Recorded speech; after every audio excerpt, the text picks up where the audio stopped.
Tradoon.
Tradoon.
we now recognize that birds are dinosaurs, what I study is the long, deep evolution of birds from Mesozoic dinosaurs. The very concept is unimaginable. Why, if that happened, we wouldn't have a chance. How could we possibly hope to fight them? We couldn't, you're right. You're right, Mrs. Bundy. Hurry up, children. Finish your lunch. Are the birds gonna eat us, Mommy? Birds have been on this planet since Archaeopteryx, 140 million years ago. Doesn't it seem odd that they'd wait all that time to start a war? Who said anything about a war? All I said's... Troodon probably fed on our ancestors, the early mammals. It is the most intelligent, adaptable, and successful hunter on the planet.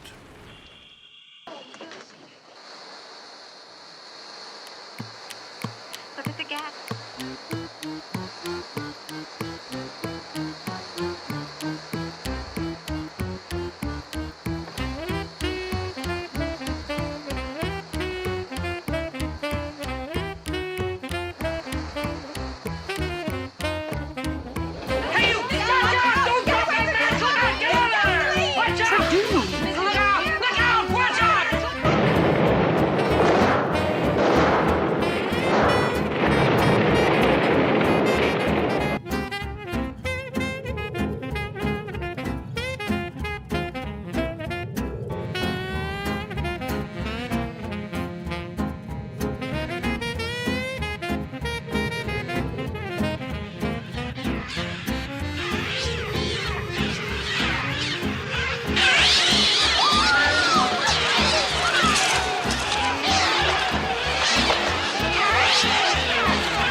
That's not bad for a quadruped. You gotta check your mirrors, just side of your eye. Side of your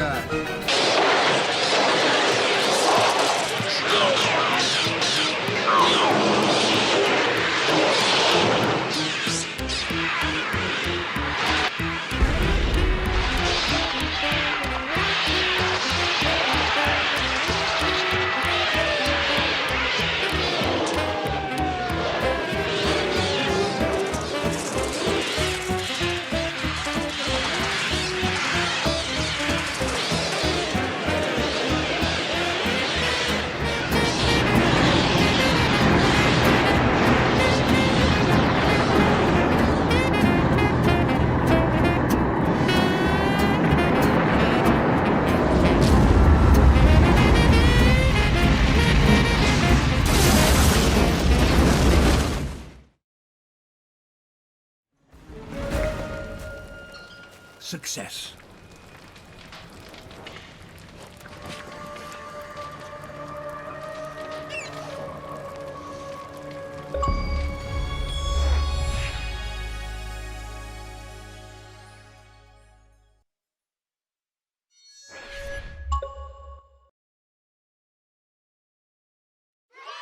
Well, hello, everybody, and welcome back to Paleontologizing. It's so good to see all of you here today on this beautiful Thursday, this Thursday Birds Day, as it were. We're going to have a fun stream today. Not only are we doing our usual Thursday Birds Day festivities, but we're bringing on a special guest today, Rhacodactylus. You know him already. He's a cognitive scientist, someone who's going to be talking to us about the philosophy of science, and we'll see where else this conversation goes, but I'm really looking forward to it. And, yeah, we'll have to check in with him in a minute to see when he'll be ready, but I'm very grateful to his, for his generosity and spending some time with us. It's going to be really good. I think it's going to be a fun conversation, and it should be pretty interactive, too. Anyway, just in time for Thursday Birds Day. Miss Art Rules, thank you so much for the 28 months of support. I really appreciate that, Miss Art Rules. Thank you for your continued support. And thank you, Sashok1407, for the follow 2 minutes ago. I appreciate it. If it's anybody's first time here, allow me to introduce myself real quick. My name is Danny Anduza. and I'm a paleontologist. You probably know already that a paleontologist is a scientist who studies fossils. I do that. Dinosaur fossils are kind of my specialty. Dinosaurs are what I actually work on, what I publish on in the scientific literature, what I dig up during the summers. And I'm very much looking forward to doing more of that this next summer, and then streaming it again like we were doing for the past 2, almost 3 years now. So yeah, anyway. But here on this channel, we talk dinosaurs, we talk fossils, we talk extinction and evolution, we talk about the history of life on Earth, we talk about science in general, and we talk about why it's important, why it's relevant to your everyday life. What's the kind of perspective that we can gain from science? That's what we're all about here. And holy cow, Atlanta Lux! Thank you very much for the raid. Welcome to Paleontologizing. Bunch of chickens, just in time for Thursday Birds Day. 255 chickens. Lana Lux, thank you so much. Holy cow, how was your stream? I hope it was excellent. Welcome to Paleontologizing. It's good to have you. STP1 Media says raid. Yeah, that's true. Welcome. It's good to have you here. Pandar says, hello, are there dinosaurs here? Oh yeah. Here's a skull of Diplodocus carnegii. 3D printed skull. Thank you. Get Clapson for the follow. Good to have you. Awesome. Lana looks global emote. She's got some global emotes? That's awesome. Anyway, Lana, I really appreciate... Just ask this scientician. He'll tell you that in nature... Are you trying to get pull a fast one here? Is that not really her? Science. What's science ever done for us? TV off. JTL, thank you for the follow. And Tyrone McVeigh, how are you doing? Thank you for the follow. Welcome to Paleontologizing. It's not me, says Lionel. See? And every bone that we find tells us something about how the world was 80 million years ago, which is pretty. Is it Lana or Lana? What do you prefer? But I appreciate very much your raid and everybody being here. Let me introduce myself real quick for all the new folks. Lana like banana. You got it, Lana. Thank you so much. Tell me how your stream went. I'd love to hear about it. Nerd herder. The eternal question. Eternal no longer. Now we've got the answer. Anyway, my name is Danny Anduza. I'm a dinosaur paleontologist. I just said this a couple minutes ago, but for the benefit of all the new folks, a paleontologist is a scientist who studies fossils. I work on dinosaurs in particular, as you could probably guess. Looking at my office here. Dinosaurs are what I publish on in the scientific literature. Dinosaurs are what I study. Dinosaurs are what I dig up during the summers. I stream that live on Twitch during the summers, and I'm very much looking forward to doing that again this year. Going to be doing a ton of field work and bringing you along for the ride if you'd like to see. Lana says it was great. We were doing some game development as usual. Well. Very cool. That's awesome. Thank you for bringing all your viewers. If anybody's got questions about dinosaurs or about the history of life on Earth, about extinction, evolution, the very nature of science itself, any of that stuff, don't hesitate with those questions, but maybe save them for just a couple minutes, because... Hang on, goodness. We're going to have a quick appearance from our good friend previously recorded, Danny. He's going to tell you a little bit about who I am, what a paleontologist is doing on here on Twitch in the first place, and what this whole paleontologizing enterprise is all about. So without further ado, let's bring forth previously recorded Danny. Go ahead and take it away. Well, thanks, present day Danny. Well, if you're new here, then welcome to Paleontologizing. You might be wondering to yourself, where's the video games? Well, my name's Danny Anduza, and I'm a paleontologist. I don't really do too much in the way of video games, I guess. I work on dinosaurs.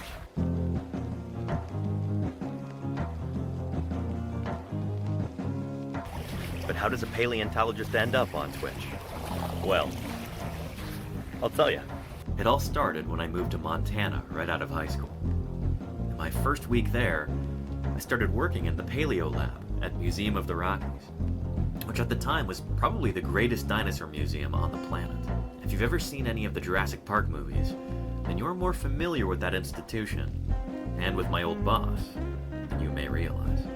You consulted on that movie. I did consult on all those movies. And they said that the guy, Alan Grant, was you. Yes. Yeah, well, fortunately, he didn't get eaten. It was in that program that Jack Horner built that I learned how to be a dinosaur paleontologist. I learned a lot of that from Jack Horner's last graduate student, this guy, Denver Fowler, who would go on to become curator of the Badlands Dinosaur Museum in North Dakota. Under Denver, I did nearly a decade's worth of fieldwork, digging at hundreds of sites in the Upper Cretaceous, excavating literally hundreds of dinosaurs. Here's just a few highlights. In 2012, I discovered the world's oldest specimen of Chasmosaurus, hopefully soon to be published as a new species. In 2017, we dug up a brand new ankylosaur. Montana's news leader. 5 paleontologists are excavating what looks to likely be a new species of armored dinosaur. So we found its head, we found parts of its armor and plates, and so it should be a new species. I've also been lucky enough to help collect another very important specimen, the world's smallest and youngest Tyrannosaurus rex. And much like my fieldwork, my research is also centered on dinosaurs. Some of that deals with new genera and species, like this guy, Churarchuncus, a bizarre little theropod from the very end of the age of dinosaurs, who was just published in July of 2020. I've got a few studies in the works right now, some of them focusing on dinosaur biogeography, and some others on behavioral functional morphology, basically looking at bizarre features of dinosaur skeletal anatomy and trying to figure out why those features evolved. And one of my current projects involves Spinosaurus. But I can't really talk about that until it's closer to publication, so don't ask me about it yet. Anyway, let's get back to how I ended up on Twitch. A couple years ago, things were definitely on the decline in Montana, so I packed up and moved back to the West Coast. And I have been so much happier here. I've also realized that I have very little patience for the soul-deadening bureaucracy within academia. So for the time being anyway, I've moved my career in a different direction.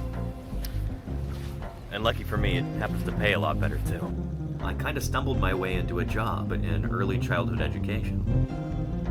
I get to make a real difference in kids' lives and help instill a love of nature and a burning curiosity for the world around them. Then coronavirus descended, and the school shut its doors. But I wasn't about to let a global pandemic stop me and my students. We just moved online. 1, 2, 3. I love digging in the dirt with just a pick and brush. Finding fossils is my aim, and so I'm never in a rush, because the treasures that I see are rare and ancient things, like velociraptors' jump or Archaeopteryx's wings, and all the kids who wanna see them lining up at our museum. I am a paleontologist. That's who I am, that's who I am, that's who I am. I am a paleontologist. That's who I am, that's who I am, that's who I am. That's who I am, that's who I am, that's who I am. That's who I am, that's who I am, that's who I am.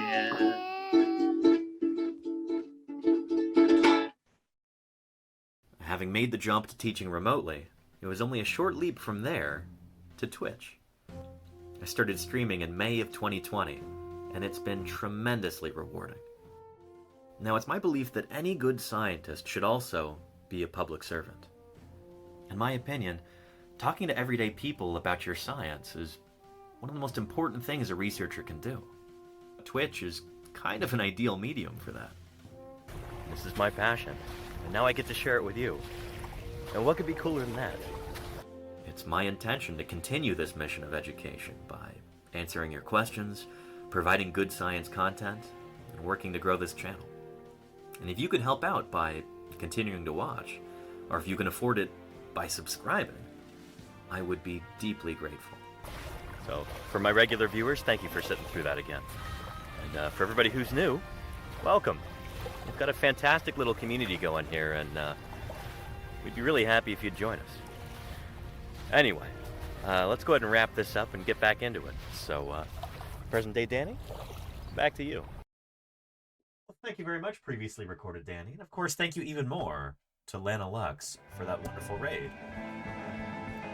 I appreciate it. I really do. This is coming right at the beginning of our stream, which is kind of excellent timing. So if anybody's got any pressing questions about dinosaurs, about natural history, about the fossil record, any of that stuff, now's your chance. It's the whole reason I'm here on Twitch in the first place, is to do science outreach. I think, like previously recorded Danny said, now more than ever we need scientists, we need researchers to be able to talk to people directly. So much of the information that you see online is just garbage, nonsense. There's a lot of misinformation on the internet. I like to think I can help combat that just a little bit here on Twitch. So maybe that's naive, but I'm trying to fight the good fight, you know? And JTL says, what's the deal with soft tissue found in dinosaur bones? That's an excellent question, JTL. It turns out that under certain precise conditions, we can get tiny, tiny, tiny amounts of dinosaur soft tissue preserved in their bones. It seems to only happen in really iron-rich rocks. Like in really iron-rich kind of settings. That might help preserve some of these biomolecules, things like bits of collagen, bits of proteins, things like that. That was once just kind of generally assumed to be impossible, given that dinosaur fossils from the Mesozoic era, not talking about birds here, but talking about Mesozoic dinosaurs, given that they're at least 66 million years old, all of that stuff should be gone, right? There shouldn't be any soft tissue left at all whatsoever. But under really precise conditions, you can get tiny little hints of stuff. Apparently, some of these materials are a little bit more robust than we once thought.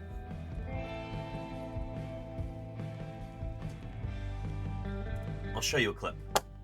Some of this is has to do with my old boss, Jack Horner, at Museum of the Rockies, where I used to work.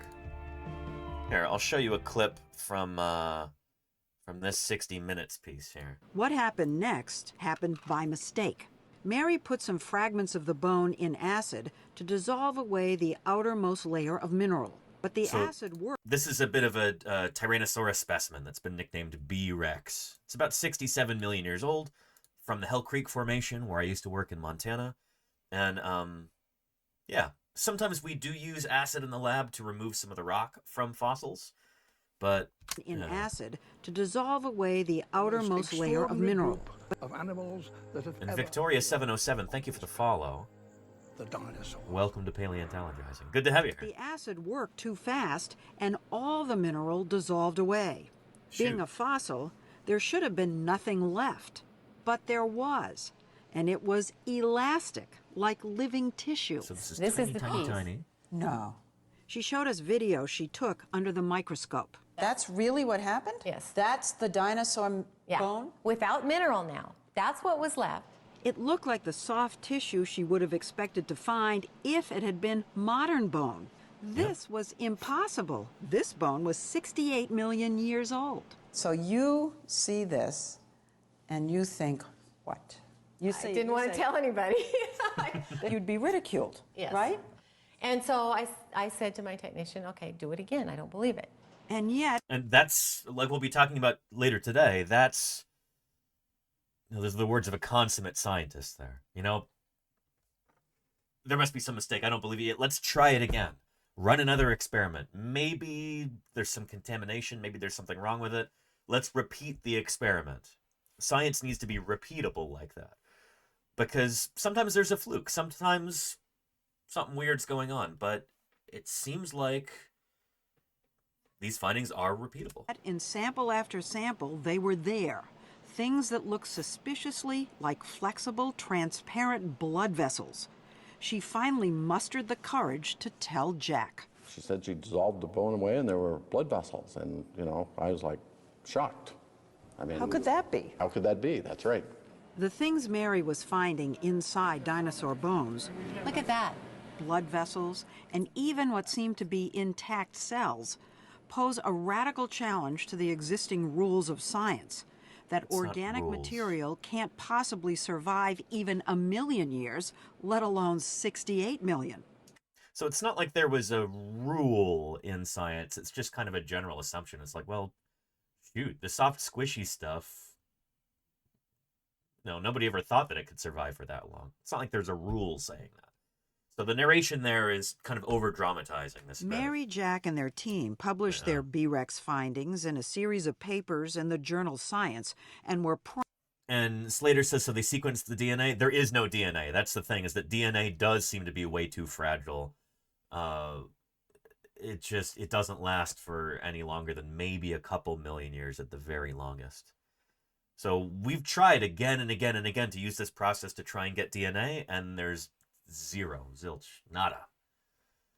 Maybe someday we could get some tiny fragment of DNA with exactly the right conditions for preservation, but I wouldn't hold your breath, you know? promptly attacked. Yeah. Critics said their samples might have been contaminated, or that the supposed blood vessels were actually something called biofilm, a type of slime. But as Mary showed us, she's been able to replicate her findings. These are pieces of an even older dinosaur, a well-preserved 80-million-year-old duckbill. So this is either Brachylophosaurus or maybe Pro-Brachylophosaurus.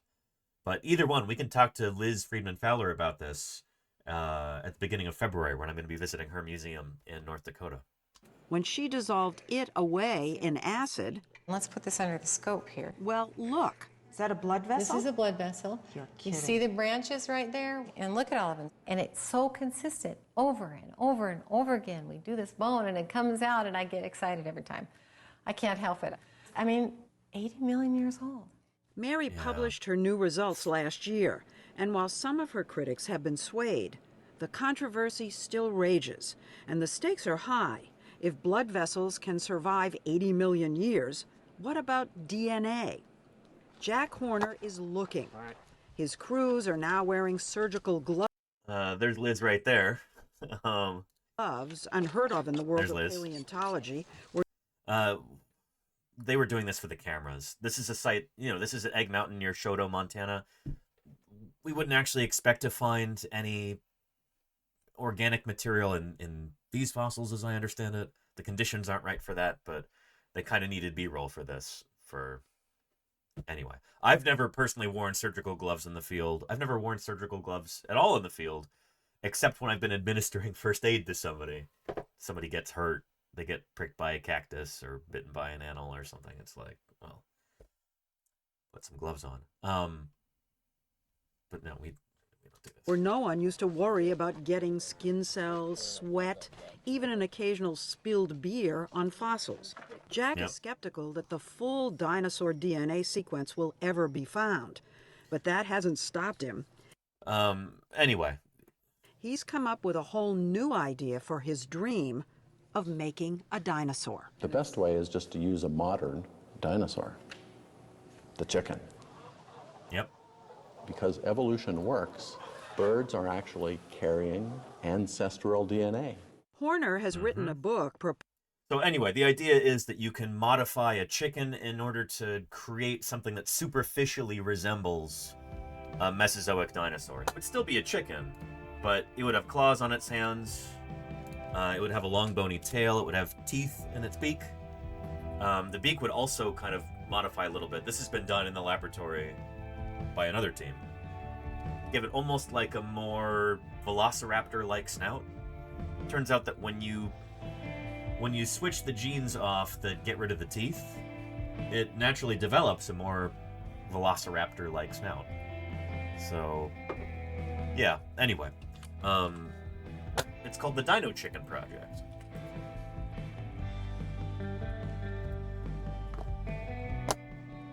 There's a logo that Dana Rashid came up with there. Yeah, it's a neat idea, you know? And it might seem frivolous or like... It's got nothing to do with oil. I'm a paleontologist. The games we play, thank you for the follow. It might seem like, you know, why would anybody do this? What's the point? Isn't this just a stunt? No, not at all. Because the thing is, there are all kinds of experiments like this run on all kinds of different animals, usually for solving some sort of scientific question, trying to make sense of some issue, some unresolved mystery that we have. We don't really understand the embryonic development of birds that much, and by trying to do this, to take a chicken and turn it into a dino chicken, you can see here, skeletal drawing of it. There's so much that we could learn from this.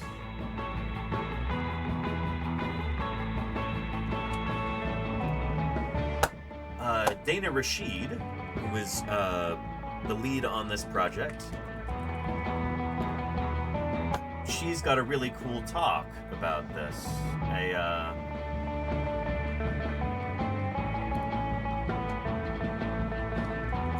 me find it for you. There we go.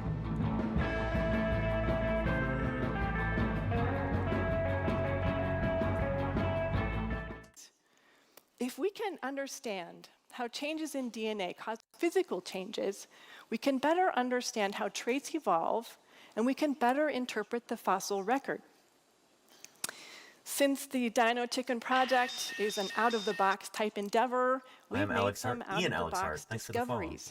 One surprising finding is a correlation with ankylosing spondylitis, a human disease where your vertebrae fuse together and the discs between your vertebrae can erode. It's a rather horrible, debilitating disease.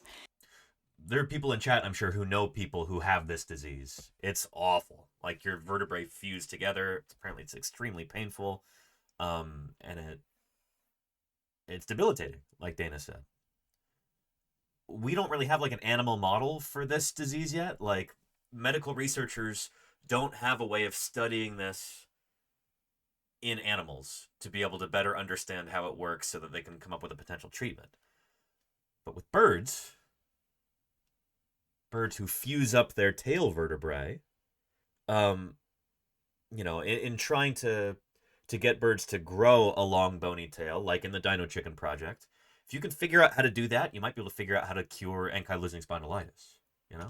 And it looks a lot like the fusion of bones at the end of the chicken tail. Since there's no good animal model for ankylosing spondylitis, we're proposing to study it in the chicken. Who knew? Yeah. Following all of these clues in genetics and development makes me feel like a detective in my very own whodunit story. Like detectives, we as scientists have hunches or hypotheses as to how we think something happened or how something worked.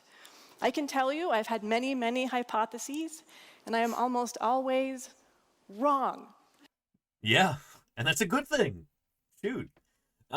This is something I'm going to be talking about in a little bit with Rhacodactylus, I'm sure. Kind of the nature of science, and one thing that you'll hear from a good scientist is the phrase, I don't know. You ask a question, and oftentimes the answer is, I don't know. And that's exciting. That means there's still something out there yet to be discovered. And if you try to come up with a hypothesis and it turns out to be incorrect, that's often a good thing. Because you know that that's not the answer. And that brings you ever closer to what the answer actually is.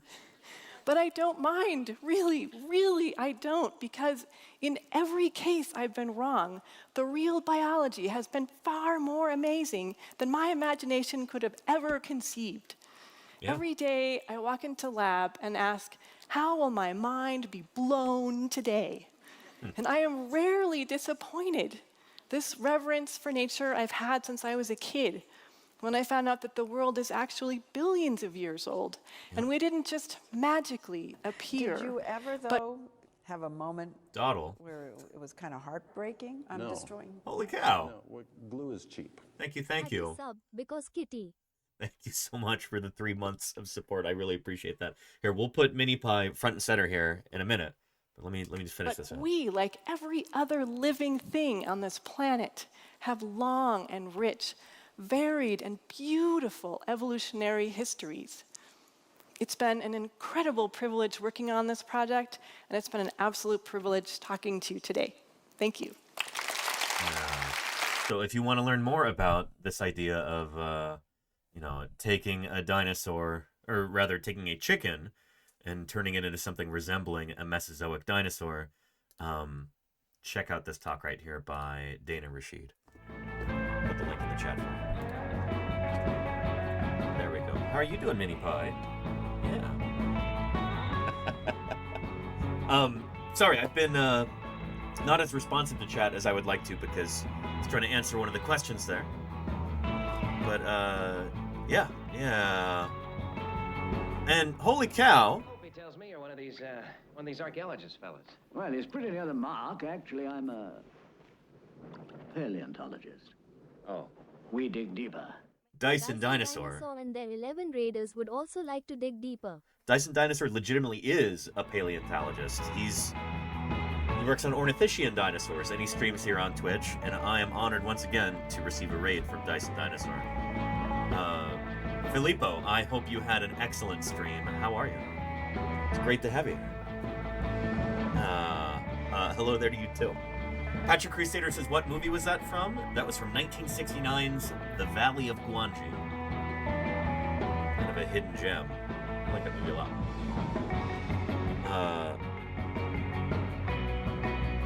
Good stuff. Yeah. Let me see if I can find some other questions here real quick. Doddle wants to know, were dinosaurs warm-blooded or cold-blooded? It seems like the majority of dinosaurs were warm-blooded. In fact, it might be that that's the ancestral condition for dinosaurs, is warm-bloodedness. There might have been some dinosaurs that were quote-unquote cold-blooded, ectothermic. They needed an external source of heat. They didn't generate heat in their own bodies. There's been arguments that some ornithischian dinosaurs were like that, things like stegosaurs and ankylosaurs. Maybe that's the case, but if that were the case, it seems like that is like a special adaptation that they had. That's not the default state. That's a weird new thing that they evolved, was cold-bloodedness. Their dinosaur ancestors would have been warm-blooded. There's a bunch of different lines of evidence that seem to show this.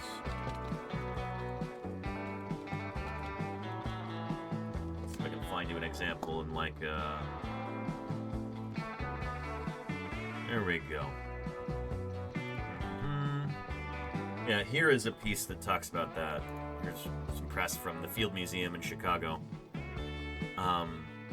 Yeah, kind of, this is really cool because there's like a new methodology that they used, a new tool for this issue. Oh, hello, sweetie pie. Goodness, we've got 2 cats on the desk right now. There's all kinds of stuff going on, my goodness.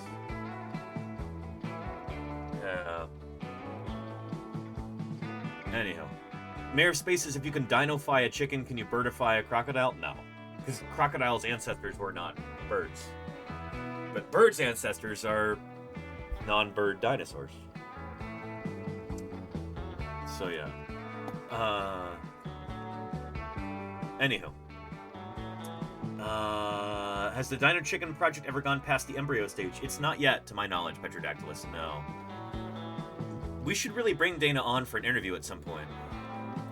And, Stadler and Waldorf, thank you very much. Thank you very, very much for the gift sub there. I really appreciate that. Thank you. Yeah. And Mike Shiny. Speaking of crocodiles. About 250 a million years ago, Thank you, Mike Shiny.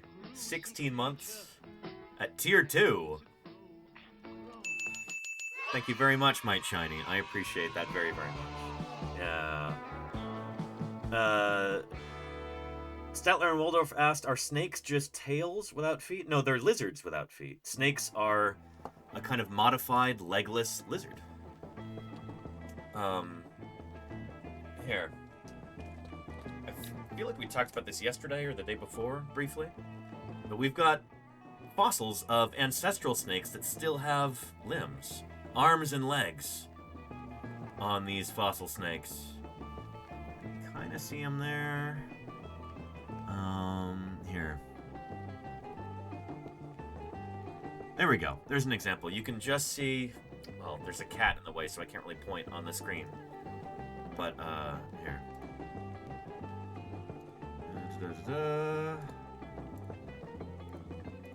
There we go. Right here. Hind limbs on this snake right here. Snakes evolved from earlier kinds of lizard. So snakes are technically, strictly speaking, a kind of lizard that lost their limbs.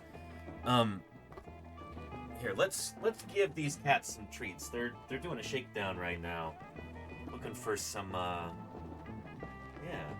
looking for some kickbacks.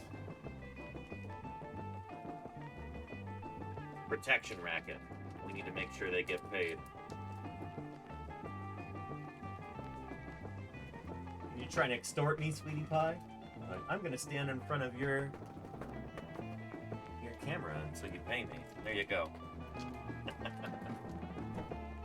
Good stuff. What's that? Excellent. Donald says it's cool how much stuff we continue to learn. Absolutely, shoot. Especially when it comes to dinosaur science. It's an extraordinarily dynamic field. We are learning new things literally every day.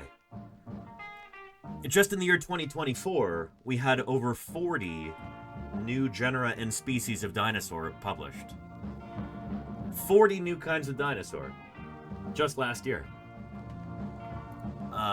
So far this year, we're, 2 weeks into 2025, and we've already got 3 new dinosaurs that have been published? That's more than one every week. So, yeah. Very dynamic field. We are in the golden age of paleontology right now. It's true. Oh, there you go, Minnie.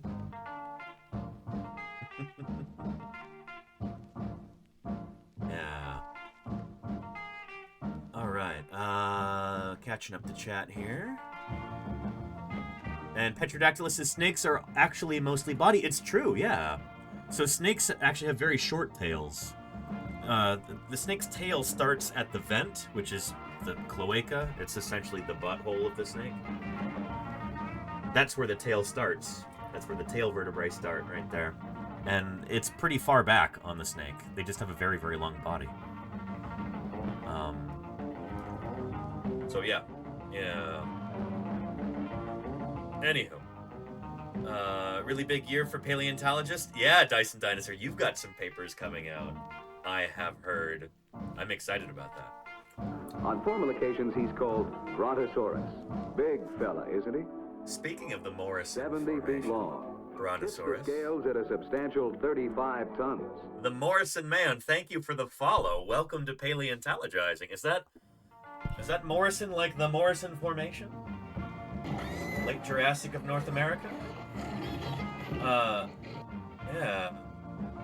And M. Torgo, how are you doing? Hello, hello. Welcome to Paleontologizing. It's good to... Oh! I'll see you later, sweetie pie. Okay. She's done being on camera, that's okay.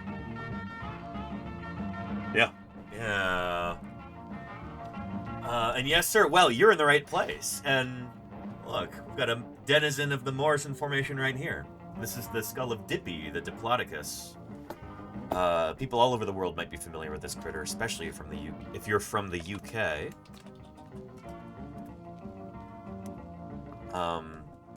This is one of the most famous dinosaurs in your country. Even though it's from Wyoming originally. That's Dippy, the Diplodocus there. And I have a 3D print of her skull right here that we printed live on stream and assembled live on stream a while ago. I'm printing part of a life-size adult Tyrannosaurus skull right now. It's going to be enormous. But that's what's on the 3D printer right now at this moment. So yeah. And Statler and Waldorf says, were animals that can regenerate tails and such more common in dinosaur days? Not necessarily. No, I wouldn't say so. When I think of animals that can regenerate their limbs, especially tetrapods, four-legged vertebrate animals that can regenerate their limbs, I think my mind always goes to the axolotl. This is kind of the poster child for regeneration in tetrapods. Were there more species that looked like this during the age of dinosaurs? Probably more than today, yeah. These guys are endangered. Amphibians aren't doing so hot in general. A lot of them are at risk for extinction right now. So, even just a few thousand years ago, there would have been more species like this around. But yeah, there's nothing particularly special about the age of dinosaurs, the Mesozoic era, that would lend itself to more creatures with regenerative abilities. It's just this group of animals has been pretty badly persecuted. There's not very many of them left. Yeah. So yeah. And Rhacodactylus, how are you doing? Hello. We just got a big raid a little while ago, and I'm still greeting the fallout from that. Fly Q-Boy. Dinosaur. Thanks for the follow. Welcome to Paleontologizing. When would you like me to bring you on, Reiko? We can start this conversation whenever you'd like. Yeah. Been lurking while streaming. I'm in between speedruns at the moment. Whenever you're good. Okay, cool. Let's do that now-ish, if that's cool with you. Here, let me get this set up. Here, one of my my intentions for this new year, one of my goals, one of my New Year's resolutions, so to speak, is to do more interviews, more guest appearances with other scientists. Rhacodactylus has got his PhD in cognitive science. He's particularly interested in, well, I'll let him talk about it when he gets here, but he's particularly interested in some stuff that I find really fascinating. Why people believe weird things, the origin of pseudoscience and conspiracy or theories and stuff like that, and how we can combat that as scientists. So this is going to be a really fun conversation. No joke, despite the music here. I didn't plan it that way. It's a randomized playlist. Let's get our virtual camera set up here. And there we go. Go to stream together.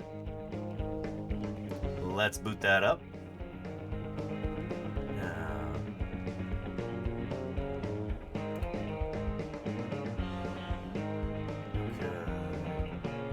Over here. Confirm.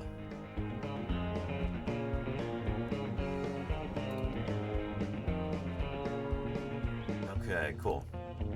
Let's go over to Rhacodactylus, his channel here. He also does speedrunning video games here on Twitch.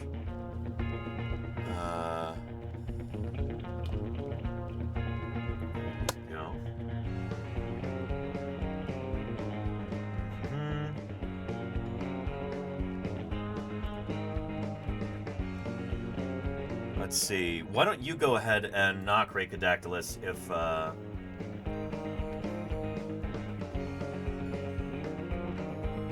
if that's possible. Yeah. Can do. Excellent. If I have to add you as a favorite or something, let me know and I can do that.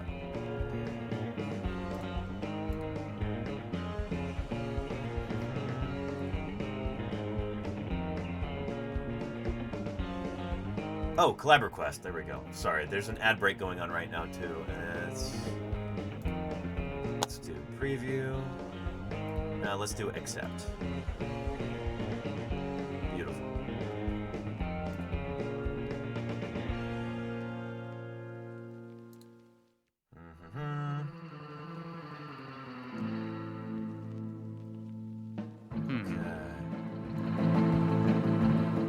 Let's see. Is this working? How you doing, Reiko? Can you hear me? I can hear you. Can you hear me? I can hear you. Chat, can you hear Reikadactylus? And can you hear me? Let me know. Let's see. How am I going to set this up? Because my camera is not working. That's strange. Do you have to set up, like open up OBS virtual camera or something like that? Yeah, I might have to. Let's see. Yeah. How do I? Yeah, OBS virtual camera. Let's do one of those things. Live broadcast, everybody. You know how it goes. There we go. We're working. Aha. All right. Excellent. Now I need to make sure to add you to my layout so people can see your wonderful face, and also need to get audio. Gay Hibiscus says, wait, he's not actually a crested gecko? Nor am I actually Alf, which has become a weird little running joke on my stream.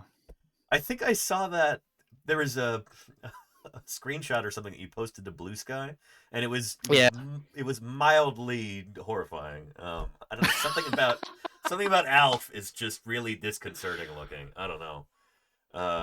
Nothing against you, just not at all. Yeah.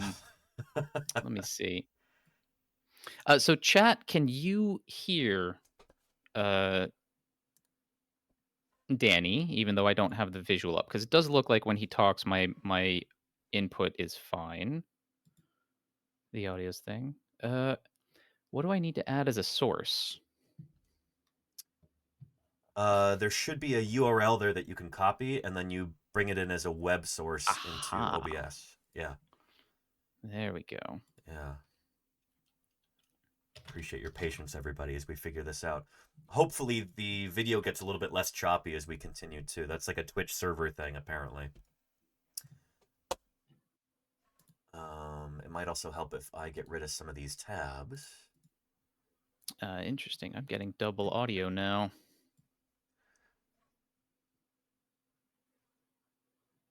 You might be able to mute one of those sources in OBS too. I wonder if it'll let us do combined chat also, because that's kind of a neat thing. Start sharing chat. Oh, there we go. Cool. There's that. Let me...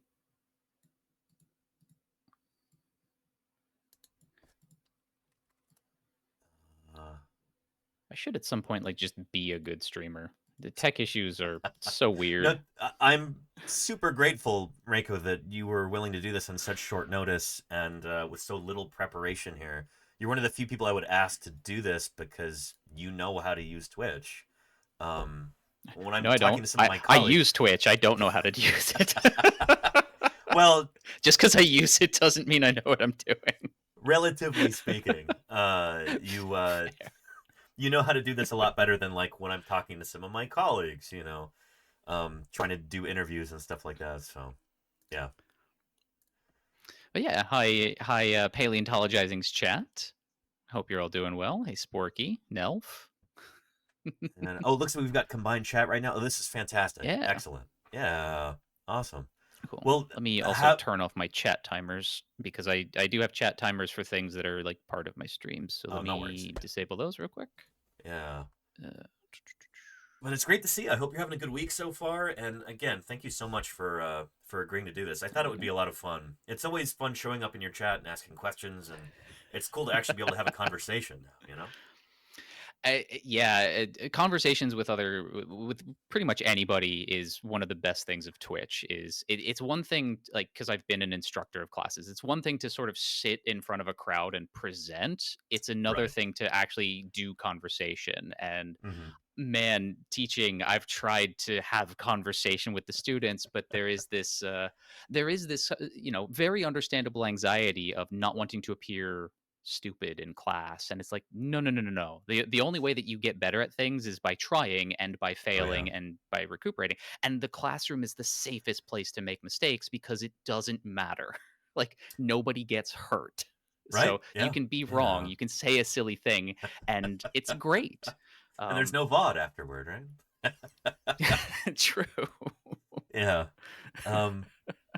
Anyway, do you want to maybe maybe we'll both introduce ourselves so that because I'm sure there's people in both of our audiences who have no idea who either of us are. So yeah, would you like to introduce yourself to people in the Paleontologizing chat who might not be aware of you and how cool you are? Yeah, sure thing. So, hi everybody. My name is Rhacodactylus or Rhacodactylus. Either pronunciation is fine. Although I guess legally my name is Emilio Lobato, and I suppose I have some letters after my name now. So you could call me Dr. Lobato if you wanted to, but you don't have to. I got my PhD. I was going to say earlier this year, but last year. 2025 now, yeah. Man, time has this unpleasant habit of just continuing to march. And the month is halfway over already. Can you believe it? Yeah. It's nuts. Yeah. Yeah, like everything feels like it just happened yesterday. And yeah, so I got my PhD in 2024 in cognitive and information sciences from the University of California at Merced. So I'm actually just a few hours south of where Danny is right now, because you're in the Bay Area, right? That's right. Yeah. East Bay. Yeah. There you go. So yeah, both of us are West Coasters. So you'll kind of see that as it gets darker on my screen, it's also going to get nighttime on Danny's screen too. Well, but I got my PhD. So yeah. Well, oh yeah, I stupidly stream near a window, but I also didn't used to do cam stuff until relatively recently. It's nice to have that natural light. I wish I could have that too. Yeah. I do love the natural light, but it really does interfere with the camera. So yeah, for sure. Being silly. But yeah, so I got my PhD in cognitive science, and I specifically study why people believe weird things. Why do people believe science? Because a lot of science is weird, but also why do people reject science? Because that's very weird. Conspiracy theories, superstitions, historical revisionism, misinformation, that kind of stuff. I do have a background as well, a little bit, and it's very outdated now, in clinical neuropsychology. I got started doing traumatic brain injury, cognitive rehabilitation research, and that was sort of my interest. And then I did some human-robot interaction research in the early 2010s, early to mid 2010s.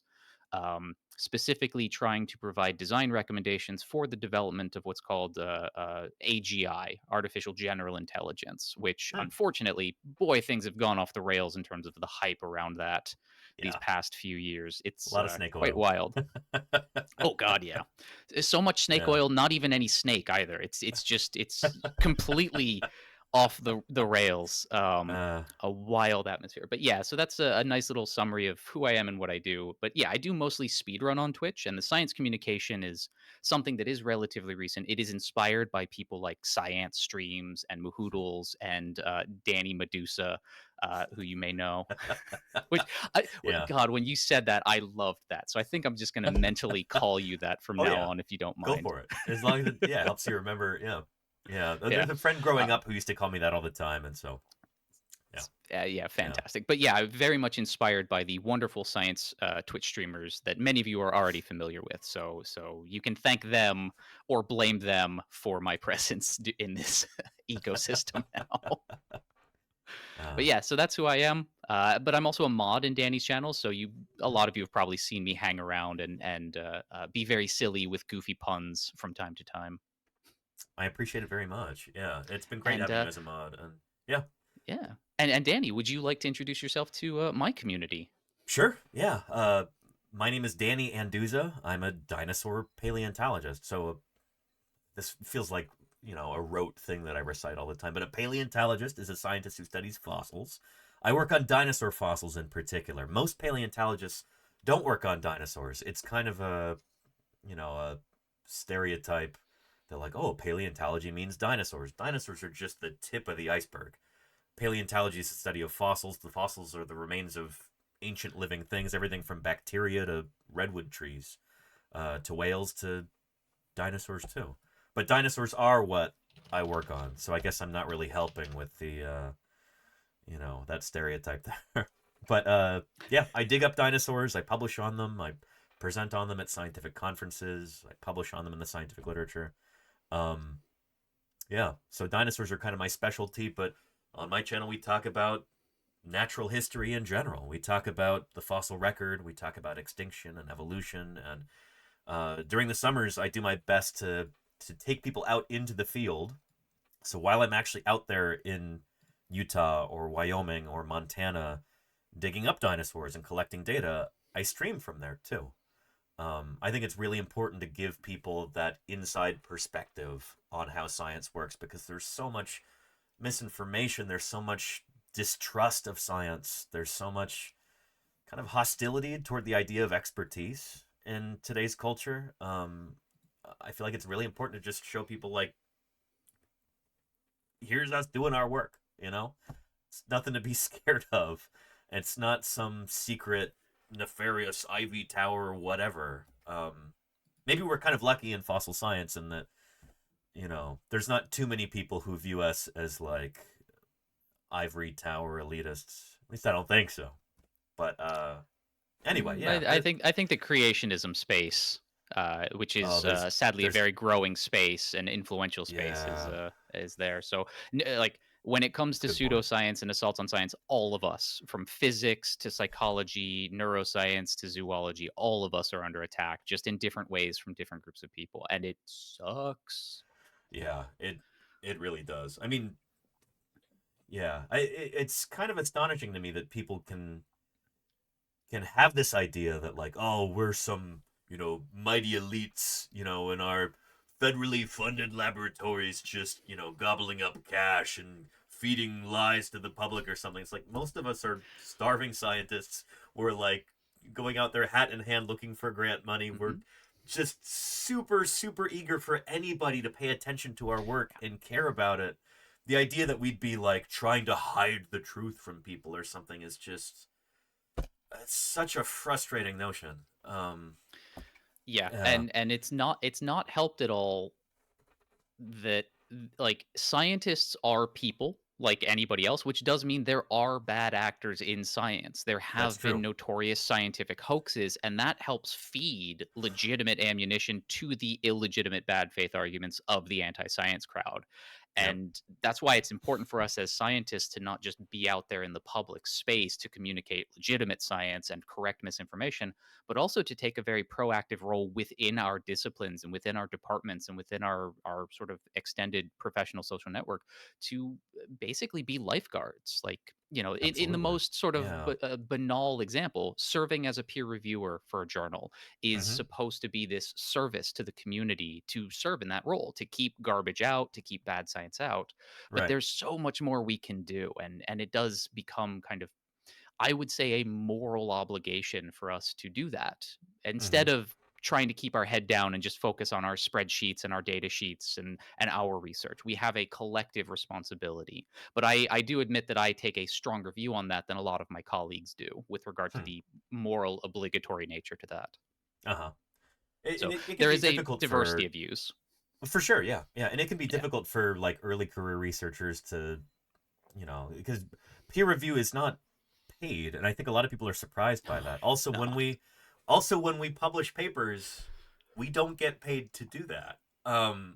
It's, we can get into the whole thing about, like, you know, for-profit publishers and how we don't actually see any of that money, all that stuff. But maybe we should back up just a second and explain to some of the viewers what the peer review process is and why that's important in science, how it kind of helps set science apart from maybe some other ways of knowing. So peer review is this sort of institutional part of the publishing process. For most journals, there are some journals that don't do formal peer review, but the idea is when you submit a paper to a journal with the intention of it being published, first there's an initial sort of step where the editor that gets assigned to the paper makes a desk decision about whether to send it out for review or to reject it. desk rejection is sort of the most common outcome, usually for things like, oh, we like the work, but we get thousands of submissions, and we don't think that this would be good, or we're swamped with Sure. stuff on this topic. Or it's just But not if they particularly relevant to that purpose of that journal. It's like, this isn't really a yeah. good fit for this subject of this journal, that kind of thing. Yeah. Yeah, and that's, I will say from personal experience, that's frustrating when you work at the sort of boundaries of a couple of different subspecialties. One of my Yeah. first publications in this area of why do people believe weird things, it's on the border of social psychology and cognitive psychology. I initially submitted it to a cognitive psychology journal. I got desk rejected saying, this is too social psychology. Here's a social psychology journal in our network. Submit it there. So I was like, okay, retool it, submit it there. And they're like, the social psychology journals, this is too cognitive psychology for this journal. So go here. And it went through like 4 cycles of that before it landed in a cognitive psychology. So yeah, like the scope of the journal is going to help determine whether it gets sent out for peer review or not. But when it does get sent out for peer review, the editor will basically email as many people as they can find in that topic area in the hopes that 2 or 3 people who get solicited can make time to serve as a peer reviewer. And the intention, if you agree to serve as a peer reviewer, is that you read over the materials that are provided. So if there's a manuscript and a supplemental online material thing, or anything like that, you review what is provided to you, and there are more or less instructions for what to be on the lookout for. Things like, is this a novel contribution to the field? Are there any fatal flaws in the design of the methodology that would confound the researcher's interpretation of their results? These kinds of things. The editor will give sort of journal level instructions to the reviewers on what to be on the lookout for. Sure. And then the reviewer does that. They will go through it however many times as they have time for, and then they'll write a review of it back to the authors, and then they will separately send additional comments to the editor that they don't necessarily want shared with the reviewer or with the authors, which is usually like their specific recommendation of, yes, accept this for publication, reject this from publication, or the most common outcome there is this could be accepted pending revisions, what we call a revise and resubmit. Yep. That's actually very common too. So there are these sort of private conversations between the reviewers and the editors as well. And then the authors will get the reviews back, whatever the outcome is, along with the editor's decision. And then if it is accepted or asked for revisions and then resubmitted, the authors will hopefully take whatever criticisms and comments and suggestions the reviewers provided, strengthen the manuscript accordingly, will defend decisions that they don't want to make changes on in a way that will hopefully satisfy reviewers. And that process iterates however many times it takes before ultimately exception or rejection happens. Right. And then after all that, the reviewers are thanked for their time. And if you are super lucky, the publisher of the journal will send you a coupon for 50% off a textbook you can buy from their website, which is legitimately the only compensation I've ever received for serving as a reviewer. I could That's give them pretty rare, 50% though. less money. Yeah. Yeah. Like, I've not heard of many instances of that happening, so like you were really lucky there. So anyway, I guess the point is for everybody watching that, like, we have this essential process called peer review in science where we're doing quality control on each other's work. We're trying to make sure that everything is as legit as possible, and it's like a community endeavor that's completely unpaid. Like, we're just trying to be good Samaritans with one another. We're just trying to, prop each other up, and we don't get material benefit from that, except for the idea that, like, hopefully we're helping to improve whatever field we're in. We're helping to drive our science forward, and keep nonsense from being published, basically. Franz has a very good question on this. Yeah. Do you ever get public acknowledgement for being a peer reviewer? And the answer is very, very rarely, because in most cases, the reviewers are anonymous. This is called blind peer review, where the authors do not know who the reviewers are. The intention behind blind peer review is that it allows the reviewers to be honest. So, for instance, they don't necessarily have to fear reprisal if they criticize a big name in the field's research. They don't have to worry about, maybe hurting somebody's feelings in a way that there could be retaliation. Not necessarily in terms of I'm going to get that person fired, but retaliation in terms of like I don't want to work with them if they ever reach out to collaborate because they were mean to me. Like, because scientists are people and we do have egos. So, a lot of cases, there's no public acknowledgement because most of us serve anonymously. Now, I actually do sign my name to my reviews as a personal way to hold myself accountable so that I'm not unfair and mean. I still have my criticisms and all that, but I do want my name attached to my criticisms, which may not be in the best interests because I'm an early career researcher, but I've also had reviewers who sign their name, some incredibly big names in my field, some also early career researchers. So that tends to be a personal choice of the researchers, of the reviewers. But there is a kind of internal database that journals keep of how good reviewers are when they serve as a reviewer. Um, are they getting their reviews in on time? Are they just sort of blanket accepting everything that gets across their desk? So there are these internal databases for the journals to be able to help sort of like grade the quality of the peer reviewers, which is the closest you're going to get to public acknowledgement. Um, but yeah, for the most part, the whole thing is intended to be anonymous because, well, scientists are people, and sometimes we get our feelings hurt, and that's not fun. Speaking of who scientists are, we have a question from Demon Prince that I think we can kind of run with. What is it that makes a scientist in your view? And you and I might have slightly different opinions about this, but like, what does it mean to be a scientist, and what should a scientist strive for in her work or his work or their work? Yeah, so this actually gets into an argument that I've been building in a paper about how do we demarcate science from pseudoscience, The because demarcation there's a problem, yeah. exactly because there's a long history in the demarcation problem that a lot of people demarcate science from pseudoscience on the basis of like features of the ideas or the claims. So, is the claim falsifiable in a strict Popperian sense or in a loose Popperian sense? This kind of stuff. Is it a progressive research agenda, a la the philosopher Imre Lakatos? That kind of stuff. But there's a parallel line of thinking in philosophy of science that I subscribe to. That is, we should be demarcating science from pseudoscience on the basis of the behavior of the practitioner, because there are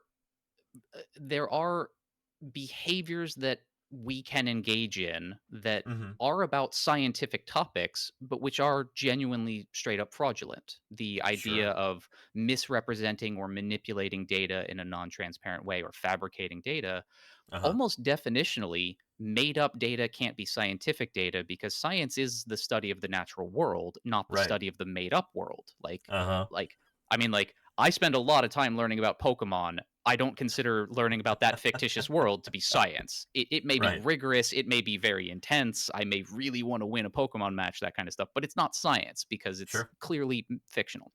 And there's a bit of a history on that too, where going back to Thomas Kuhn and the idea of the scientific community being a problem-solving community that has to progressively deal with the accumulation of anomalies that are not explainable in our current paradigms.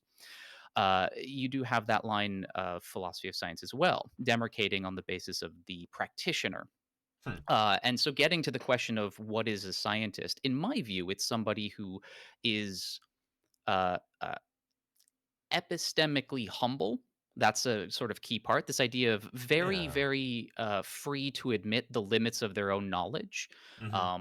Being unafraid to say, I don't know, and I could very well be wrong about this. Let's be as humble as possible. Not have a big ego about things. Yeah. Yeah, exactly. Because that entails, not necessarily entails, but it does tend to come with a bunch of other things, like being able to change your mind in light of new data, Sure. which some of us are resistant to do because we may get attached to a pet theory a little too much. Mhm. I remember a few weeks or months ago on your streams when you were talking about that researcher who was part of the band Birds Are Not Dinosaurs Yeah. group, Oh boy. and it's a perfectly human impulse to want to stay with a familiar and comfortable scientific theoretical paradigm, Sure. but there is a point at which that resistance and hesitancy sort of crosses over into really not being scientifically sound behavior. And Mhm. so I would sort of define a scientist based on what he or she or they do. Are they transparent and open and honest? Are they Uh-huh. ethical in their research? So, like medical research, are they seeking informed consent from their participants? Because there Huh. have been some stories in the last few years where researchers are not. There was actually a big article retraction in a medical journal. I can't remember which country it was, but these researchers were doing medical research on unhoused people without their consent. So there's just like this nested series of abuses that were happening. So I would Mhm. not consider that science because it is manifestly unethical. Interesting. Um, So yeah. ethics are kind of a key component to science in your view. Like you'd like to see science Yes. defined that way, where a scientist needs to be ethical Mhm. in her actions in order to be considered a scientist in the truest sense of the word. At least partially, yeah. Like the Yeah. values that we bring to science are not just epistemic values of open Right. mindedness and what are the fringes of science and how do we test our hypotheses. These epistemic values, I don't think Mhm. anybody really argues with, but there is actual Hmm. controversy on the role of non epistemic values in science. And I do Mhm. define science partially by these non epistemic values, some of which are actually enshrined into law, like seeking informed consent from participants in order to do medical research. So, Uh-huh. we do have some institutionalization of these non epistemic values, but I think that's something that we should bring to the table a little bit more and freely talk about. So, I would consider a scientist on the basis of their behavior rather Okay. than what they study or that kind of stuff, or even their Hmm. motivation for doing it. A scientist can be in it for the money and the fame and the glory. They're going to fail because there isn't money, fame, or glory Right. very much. They can be motivated by that, but as long as they're honest and following the rules and being ethical about their research, I would consider that person a scientist just as much as somebody who's in it just for the curiosity. Sure. Okay. Yeah. So that's how I would go about addressing their question, Demon Prince's question. But I do know that that's not how a lot of people do it. That's Mhm. a view that is a lot more in line with, say, philosophers of science than practitioners of science. I can see that, Where yeah. would you diverge from me on that, Well, I think if you would? yeah, yeah. I think I was kind of thinking of the question a little bit more broadly, and that like, how do you differentiate a scientist from, I don't know, maybe a mathematician, or I guess it's more about subject matter there. Okay. Is kind of the way that I was thinking about it. Broader. So I would say a scientist is somebody who does science. They don't necessarily have to be somebody who went to school for that either. I think a nice litmus test, if we're thinking about this broadly, is: are you conducting science? Are you publishing in the scientific literature? Are you gathering data? Are you contributing to the field of science in some way like that? Are you doing science? And then later, we can kind of narrow it down into things like ethics too. Um, but yeah, like, would a crime scene investigator, who is, on the city payroll, they work for a police department, are they a scientist? Like, strictly speaking, probably not.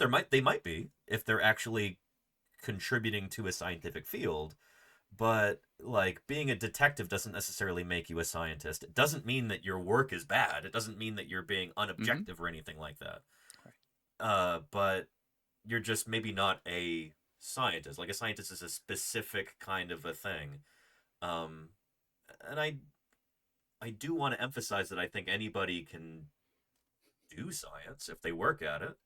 I don't want to be gatekeepy about this, but it is kind of a specific thing. I don't know. What would you say to that? So that's actually part of the original demarcation project as well. Sure. Popper and the other logical positivists, they wanted to demarcate not just science from garbage, so the creationism, Freudian psychoanalysis, and so on. They also wanted to demarcate science from you said mathematics specifically, but they specifically cited the field of logic. How do we demarcate science from these other logical endeavors? Right. And mathematics is a logic; it's a logical language.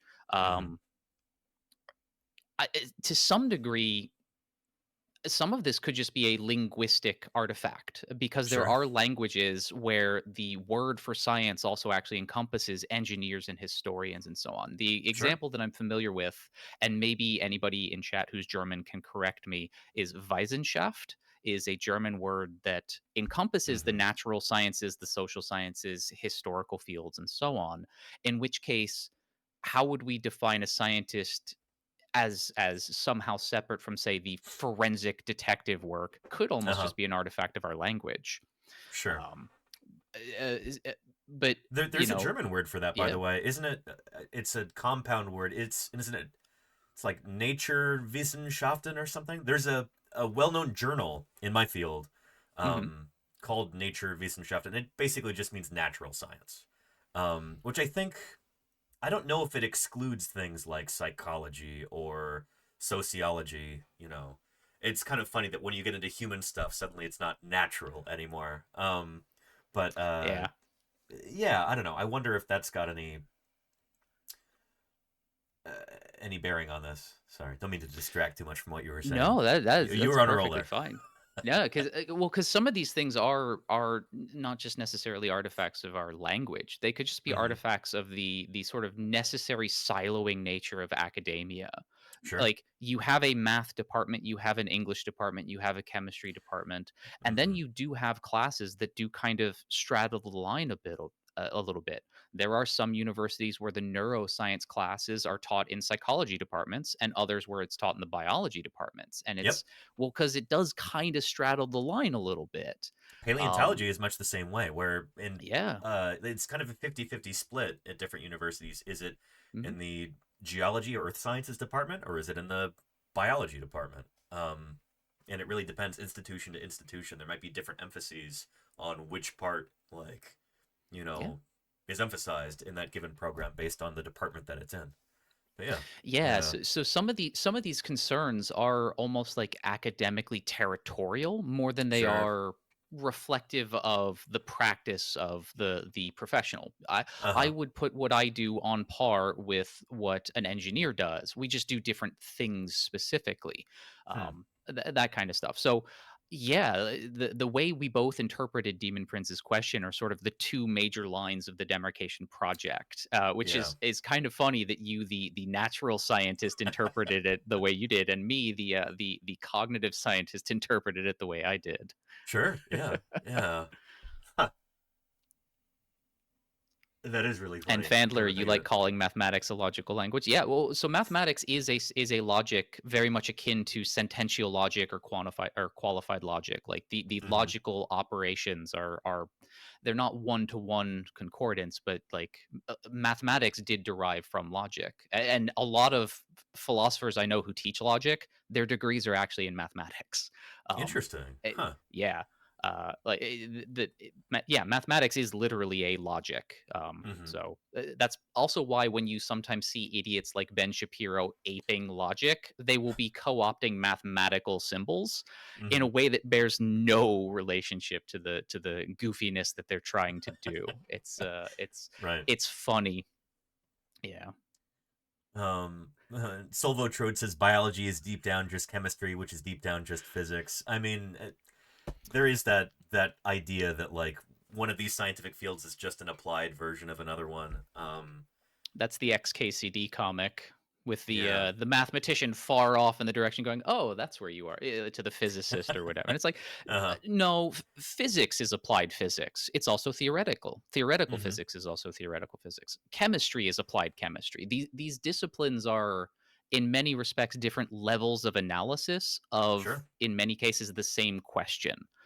Or the same sets of questions about a phenomenon that has multiple levels. So we are psychologically imbued agents, but we are also biologically imbued agents, and we are Sure. also embodied in a physical form. So we Which is need to comprised of atoms, recognize you know? Yeah. exactly. Yeah. So, So we need yeah. to recognize all these levels to It's like, what level are understand we what's looking at going this on. question at? Yeah. Yeah, yeah. And in a field like paleontology, you could think of it as both applied geology and applied biology, um, along with a lot of other things mixed in there too. And it can be really complex. And yeah, there's one way of looking at things. I think this comes from Massimo Pigliucci's book, um, Nonsense on Stilts. But the idea is basically that uh, fields like sociology, which are sometimes considered by other scientists like physicists like, oh, it's not real science, you know, it's really squishy and subjective. And physics, the queen of the sciences, is far more objective than that. That's a really short-sighted way of looking at things, because in sociology you're dealing with human beings, we are inherently very, very complex. You're dealing with groups of human beings and their psychology collectively. So you've got so many more variables in there. You've got so many more levels of complexity than if you were just looking at, for instance, you know, subatomic particles or something like that. Just about as simple as you can get. I had an early mentor who said that one of his advisors when he was a grad student said the difference isn't between the hard sciences and the soft sciences. It's the difference between the hard sciences and the difficult sciences, because we're all doing stuff that's hard, but there are different sort of Otherwise it wouldn't degrees be of science. hardness. If the stuff had been solved, if it had been easy, we wouldn't be examining it through scientific means.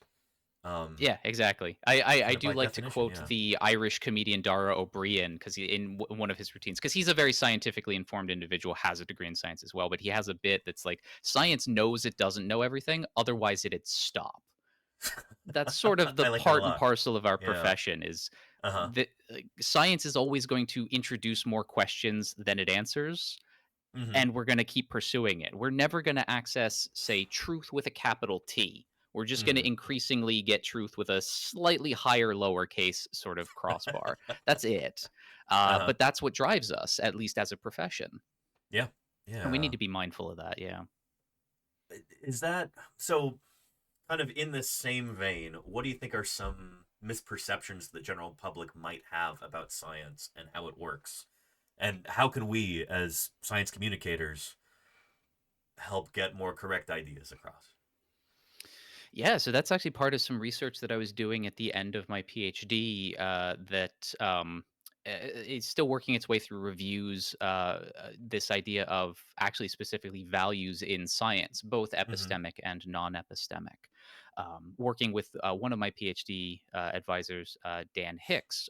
They are a philosopher of science, but they also did data science in their background.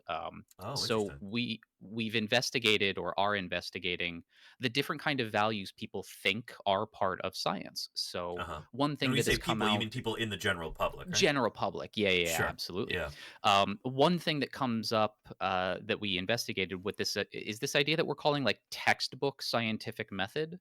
If you think of like your introductory textbooks for any discipline, either chapter 1 or chapter 2 is going to have this very simplified model of the scientific method. We have an observation, we develop a hypothesis, we test it, and we come to a conclusion. It's like, I don't actually know a lot of scientists who operate in that linear a fashion. That kind of fourth grade science fair sort of. Exactly. Yeah. It's a model of science to introduce people to the later complexities if they were to pursue higher education in a scientific field. But a lot of people just don't. So they are stuck, or they're sort of in this mental model of science that is very linear and simple. And science as a set of methods is going to be far more complicated than can be communicated, because we actually struggle to communicate it to each other as scientists a lot of the times. Like, we have to convince each other, hey, this new method of doing a thing, we need to convince each other to do it. So I would suggest that as a starting point, I would advise some epistemic humility on the part of the general public as well, because you had a science education that got to a certain point and stopped, in much the same way that a scientist in cognitive science had an education in biology that got to a certain point and stopped. Sure. And that's why I try not to make biology claims that are outside of my purview. So, that would be a good way to go about it. There's always more complexity to what is considered good scientific practice than we can stuff into the first chapter of a textbook. That would be a good starting point. When we're talking about that kind of complexity too, maybe taking it back a little bit to like pseudoscience and conspiracy theories and stuff like that. You talked about how complex our science is, how this stuff is complicated. Even communicating this to other scientists in our field can be difficult.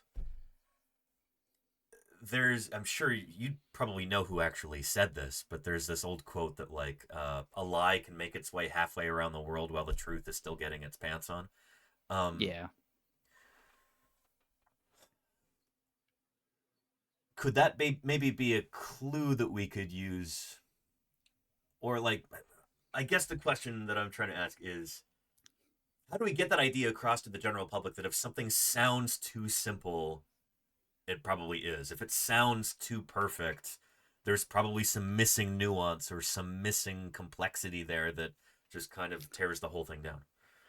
I mean, that's the $1,000,000 question that we're all chasing is because and it's not even just in science. It's also in the case of, say, like fraud. Like people fall for get rich quick scams that are too good to be true, and in fact are too good to be true, because there are just some things people want to be true, and so they're willing to become vulnerable to these ideas.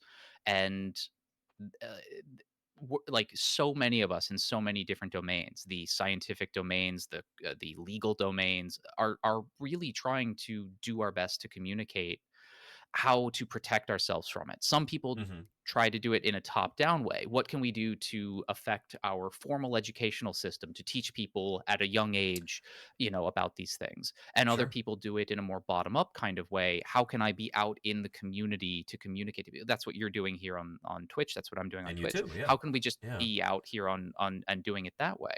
So there are a plurality of methods, but we don't really have a great way to do it. We just kind of are muddling our way around in the hopes that we connect to somebody in some way that gives them the protection they need at the time that they need it, to not fall for a scam or a homeopathic medicine that will actually not help. Like we're just trying to do that.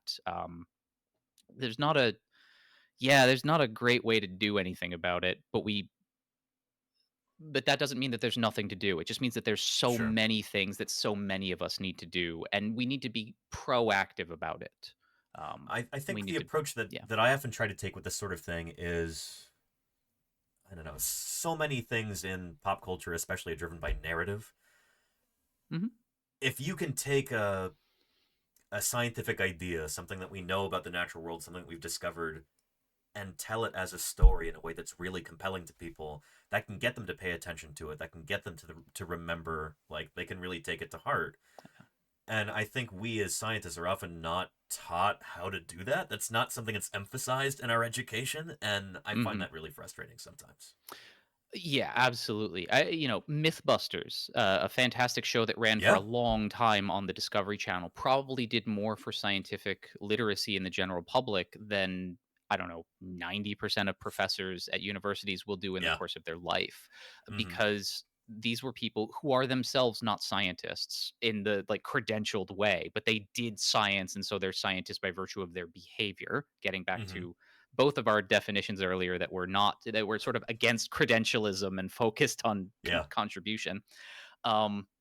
These were people who met people where they were and reached out to them and took to heart the idea that you can present information in an engaging way that doesn't scare people off. And that is something that we're not like in all of my years, all of my way too many years being a student, I didn't get one class, I didn't get one, piece of advice on how to do that. The one thing I got, I was a workshop I was at in my first year as a PhD student. where we had a guest presentation by a film studies professor who basically came in and said, "You all suck at science communication. Let's work on that for the next hour." And that was That's it. awesome. And there were some very interesting lessons that were taught about like how to make a compelling visualization for your data that tells the story in a way that is not so sterile. There was a way to like the training on how to do like the elevator pitch, because academics will ramble. If you give us 5 minutes to speak, we will speak for all 10 of those minutes. So how do we do the elevator pitch? Like there were some important lessons there, but it really was just like a day and a half of partial exposure to somebody not a scientist but intending to communicate. We actually do know how to connect with people. But for the most part, that's a rarity in formal education for the sciences at the graduate level. We're not taught that because the people who are teaching us also weren't taught that. Right. So there is and also this there are often no incentives, I think, in order to. We're not rewarded for that kind of thing. Outreach is often not rewarded in academia, and that's a whole other can of worms. Not to interrupt and throw you off too much, but no, but that is very much on point. Like if you are a scientist in academia, you are largely reviewed on three things: your output, so papers you publish, conferences you present at, and so on; your teaching, which includes the classes you teach and the students you mentor, like your graduate students or undergraduate research assistants, and that funding, actually right? is.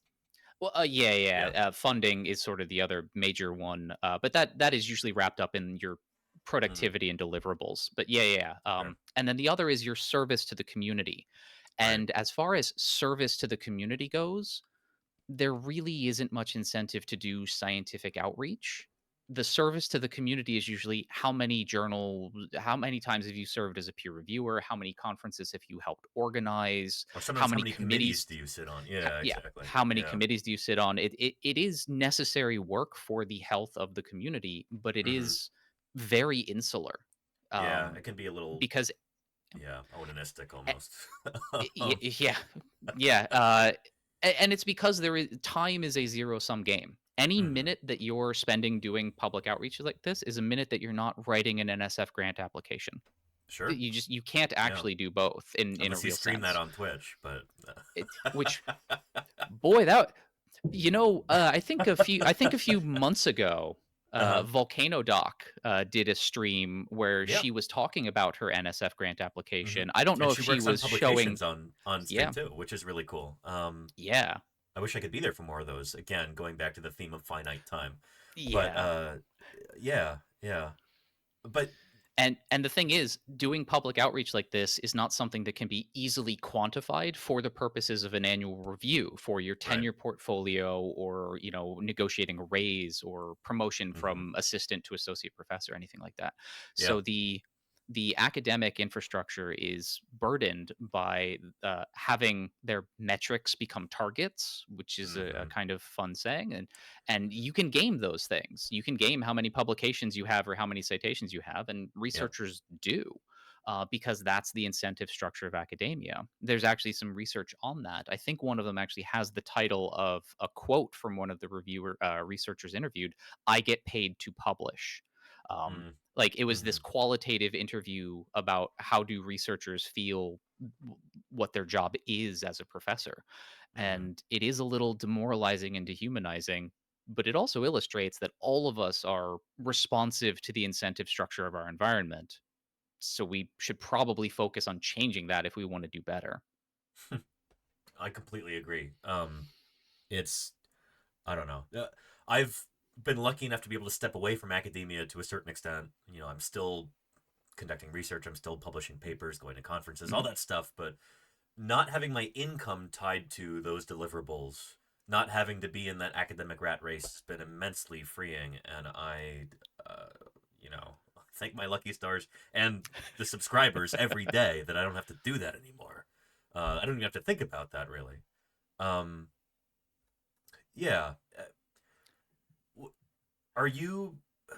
Can I ask you personally, like, what you're hoping for in the rest of your career, what direction you'd like to move in, and how you think you can make an impact in a positive way? I mean, I would love to end up as a professor at certainly not an R1 or an R2 institution, which I'll unpack that in a minute for the chat. Maybe an M1 or an M2 liberal arts, that kind of area, but like in that kind of vein where there's a little bit more balance between the obligations for teaching and research. But I would like to end up there. And then also do this kind of stuff on the side as well. Because I was streaming, I've been streaming for about 5.5 years, 4.5 years, something like Oh, that. wow, nice. On the weekends. It's been weekend stuff. I play video games on the weekends, and over summer when I don't have the kind of like class schedule that I do, I would stream during the week. And yeah, so I know that I can balance these two things. Is this streaming hobby and work. So I could do that. I'd like to do that. The reality is the job market sucks everywhere. I am unemployed at the moment, despite my credentials and despite looking. We are in a very weird economic situation in so many domains. So I'm one of those people who is sort of falling through the cracks at the moment. So at this point, the hope is to just find stability under my feet. And in the meantime, well, as long as I have an internet connection, I can still provide a positive additional voice for science communication on Twitch. So I'm going to keep doing that regardless. Nice. One thing I don't want to end up doing is sort of working for an institution that does like the R1 and R2s, where there's so much emphasis on the deliverables that there really is, that you spend your life not as a scientist, but as a manager of managing funding, of requisitioning things from the funding thing, of overseeing the students who are doing the work. Now that is something that some people can do and are fine doing. It's just not something I want to do. Sure. I Some got people are into very good science at that, to and they're content doing yeah. that. Oh Sure, yeah, and we need but- people like that. Absolutely. I got into science to do science, not to manage science. So I want to be in that position. And for me, doing science is also communicating science. It's not just with a spreadsheet and an R script and writing a thing up in Overleaf or anything like that. It is also talking about it at conferences or to anybody who will let me talk about my research. Oh God, I can't remember who said it, but science isn't finished until it's communicated. That's such a crucial part of my ethos. I love that. Yeah. Yeah. Yeah. And there are scientists whom I really admire who don't have that viewpoint, and I can kind of understand it sometimes. They're not necessarily people.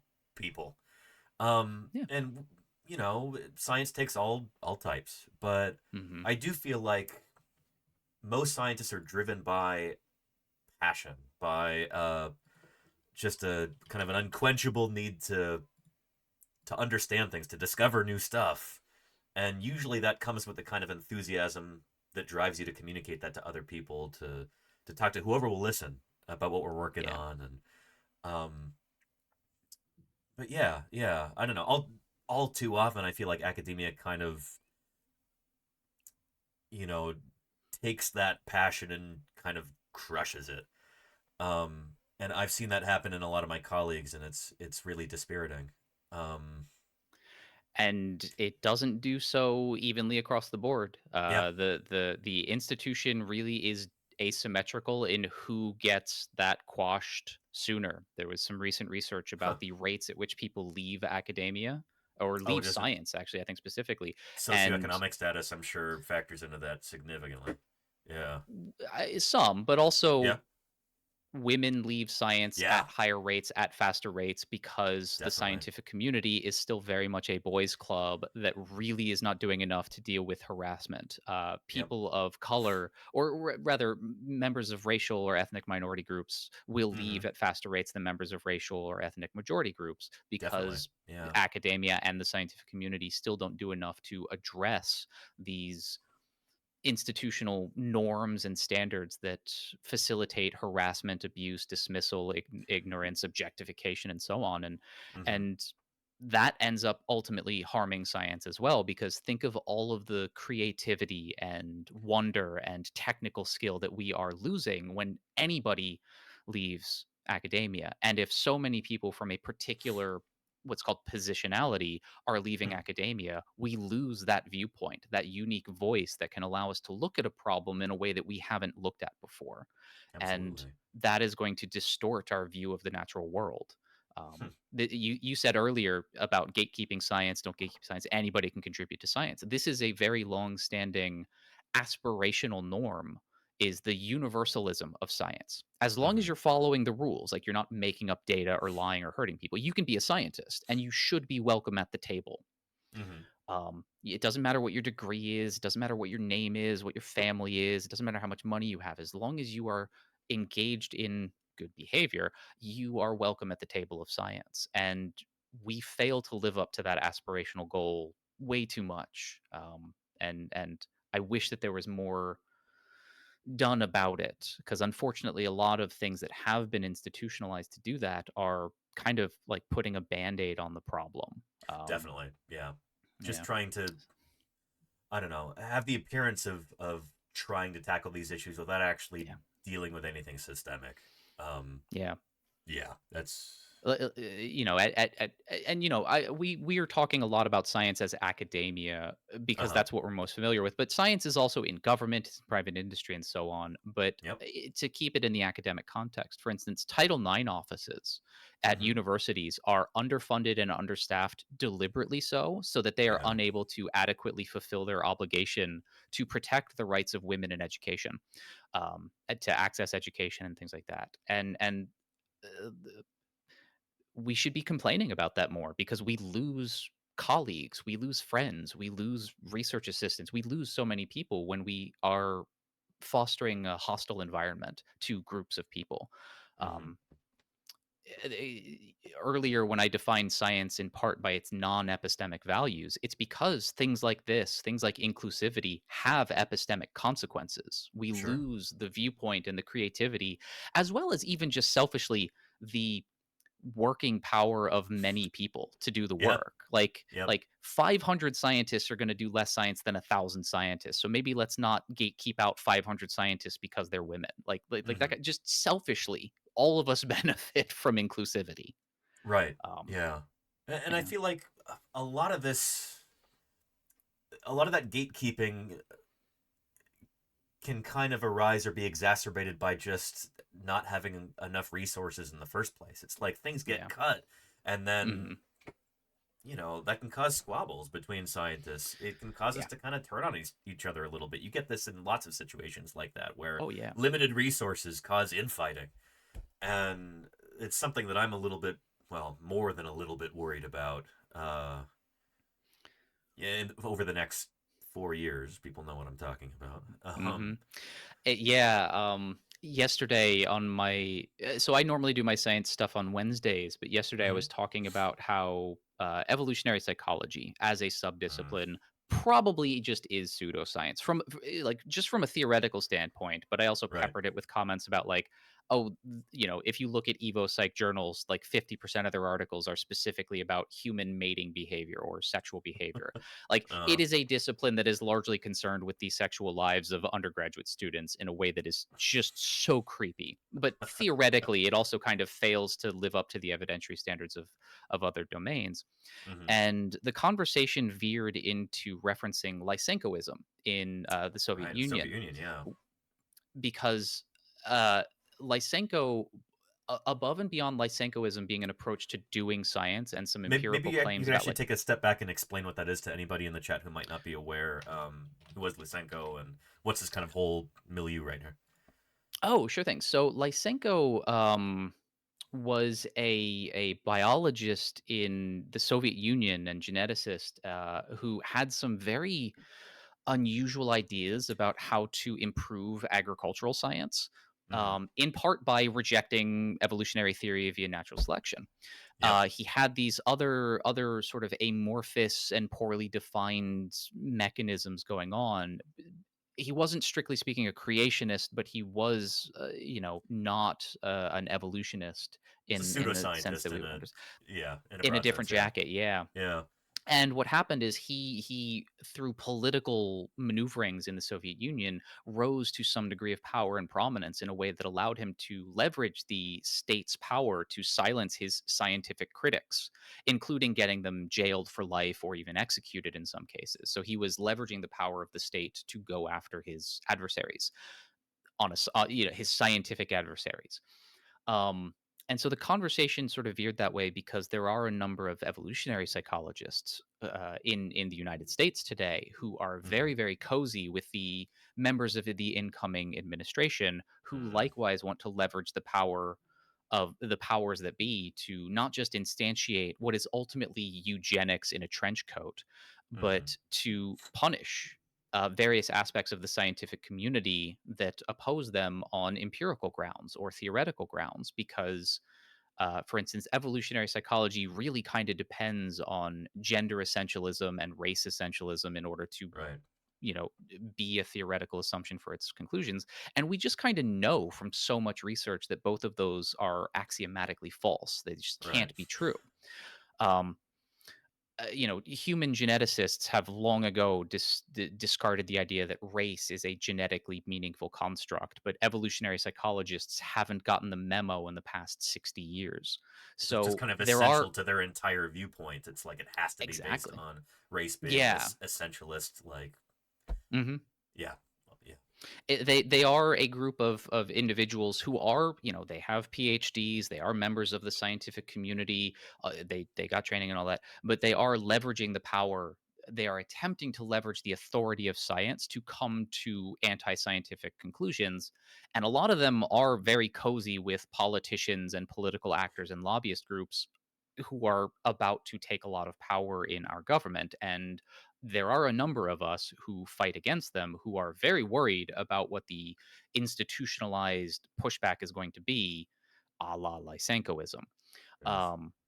So yeah, like we do have that conversation going on, and I've already lost track of why I took us down this rabbit hole. Well, I'm curious to know if that's directly relevant to your research. Like, is this something that you're worried about personally? There being consequences for you or your colleagues because of this? I'm lucky enough that in fossil science, it's generally not, there's some degrees of removal between that and federal politics. But yeah. Yeah, so I mean, at least for me personally, as long as I don't have a job, there's nothing they can do to me. So I can just mouth off as freely as I want on Twitch, and it's very freeing. It's Nice. very freeing to call out a researcher by name and go, "You're kind of a eugenicist." But if I had the job or whatever, then all of a sudden they could. This has happened. They've sort of brigaded universities with like freedom of information requests. Like climate scientists have to put up with this too. Right. Yeah. So anybody whose scientific work is subject to politicized conspiratorial rhetoric is subject to interference in all sorts of ways through this sort of harassment. Climate scientists, medical researchers who study vaccines, all sorts of stuff. But yeah, specifically misinformation researchers have actually seen entire offices and agencies and laboratories shut down and defunded, and that's just within the last few years, under a Democratic administration, in anticipation of what's going to happen. So it is going to get worse, the misinformation ecosystem, which really sucks. And I already do know of some I mean, distal colleagues. I don't know them personally, but people whose work I've read and respect who've already had like funding cut for their research. So it is already kind of happening. This is why it's important for members of the general public to be scientifically proactive too, to do your best to engage with science and scientists as much as possible, to learn as much as you can, because like the stuff that we do is just cool and worth it for its own sake. But this way you can also like, Jesus Christ, dinosaurs, what actually is cooler than dinosaurs? Like, nothing. Yeah, sorry, not to be too self-aggrandizing, but yeah, awesome shirt today, by the way. I saw the Parasaurolophus peeking up there. I was going to comment on it earlier. It says dinosaurs are cool because dinosaurs are cool. Like the stuff that we do is super interesting for its own sake, but the more the public is passionate about and interested about science, the more we can all leverage that to benefit the relationship between science and politics. Talk to your elected representatives at local, state, federal level, or whatever the concordant relationship is in other countries. The county level in Ireland, for instance, to try to advocate for more funding for research, more funding for universities to hire more staff, to be able to recruit more students, to have more classes. The general public is a very important part of protecting the scientific community from political interference. And like we need that help. And given that there are so many translational benefits for the general public from scientific output, like new medicines, it is in the public's best interest too. Um, so getting back a bit, yeah, these kinds of things are going to interfere. They are already interfering with the scientific work that goes on. It will eventually hit everybody in the scientific community, and that really hurts everybody. And so it does become a kind of like we all need to provide a unified front to protect science. It's not just up to the eggheads in the ivory tower at Stanford and Harvard. It is up to everyone to play a part, but the eggheads at Stanford and Harvard probably do need their egos in check a little bit about, you know, their role in it, because they only have one vote, whereas the general public has many one votes. Sure. Yeah. That kind of stuff. So, yeah. And on that same token, talking about the importance of getting the general public enthused about science, you're probably familiar with the Sagan effect, as it's been called, right? A little bit, yeah. Yeah. Here, let me try and do a summary, and then if I get any parts of this wrong, please jump in and correct me. But there's this idea that I've read in multiple books on the philosophy of science, about science outreach and that kind of thing, that say that the astronomer Carl Sagan, who was very well known to the public, and very well known within astronomy too, he was often looked down upon by his fellow astronomers or other people in the scientific community because he did a lot of outreach, because he went on the Johnny Carson show, because he produced documentaries. He was on TV a lot, that people said that, is this guy really a real scientist if he's cavorting around with celebrities and, if he's on TV all the time? And so he was often passed up for promotion. He didn't receive some of the scientific medals and stuff like that he otherwise probably would have. And generally, he was kind of badmouthed by a lot of his colleagues. What are your thoughts on that? Is this something that we're still dealing with as a scientific community today? Yeah. It's there are many scientists who do take seriously the public outreach of science and public communication of science. Like on Blue Sky, for instance, there are some what are they called, lists or feeds or whatever, where you could just follow tons of people. Yeah, that's it. Tons of people who do public outreach of science in a whole bunch of different ways. Like Muhoodle started one for Twitch streamers. There's another person who did it for YouTubers. There's others who've done it for popular press books. So there are more scientists now who are doing it than ever before, but there is still some degree of condescension among some scientists about doing it, because there is this trade-off of time that you spend doing a popular press book is not going to be novel research that guides the field forward. It's going to be communicating stuff that we already have a pretty good handle on. So there's a little bit of like, hey, don't spend too much time doing that. But the other part of the Sagan effect is, driving it, is because Sagan probably did have more contributions to science, just not in the way that we're used to thinking of them. Well, no, I mean, that's the thing, is that it's actually been looked at. It's his publications have been tallied up, and he had more publications than practically anybody. So his output was prolific in terms of actual peer-reviewed journal articles. But even then, his contributions to science were way more than his number of publications, because he inspired somebody to go into physics. He inspired somebody to pursue science, and then they veered off course and ended up being a neuroscientist. He inspired somebody to go into science, and they became an oncologist. And so you have these indirect contributions to science that are hard to measure but are still real. And that is one of the great benefits of doing any sort of science outreach. Is you never really know who you're inspiring, and you never really know what seeds you're planting that people will cultivate in their lives to motivate them to be a good scientist or a good engineer, or Right. even a non-scientific field. Somebody who just cares enough about doing work the right way, but becomes a lawyer defending people's rights in the court Sure. of law. Like that's Mhm. that's a contribution to the public. Mhm. And that's a part of the Sagan effect as well. Trying to minimize a scientist's contribution to only the quantifiable direct contributions is rather Mhm. myopic, but it is also very easy to measure. And that can be why there's still a little bit of looking downness on public outreach, is because how do you quantify the effect, Uh-huh. especially in the short term? If you Because you taught very young children, Mhm. how do you quantify in the 7-year period in your pre-tenure probationary period, for lack of a Mhm. better word? How do you quantify that if the elementary school students that you taught won't become scientists for 20 years or 30 years? Like Good point. like Yeah. how do you do Yeah. that? And so there is a kind of pragmatism to it, but it's still a myopic pragmatism that is prioritizing what we can know versus Mhm. what we can't know. We're searching for the keys under the light, not where we lost them, kind of metaphor. Right. Yeah. With that being said, um, we both appreciate the importance of science outreach like this, and that's what we're trying to do here on Twitch. Do your colleagues know that you do this? Are you kind of open about that? With Yes, sort Yeah. of. Way back when, during one of my, in grad school, at the end of every year, you have to sort of like summarize your productivity to the department.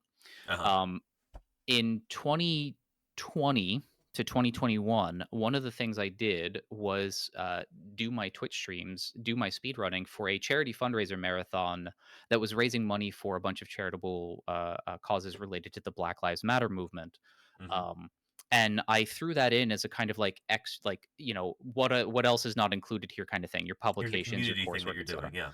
Yeah. Yeah, and I made sure to frame it as like, because there is a lot of relevant stuff going on to psychological, cognitive, and neuroscience with relevant to things like um, police brutality or marginalization and oppression, all of this other stuff, and Mhm. funding, like essentially providing some funding to some charitable communities and charitable organizations that Yeah. address some aspect of this. Mhm. Um, is a kind of indirect contribution to science. And so they knew that I was a streamer from about 2021 onward, but nobody really took an interest. Mhm. Um, and I did try to insist upon using any sort of platform we had at our disposal to do science outreach, and I Sure. got a lot of very snooty pushback from faculty in the department saying I Uh. didn't get into this. One person had said I didn't get into science to do public outreach, and I said, yeah, but you didn't get into it to accuse students of plagiarizing their term papers, and you do that too.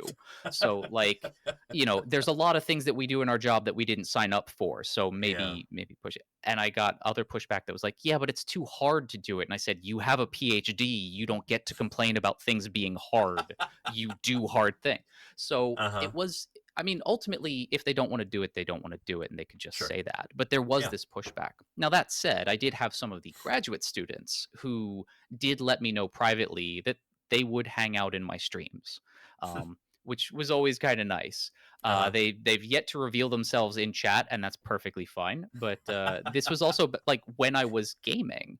Uh-huh. But when I am gaming, it's very easy to poke and prod me into talking about my research. So the science was always like subtly Uh-huh. dripped and drabbed in there. And then it became very explicit last August. And since then, I have talked to my colleagues a little bit openly about this is actually my income until I can get a job. So I'm trying to just throw everything at the wall to make the money I can.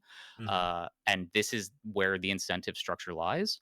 So, they do know about it, and they're just like, okay, he's doing that, so I don't have to now.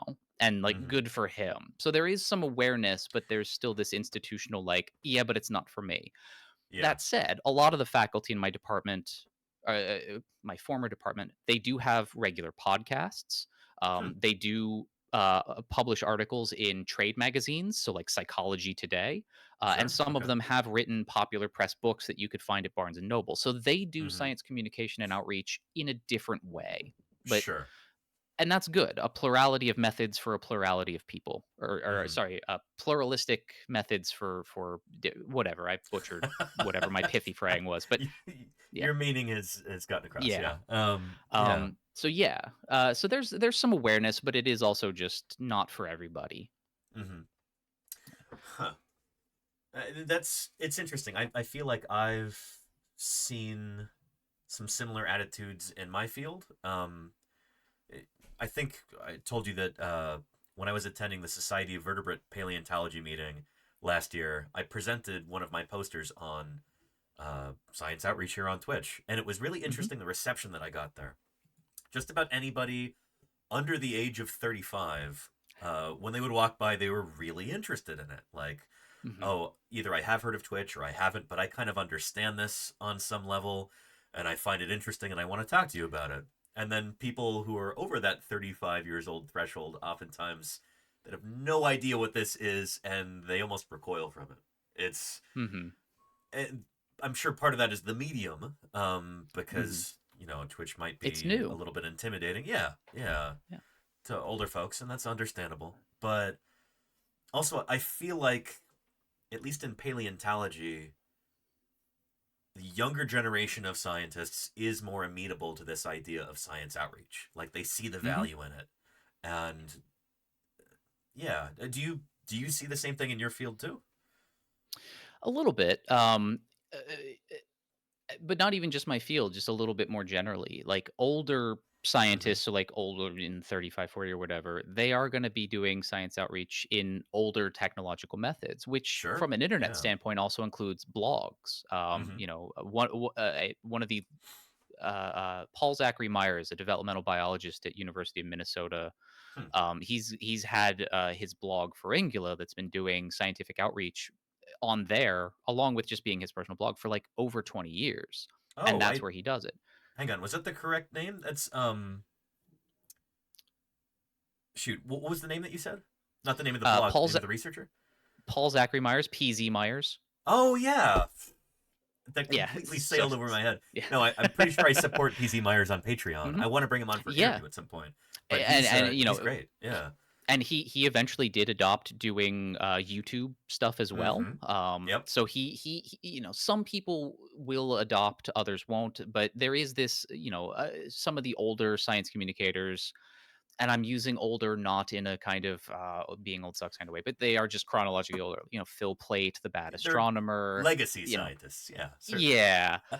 You know, where they're doing it on the internet, it's the technologies that were when they were, you know, younger and burgeoning out, because any new technology is a new set of skills to learn. And absolutely, yeah, it's understandable to want to not have to learn an entirely new platform and voice, because doing a video essay on YouTube is a very different voice than doing a live stream, which is a very different voice than doing a blog post, which is a very different voice than doing a book.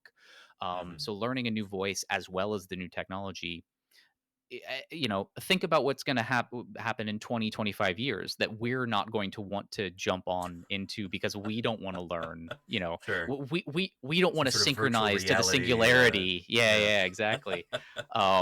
Because we're the old fogies who are just so used to the live streaming stuff on whatever is going to be the analogy, the homologue to Twitch 25 years from now, you know? Yeah, there is going to be this thing. So it is nice that yeah, one of the things I want to say, one of the really nice things about that, though, is it does give younger scientists and early career scientists an opportunity to stake their position in an environment that is not already crowded with the established figures in the field. Because it can be very hard for early career researchers to find their niche when there are still many older established luminaries and figures in the field that you know, have very powerful implicitly gatekeeping roles on presence and absence regardless. Definitely. You know, so any opportunity for younger people to jump on these new technologies and these new platforms is a really good thing that kind of makes me glad that not a lot of, you know, the 60-year-old cognitive scientists or 70-year-old neuroscientists who are still got out full there. tenure and they're, you know, yeah, exactly. So I do kind of like that salary. these things. Yeah, so I do kind of like it. One of the things I don't like about it is the idea of like, well, because I'm not interested in it, it's not worth knowing, which you do sometimes get, but people will grow and change, or they won't. They do what they want. I'm not their real dad, so I'm not going to police it too much. Um, but it is, yeah, always.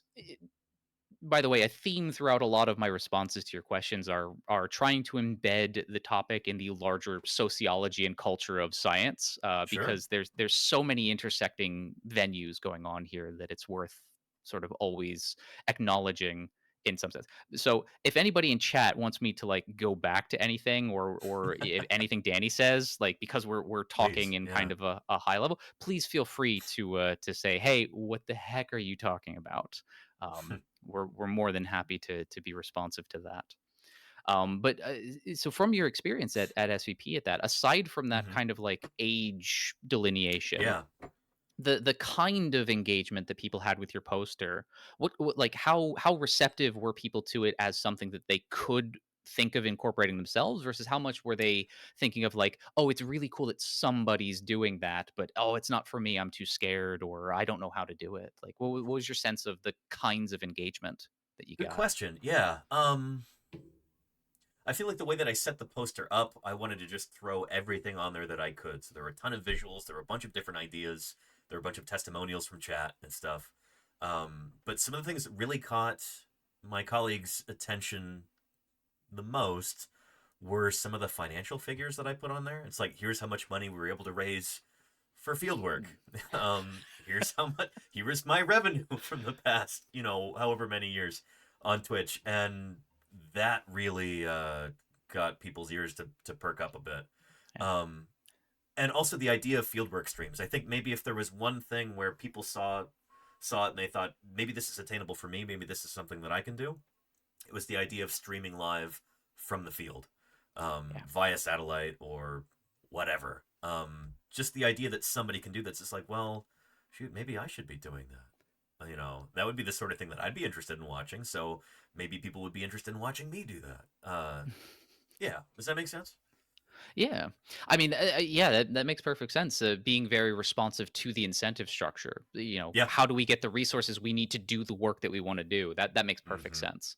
Yeah. By the way, Dawdle, your question about what dinosaur Jesus was riding into the war against the Decepticons 6,000 years ago. I mean, it's a controversial topic in paleo theology, if I can make this up even more, paleo transformer theology. But I take the position that Jesus wasn't riding a dinosaur; Jesus was riding a pterodactyl. So a pterosaur. Okay. Yeah. Yeah, pterosaur. So an ornithodyryn, but not a dinosaur per se. They're just outside of Dinosauria. Yeah, Okay. That would be a pretty big pterosaur, but I don't know how much he weighs. Yeah. I'm he's very aerodynamic with all those holes. Sorry, I yes and a little too much because my inclination is always to be the class count. No, okay. just class clown in school. Yeah, respectable. Yeah. Yeah. But I will say on that, there is an interesting point that I've actually made throughout my career in your joke comment, Dawdle, is that these, what I call epistemically unwarranted beliefs, I sort of coined that phrase about a decade ago in the literature, they do tend to overlap quite a bit more than we give them credit for. My first major contribution to the field was making the argument that it doesn't make too much sense to say, like, we're studying pseudoscience versus conspiracy theories, because a lot of conspiracies they bleed over a lot. Yeah, they invoke alternative science denial. A lot of superstitions are also conspiracies. So my first major contribution to the field was recognizing that in people's worldview there is so much overlap between these things that a question like what you asked there, while you did ask it jokingly, is the kind of question that, say, a conspiracy theorist would ask. So for instance, and have asked, so for instance, 9/11 conspiracy theorists say, how could the planes that crashed into the World Trade Center have brought it down when jet fuel doesn't melt steel beams. And it's like, but it doesn't have to. Like the science denial there is that jet fuel burns at a temperature that steel loses about 50 to 60% of its tensile strength. So you have to deny this science in order to advocate for a conspiratorial explanation for 9/11. And that is the kind of question they ask, a question that is wrong on multiple levels. And so you have to sort of tease it apart in so many different ways before you can even say, like, here's why you're wrong. It's no, here's all of the ways that you're not even wrong because you're so far off base. So like I deal with those types of questions a lot in some of my research when I've done these sort of like open-ended surveys with people, like just reading how people reason about race essentialism or the JFK assassination conspiracy or the claim that aliens are responsible for building the pyramids. It's like I wouldn't even know where to begin aside from just making fun of you at that point. Like there is a point at which somebody's just so wrong that I'm only left to just make fun of them because I've got a life to lead.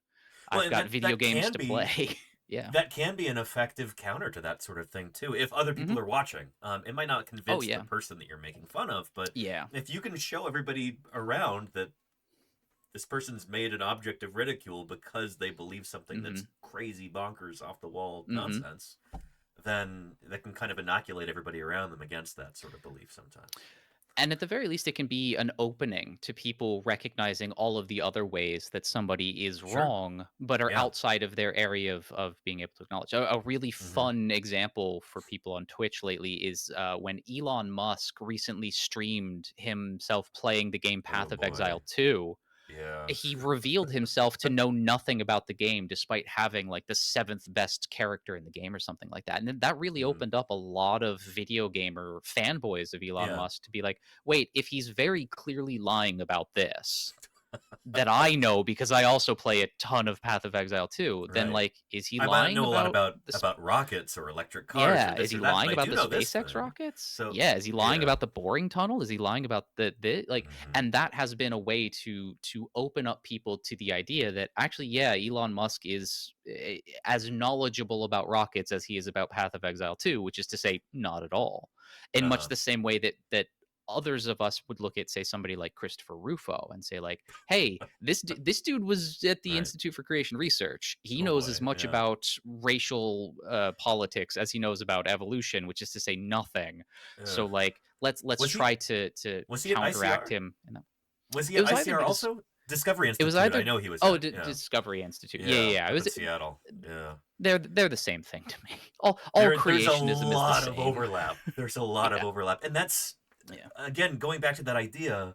The other day on stream, I don't know why it came up, but somebody was they brought up the idea that like, well, at least if somebody has false beliefs about dinosaurs, it probably doesn't affect the rest of their life or something, and it oftentimes does. I pulled up the trailer for there was that documentary Behind the Curve. I'm sure you're familiar with this about the flat earth stuff. And right there in the trailer, one of the big flat earth guys, he says at the beginning, just as a kind of a throwaway line as he's talking to the interviewers, he's like, do you know they made up dinosaurs? Like the school system, you know, in order to teach people that the earth is old and that the earth is round. And it's like these things bleed into one another. And I think if I were to go and interview 100 different flat earthers, the vast majority of them, I suspect, would also not believe in dinosaurs. Yeah, all of these ideas are connected. So the thing is, nature is weirdly enough incredibly correlated with itself, which means that if an idea doesn't if an idea doesn't actually fit within our broader network of knowledge about related phenomena, it's probably either false or everything else we know is false. Right. And just from a kind of simple intuitive statistical standpoint, what's more likely, one thing being false or everything else but that one thing being false? Right. So, an example from psychology is in 2011, I want to say, a very, very prestigious social psychologist published in the flagship journal, Journal of Personality and Social Psychology, an article saying that across these 4 studies, I have shown proof of psychic powers. It was Oh this boy. like legitimate, yeah, a man named Daryl Bem, who I believe was at Cornell Mhm. University, so a very prestigious institution. Uh, Daryl Bem has been a very prominent figure in social psychology for a long time, but he published this article in earnest. He was really trying to Mhm. make this argument. And there was a lot of hubbub among my colleagues about, like, yeah, but his methods weren't great and he could have p hacked the results and maybe he's only selectively reporting. And Mhm. then I saw an article that was published. I believe the researcher's name was Schwarzkopf. It was a response. And it's just, we should have seen this coming, just to sort of pun on the idea of psychic powers. And he Mhm. said, we shouldn't have taken this seriously enough to interrogate his methods because psychic powers necessarily means effects come before causes, which Right. violates every known physical thermodynamic principle that all of our understanding of reality is based on. Yep. So If you this essentially have to idea, accept the idea of the existence of magic in a scientific yeah, context, then it's like, hmm then just throw science out. What are we even doing? when yeah, You know? when you allow for Yeah. that, everything else has to be dismantled and replaced. And Yeah. so, like, yeah, so this person, published this article. And I was just like, yeah, that's actually what needed to be said. Is this idea, as tantalizing as it may be, Mhm. it doesn't fit within our entire rest of the knowledge base, and Which we see the it's same shocking thing that it made in, it through review. I mean, that's well, psychologists are not physicists, so weren't thinking about, like, thermodynamics and cause effect. It is also just a failure uh, of social psychologists in general to be too methods oriented and not theory huh. oriented. Uh-huh. Oh well, he had a good sample size, and this is like, too much method, not enough theory.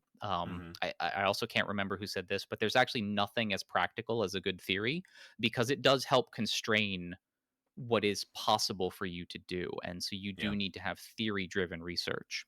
And unfortunately, social psychology or psychology in general has not actually had a theory in about 80 years. The last theory that we really had that coalesced the field together was behaviorism, but that fell out of favor in the early 1960s, late 1950s with the rise Huh. of cognitivism and, Noam Chomsky's Universal Grammar and a Mhm. book by George Miller and Carl Pribram and I want to say Eugene Galanter called Plans and the Structure of Behavior that really called into question how much additional stuff is going on in a cognitive system Okay. beyond what can be explained by behaviorism, Pavlovian conditioning, reinforcement schedules, and so on.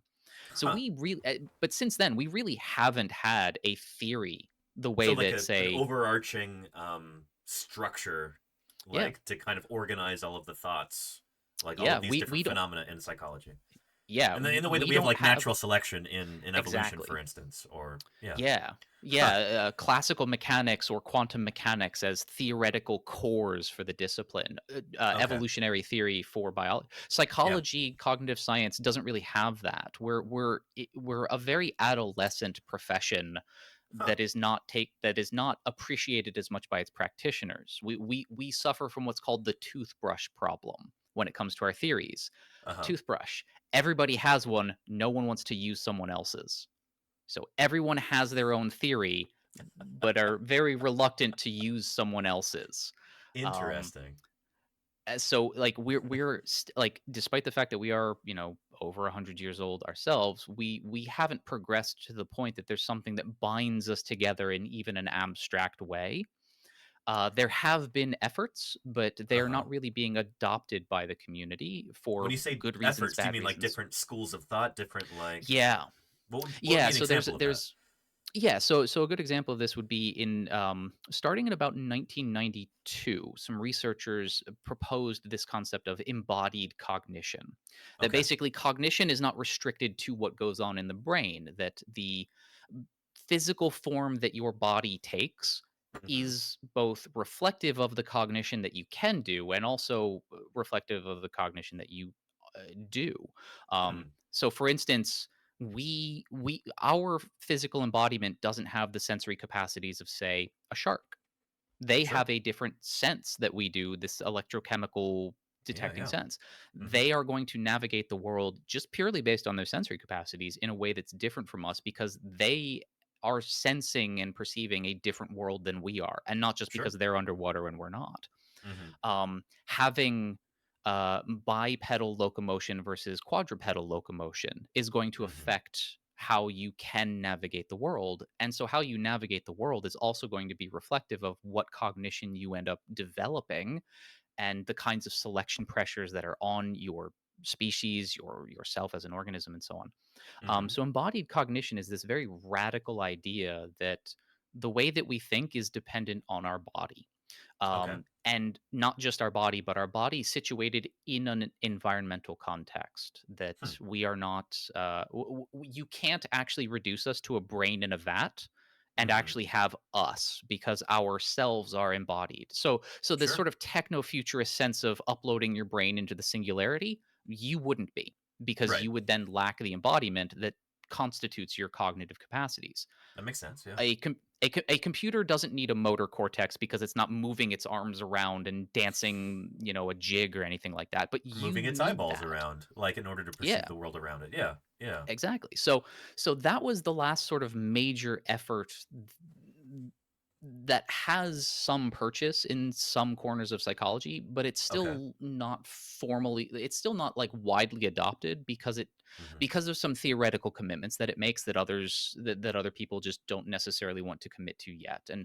And there's tons of fights about it and things like that. But as good science is acrimonious and combative at times in order to see what ideas survive criticism. Yeah. I don't mean to make it seem like a bad thing. It is a good thing, Yeah. but we still don't have theory in the way that, say, you as a paleontologist have theory. We Mhm. have smaller scale theories that explain phenomenon kind of in isolation from broader contexts, whereas you do have this larger set of theories. So, like the age of the Earth Sure. and the processes of evolution of not just selection but also genetic drift and all these other things, Mhm. that any claim that you make has to sort of fit comfortably with all of the rest of that. Right. Yeah. We kind of don't have that, which is Huh. very problematic for us as a discipline, despite the fact that empirically, in terms of the Mhm. amount of data we have as a discipline, we probably actually have more than most disciplines do. Hmm. We have too much data, but not enough theory to explain it. Interesting. Weirdly enough. So Um, with those data, are you able to actually make predictions that are borne out to be true through experimentation and stuff like that? Sometimes, yeah. Yeah. A lot more than you'd think. Some of it is really small scale, though. So Uh-huh. sort of silly example could be language development. Like we know enough about how people develop language that we can start to make predictions about what do certain delays in language acquisition mean for, say, abnormal development, or Mhm. even maybe the presence of say abuse. It's certainly a very extreme case, but we can make those kinds of small scale, narrow predictions in a way that, writ large do pan out on average. Mhm. But we also, there's so much variation in what it means to be human that none of our ideas really are all encompassing. Like Mhm. we do have to be careful to avoid what's called the ecological fallacy, the idea of treating every individual member of the group as though group level metrics apply to every individual. Hmm. It'd Okay. be like saying everyone who's in sixth grade is the exact same height because the average height of that class is whatever. Sure. Like we know we can't do that, so we do Mhm. have to avoid that kind of stuff. Um, so yeah, making predictions. I'm going. I'm going. God, I want to say that this was Woody Allen who said this, but prediction Hmm. is hard, especially about the future, and that is especially true in Yeah. very dynamic, complex systems. And Mhm. weather is a complex system that we're not great at predicting in the way that we'd like to, and Sure. humans are at least as complicated as the weather. So our ability to make predictions about humanity or humans is a little different, um, Sure. which it does lend itself to a lot of pseudoscientific ideas about how to do that. You do have like pickup artists who have these pseudoscientific ideas about how to get dates. You Mm-hmm. do have scammers and grifters who have all of these things about how do we convince people that here's the truth about humans to manipulate them to do these things. Or even ancient things like astrology, just trying to Yeah. take extremely complicated human beings and boil them down Yeah. to, oh, well, you're this star sign, so that means you're this, and you'll behave Yeah. in such and such a way. Yeah, exactly. And that, like, it's born out from an impulse to want to understand the world, because the Mm-hmm. more we understand the world, the more we can successfully navigate it. Sure. But it gets back to that epistemic humility thing. There's just so much we don't know, and there's Mhm. also a lot that we can't know. And we're not always as good about that as a field as we would like to. And certainly the general public, which includes all of us, also have Uh-huh. these competing demands to also try to understand the world. The vaccines cause autism thing is a good example here. It is perfectly understandable for parents to worry about their kids' health.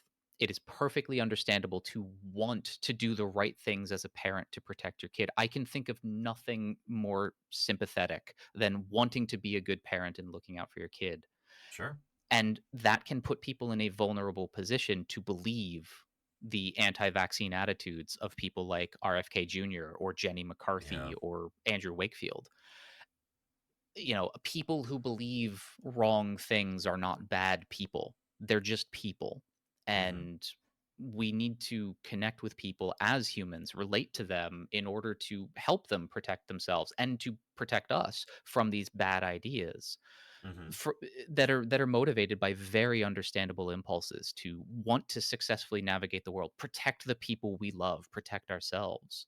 But unfortunately, and I think this was the graphic artist, or the cartoon comic book artist, Alan Moore, who said that noticing about conspiracy theorist groups, it's like there's this desire to want the conspiracy to be true because it means someone is in control. But the truth of the matter is, somebody is driving the bus rather than like, Yeah. oh shoot, there's nobody behind the wheel. That's a scary thought. That Yeah, things can be just random. Exactly. Yeah, like there's only so much we can actually control, and that's scary. But it doesn't have to be scary in the sense that we retreat into superstition and easy answers in order to reconcile. Learning to come to be comfortable in ignorance or in unpredictability Or is ambiguity. uncertainty is vital for our own cognitive and intellectual growth and development, and that's part of what makes certain advances all the more intellectually and morally offensive, like with AI technologies that are being advertised as feed all of your dead loved ones emails and text messages into so that you can continue to have a conversation with them. Right. Not only does that sound so much like 500 years ago, let me peer into my crystal ball and see what your grandfather thinks. Like it just strikes me as Let's hold a seance. technological Yeah. supernaturalism. Yeah, exactly. But it is also preventing healthy development to deal with a very human aspect of life, which is loss and grief. Not only that, but also that data is surely going to be sold to third parties and probably used for nefarious purposes too. That's how they make money on this, I presume. Oh God, yeah, absolutely.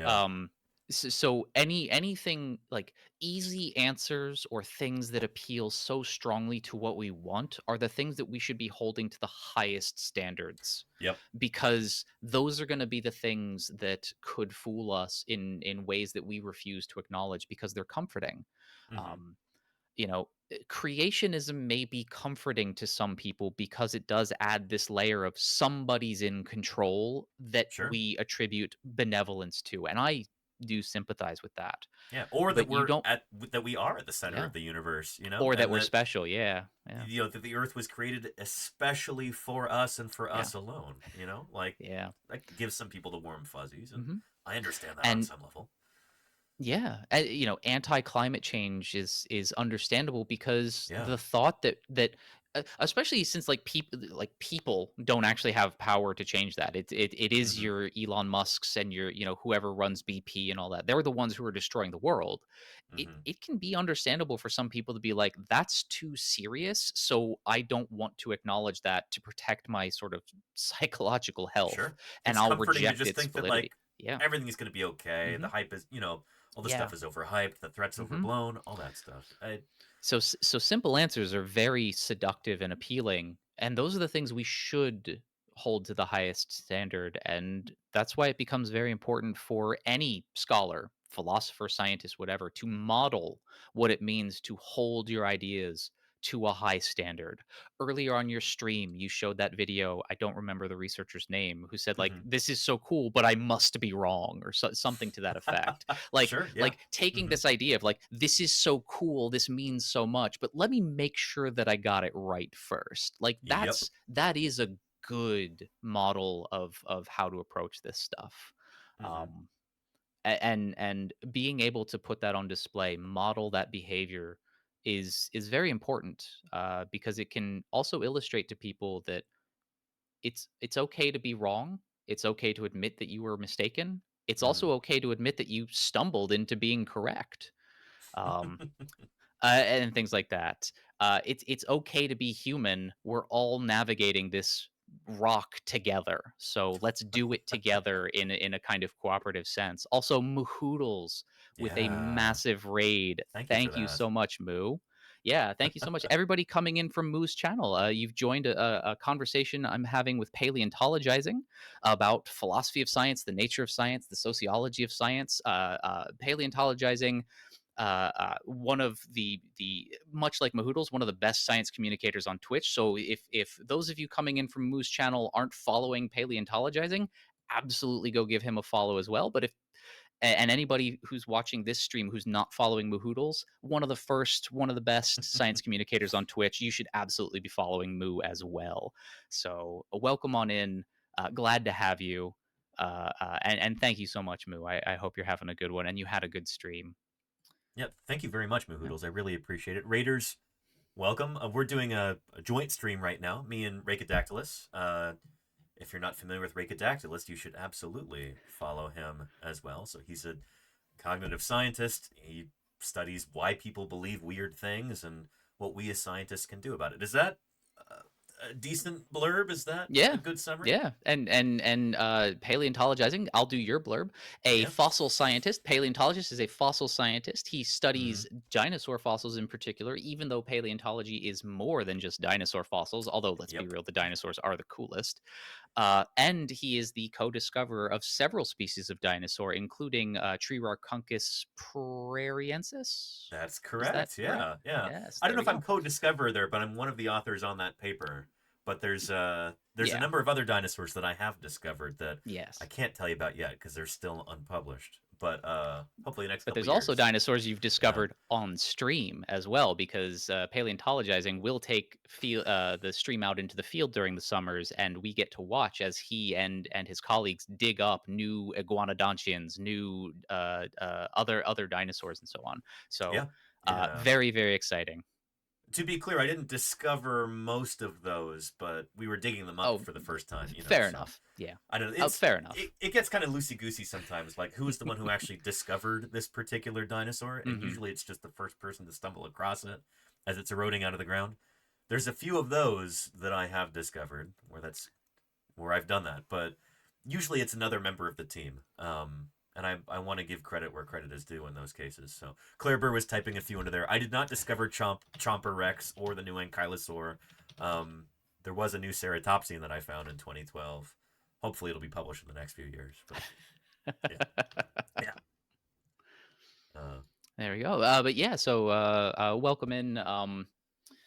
Yeah, I hope you had a great stream. If you got to do the raid and run thing, absolutely go do all the self-care things. We want our streamers to be taking care of themselves, but I do hope you had a great stream. And anybody from Moo's channel, if you want to discuss what you all were doing today, that'd be great. Because I think there's been a lot of rocket-related and space-related news lately.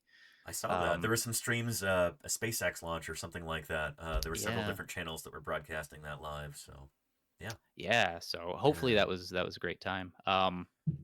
But yeah, we were just talking about in a specific sense that uncertainty can be kind of scary, and that can be part of the appeal of a lot of pseudoscientific or conspiratorial ideas, is they provide easy, simple solutions to very complex or scary things that we are actually uncertain about.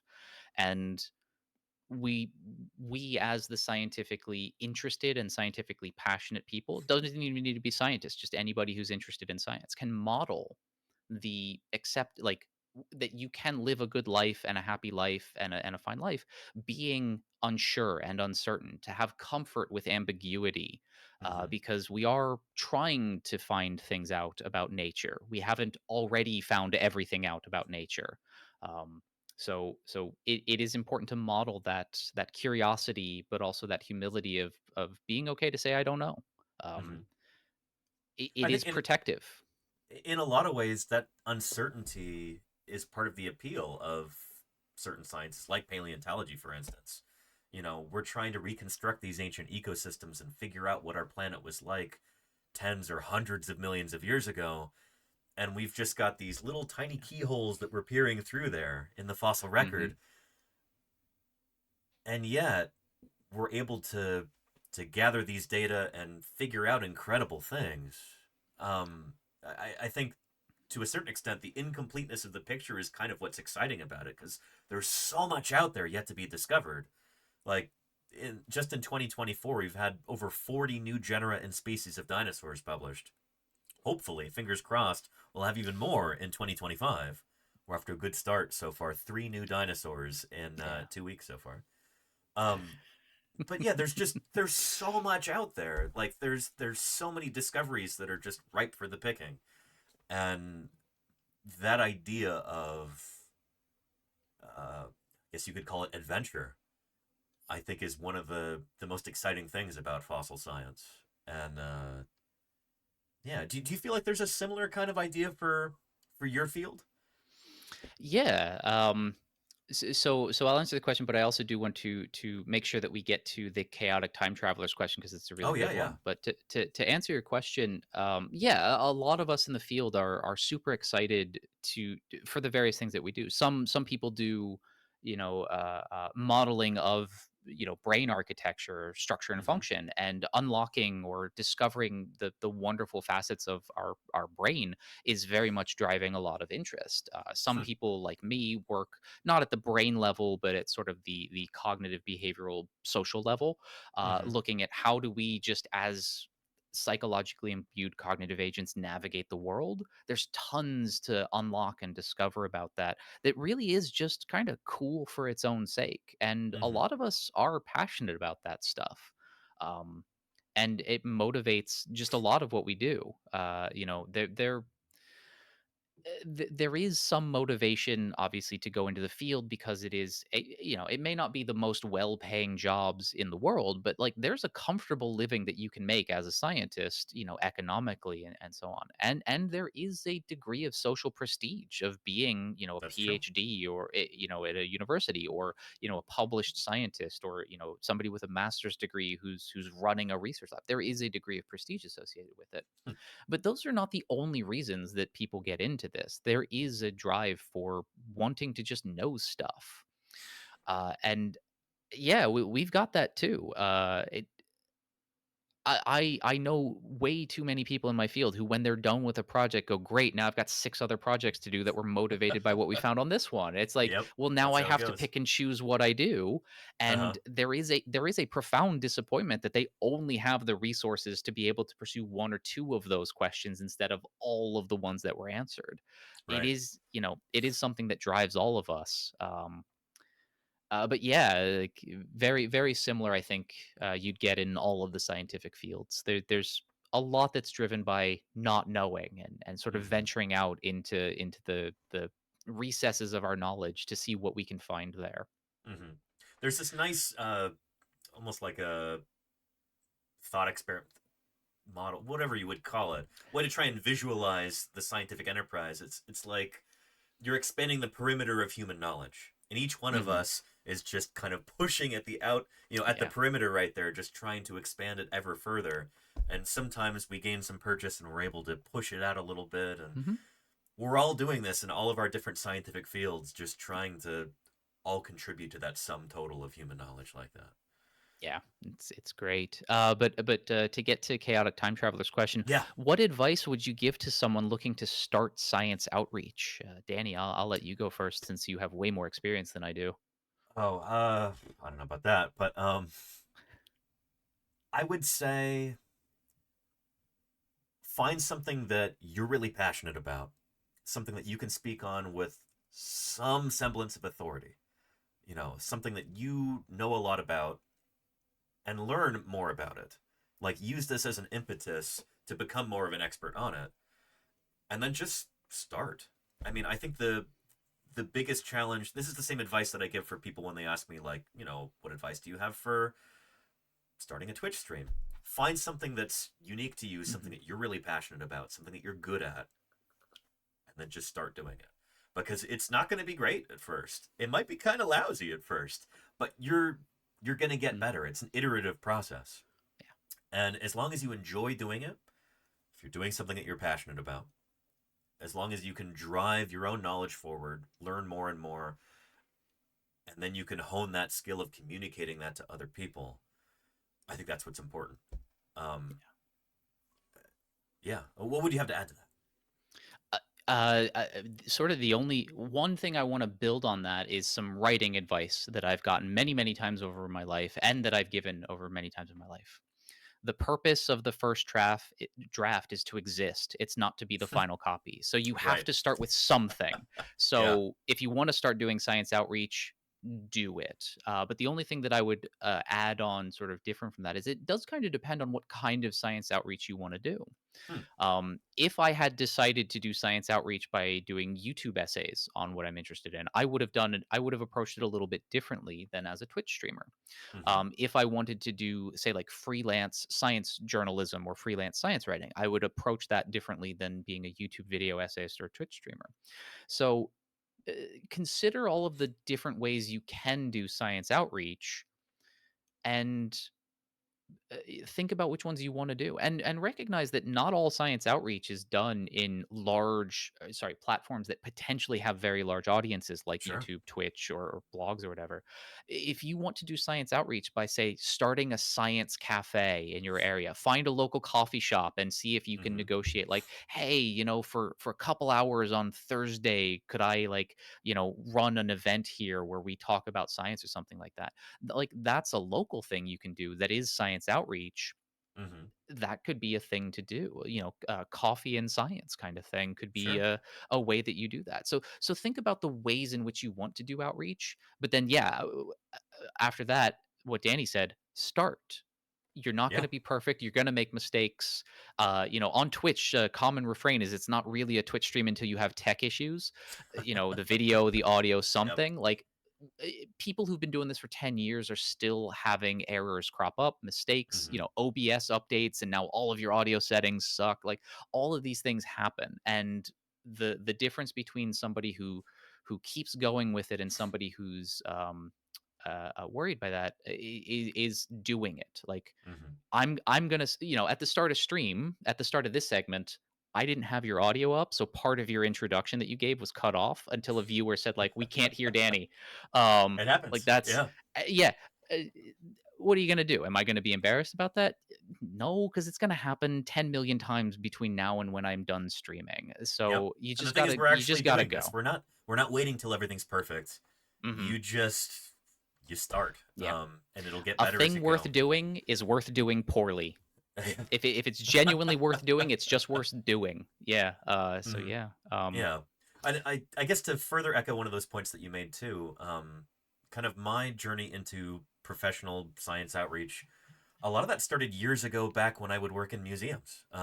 Just like taking friends and relatives and sometimes first dates on tours of the museum that I worked at in Montana, or working at other museums, just That's such a good first date. That's not fair.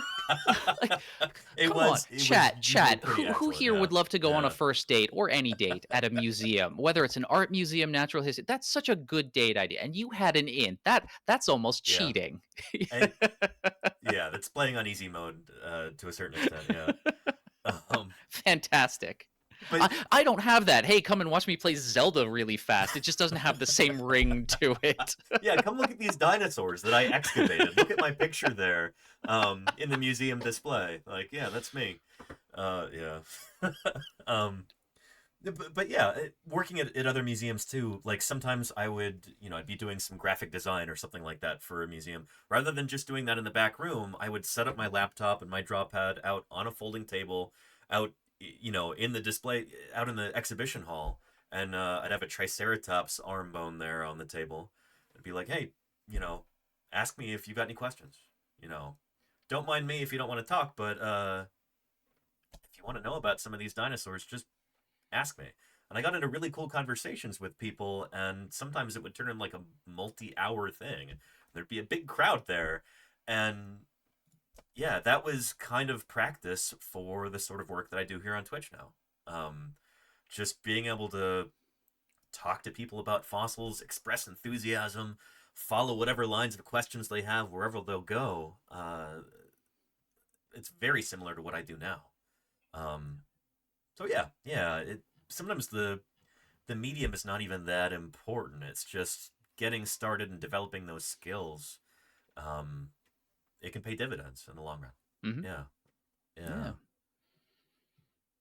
We did have another question up above. Did you see this earlier? First time chatter had a question that I thought was maybe it was from Drevested T.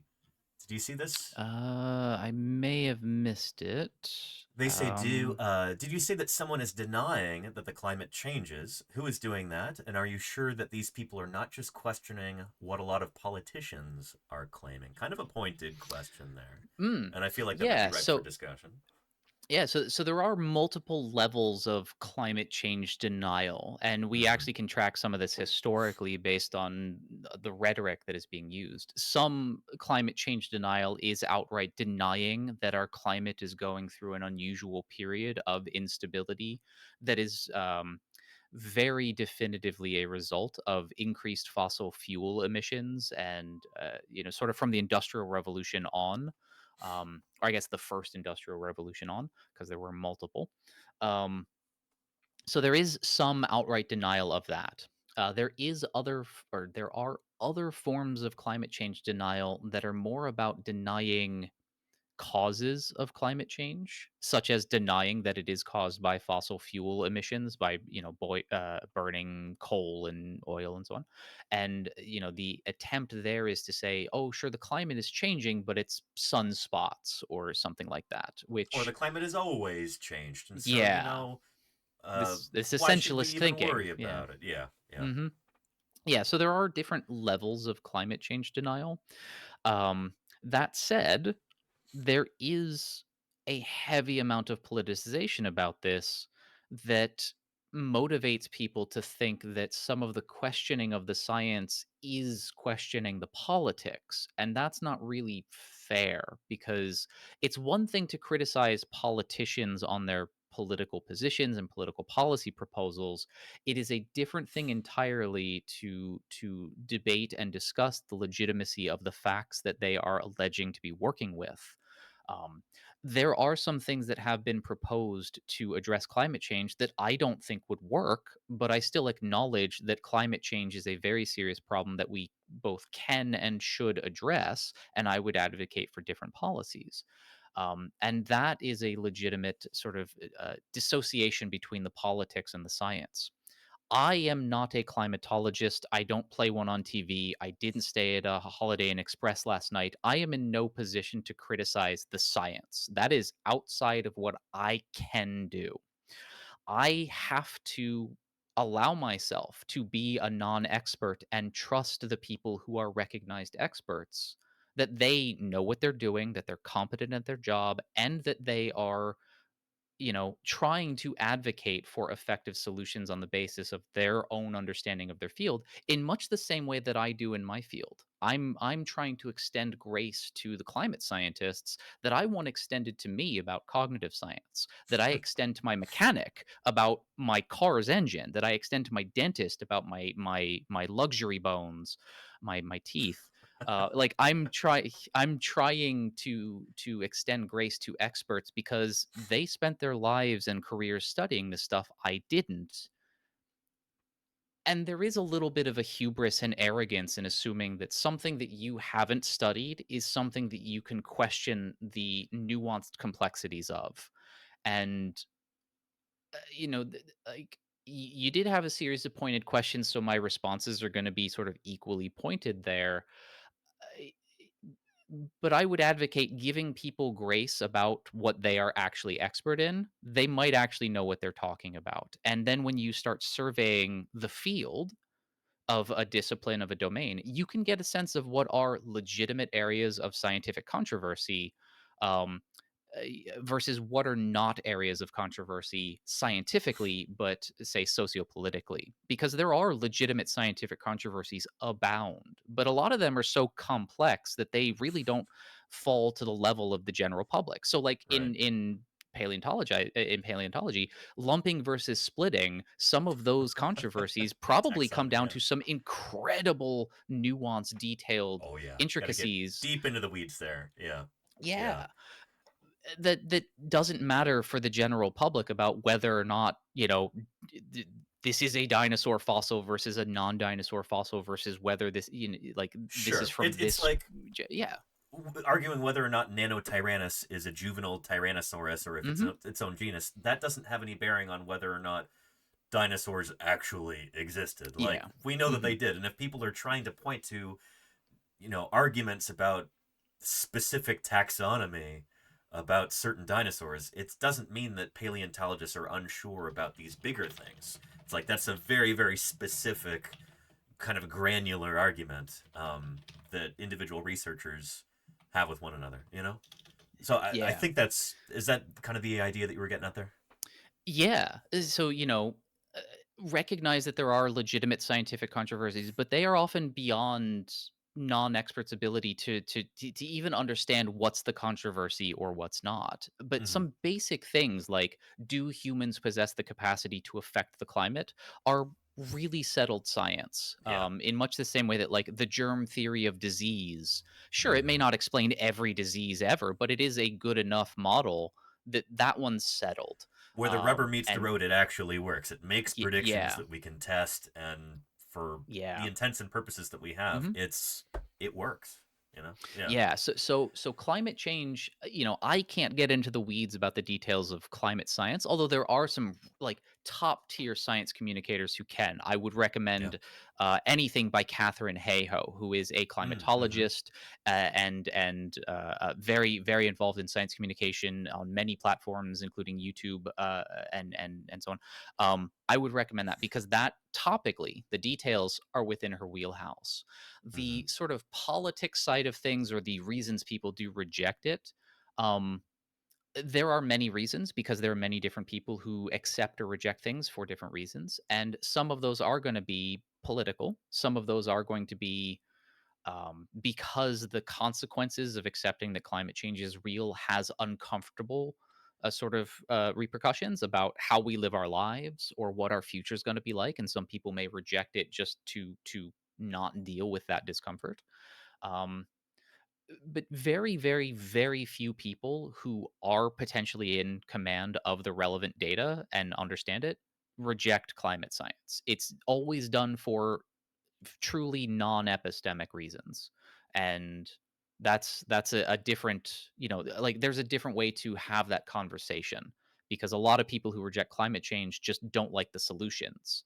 For Mm-hmm. instance, like if we have to cap carbon emissions, or move away from a car centric infrastructure to more public transportation, or from fossil fuels to electric, like there are economic incentives to reject climate change, not because the science is wrong, but because the consequences are undesirable for some people. So I Sure. I hope Because that that might helps cut into address some of. profits for Yeah. certain people. Yeah, absolutely.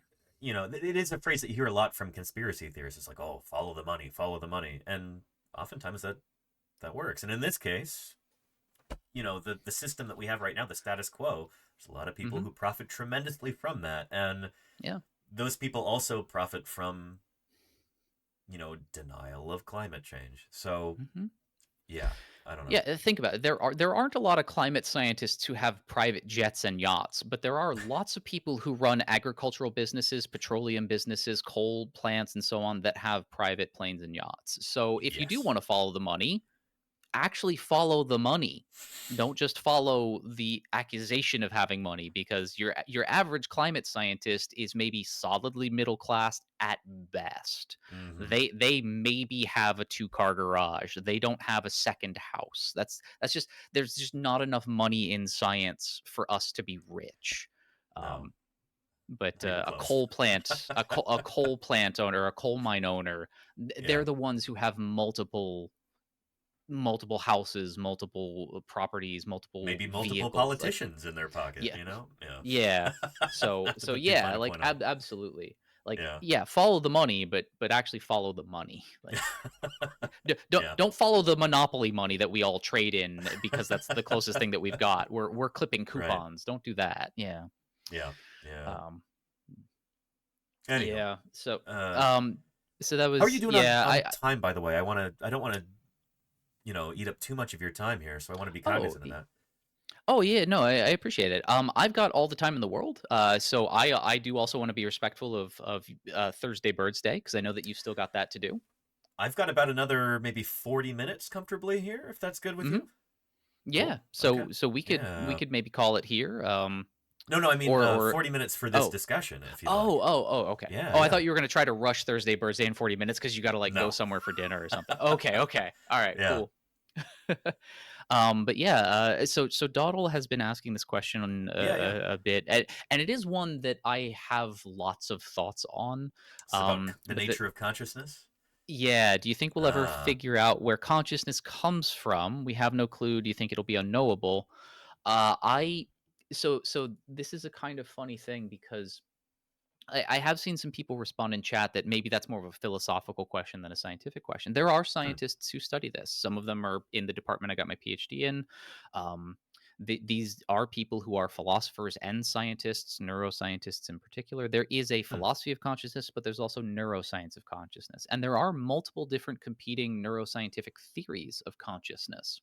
I'm not truly well versed in any of them to be able to speak about specifically what is argued, but they do typically argue that there are different clusters of regions of the brain that work synergistically to give rise to consciousness, and the different theories are just like different clusters of brain regions. That's a capsule summary of it. And a couple of years ago, the philosopher and neuroscientist David Chalmers was one of the sort of primary investigators of a research group that was specifically trying to test the alternative predictions by these alternative theories. With two major leading theories that he was testing. One called integrated information theory, and the other called higher order theory. I don't know the details. That's not relevant for the story, but he was involved in a large consortium of scientists, dozens of scientists, I think a few hundreds of scientists actually, who got together to engage in what's called an adversarial collaboration. These researchers from these different camps got together and said, what would be a good research study to differentiate that could produce results that could lean towards one theory versus another? Is a very cool idea.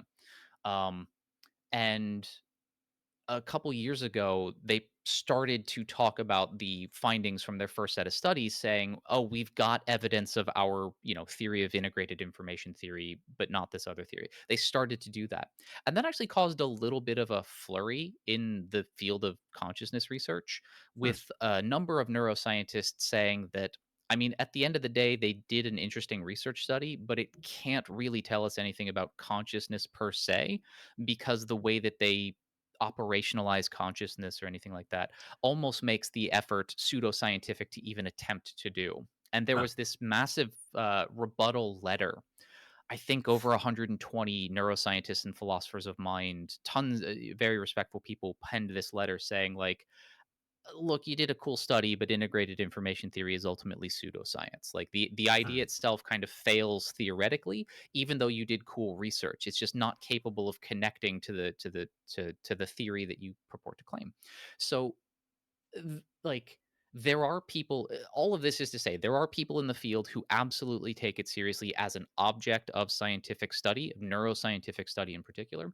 And then there are also a lot of scientists, neuroscientists and philosophers who think that actually consciousness as currently defined by a lot of these researchers is kind of outside the purview of being a scientifically investigatable object currently, possibly even forever.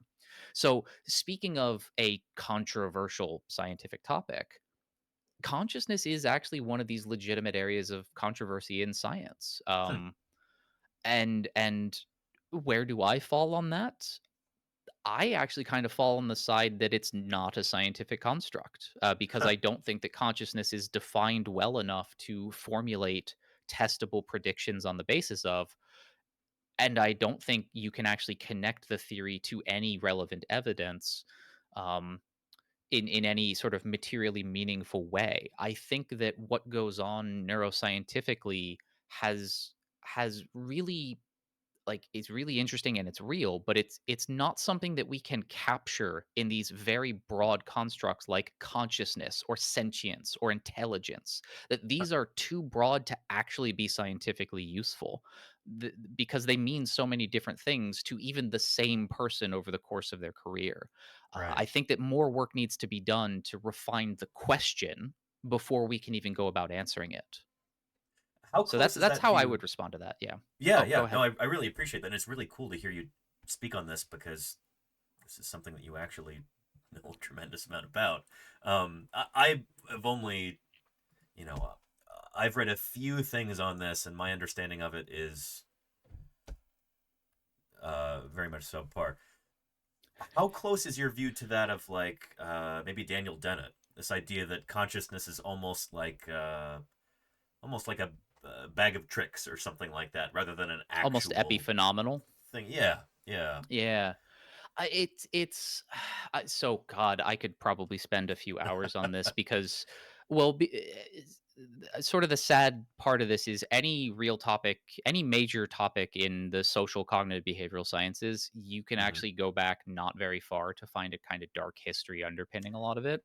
That makes And a lot of sense. consciousness research has a kind of history that, in my view, treats the concept almost as a weapon, as Mm, in it's something that we deny to people, like we assume that these organisms don't have it in order to right. justify our treatment of those. So a lot Sure. of treatment of animals, for instance, Hmm. of non-human animals, for instance, Yeah. is Saying that predicated they on this exhibit idea. behaviors rather than actually Yeah. having emotions or feelings or Yeah. something like that. Yeah. Yeah. So a lot of mistreatment of animals has been, dismissed or underplayed. The suffering of animals has been ignored because we don't attribute them this quality. We Sure. default assume they don't have it, Hmm. except for a few rare instances like the dolphin or whatever, things that can do things that are like humans. Like Sure. it is, and it's also weaponized developmentally. So it Hmm. wasn't actually until very recently in medicine that we would administer anesthesia to children, to like newborn babies,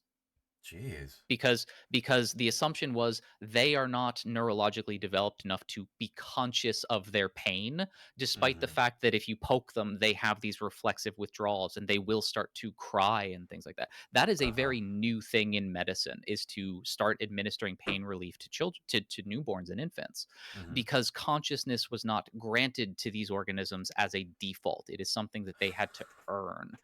And I think that unfortunately, in the history of philosophizing and science of consciousness, there Hmm. hasn't really been a reckoning with that yet. And a Hmm. lot of it is still moving forward in that vein, even though a lot of these researchers today would argue, yes, of course, infants are conscious, just not in the same way that a 20-year-old is, but you do want to give them pain relief.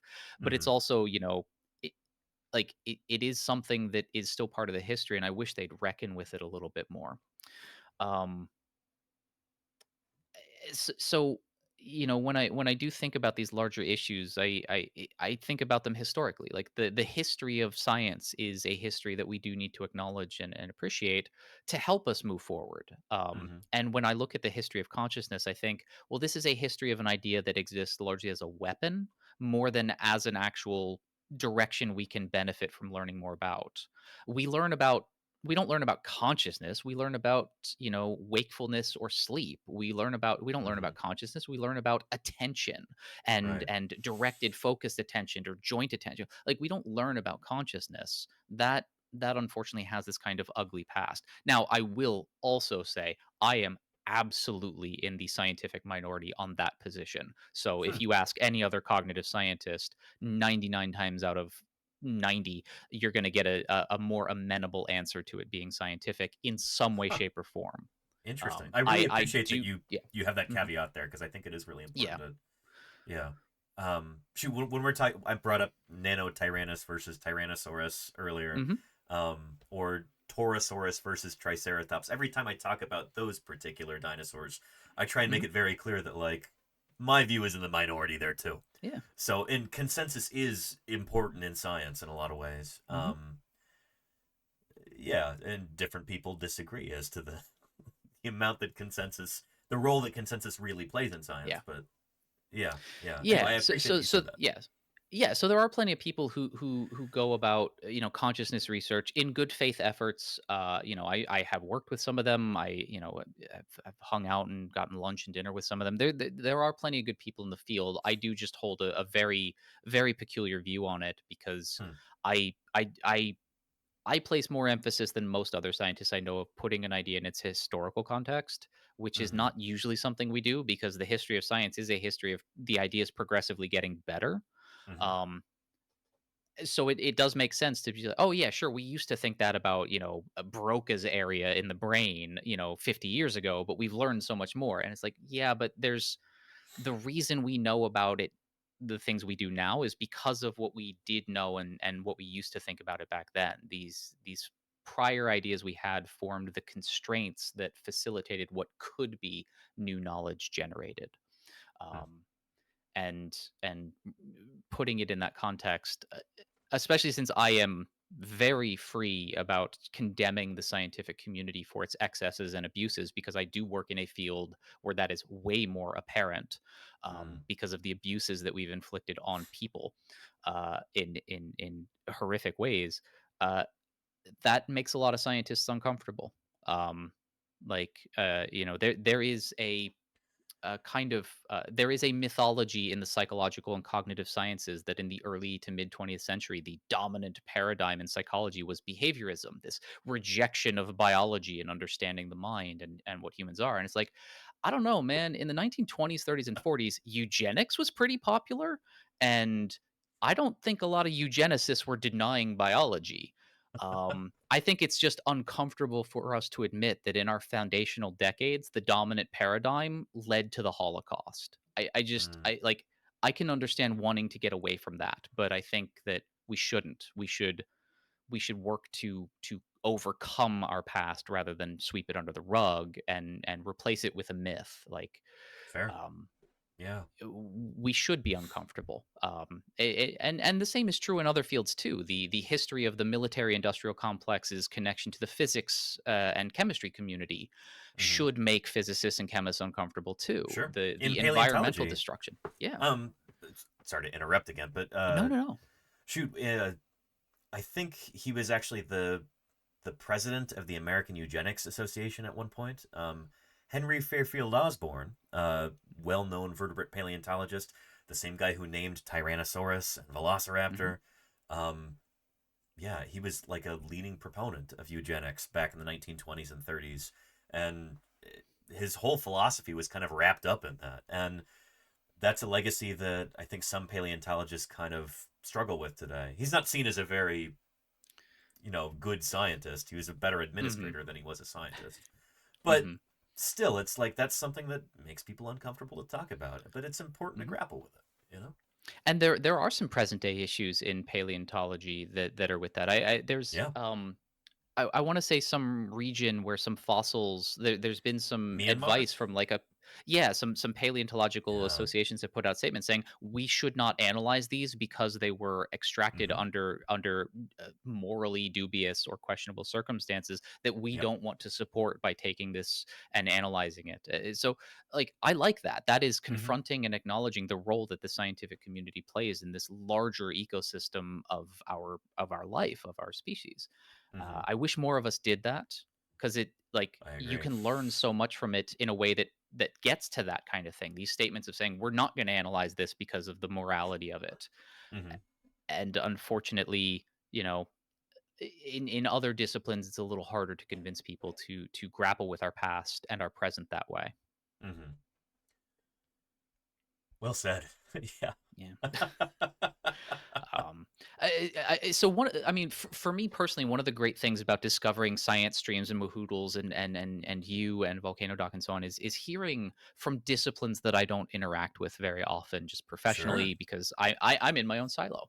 And one of the things that I have learned from how you all talk about your disciplines, you talking about paleontologizing, for instance, is just Mhm. how the different disciplines out there aren't just different topically.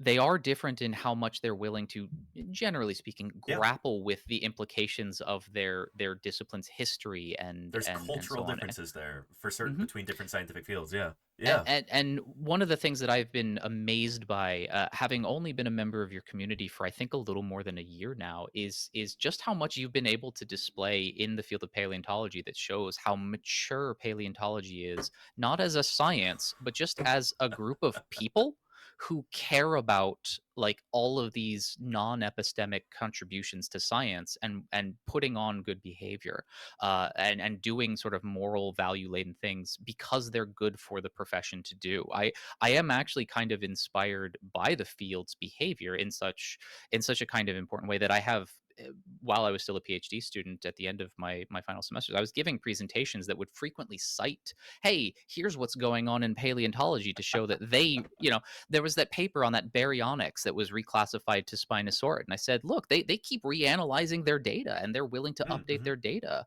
And this was a 15-year-old fossil, but the paper just came out last week. Like they're constantly doing that. Or hey, look at Yep. these open science practices that we don't do here in cognitive science, but that Oh, like really? paleontology has to do in order to be a field. And so they're just Yeah. like, yeah, that's normal for them. Mhm. I was very much using paleontology in some cases as a model of better behavior that my discipline could adopt. And I did get positive feedback from some of the people I was presenting to about those being very cool presentations. I think it's in part because just anytime you talk about dinosaurs, people are happy with it. There's always But that like, cool factor. Yeah. yeah, there really is. But I do want to specifically thank you for being a representative of a field that really does seem to be so forward in how it conducts itself. Um, I appreciate you on saying all of that. these issues. Yeah, because I've learned so much about my own philosophy of science by recognizing sciences that I don't interact with very often. It, I have had to update quite a bit as a result. So I mean, genuinely, thank you for that. you're welcome. No, it's a. I'm delighted to hear you say that because I don't know. I don't always have the kind of perspective um, that I can accrue from seeing other scientists in other disciplines. Like that can be a blind spot for me. You said that oftentimes we're siloed. Sometimes we feel like we're sprinting just to be able to keep up with the advances in our own discipline, Mm-hmm. let alone trying to keep up with what other people are doing in other scientific fields, especially if they feel kind of distant from our own. Um, I don't always feel like paleontology is particularly progressive, and a lot of the different issues that we grapple with. So it does make my heart smile a little bit to hear you say that.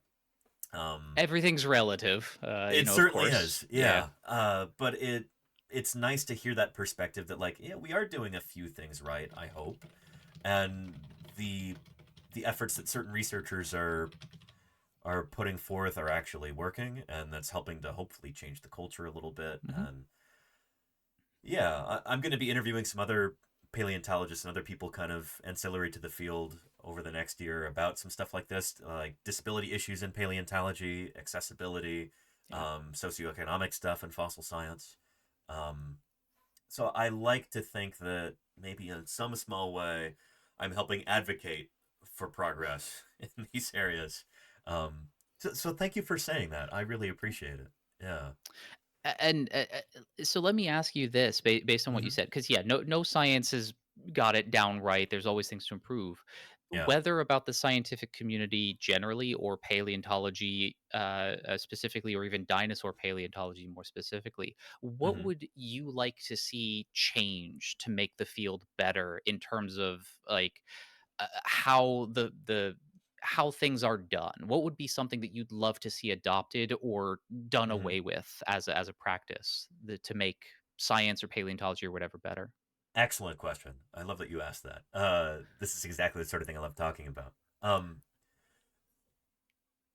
I think being more open about our science is always wonderful. If we can have more open access publications, fewer publications in paywall journals, and then just trying to bring the general public into our science more. Whether that's trying to bring people who are not professional paleontologists, maybe into scientific societies, so that we can get the opinions of uh, you know people in other fields that are kind of ancillary to our own. Um, Another thing is I think trying to communicate the idea that like there are lots and lots of people who contribute to fossil science who aren't necessarily PhD researchers. They're not necessarily tenured professors. We have technicians, we have field volunteers, we have people who work with logistics when we're doing field work, all kinds of stuff like that. I think if more people realized how much paleontology benefits from people in the general public, I think that could be a boon for our science. And that would make it easier for our everyday lives when we're in the field or trying to raise money. Oops, sorry, I've got a cat jumping in front of the camera here. I think there are a lot of people in chat right now who are probably surprised to hear that, like, yes, we have volunteers on our field crews. Most of the labor that's done during a particular field season, when we're digging up, say, a new species of dinosaur, a lot of this is volunteer labor. And like you, as a Twitch viewer, you have the possibility, like, there's the sweetie pie, please. Does she need treats? I think she does, but she's gonna have to wait for just a few minutes. Yeah, she can practice some patience right now.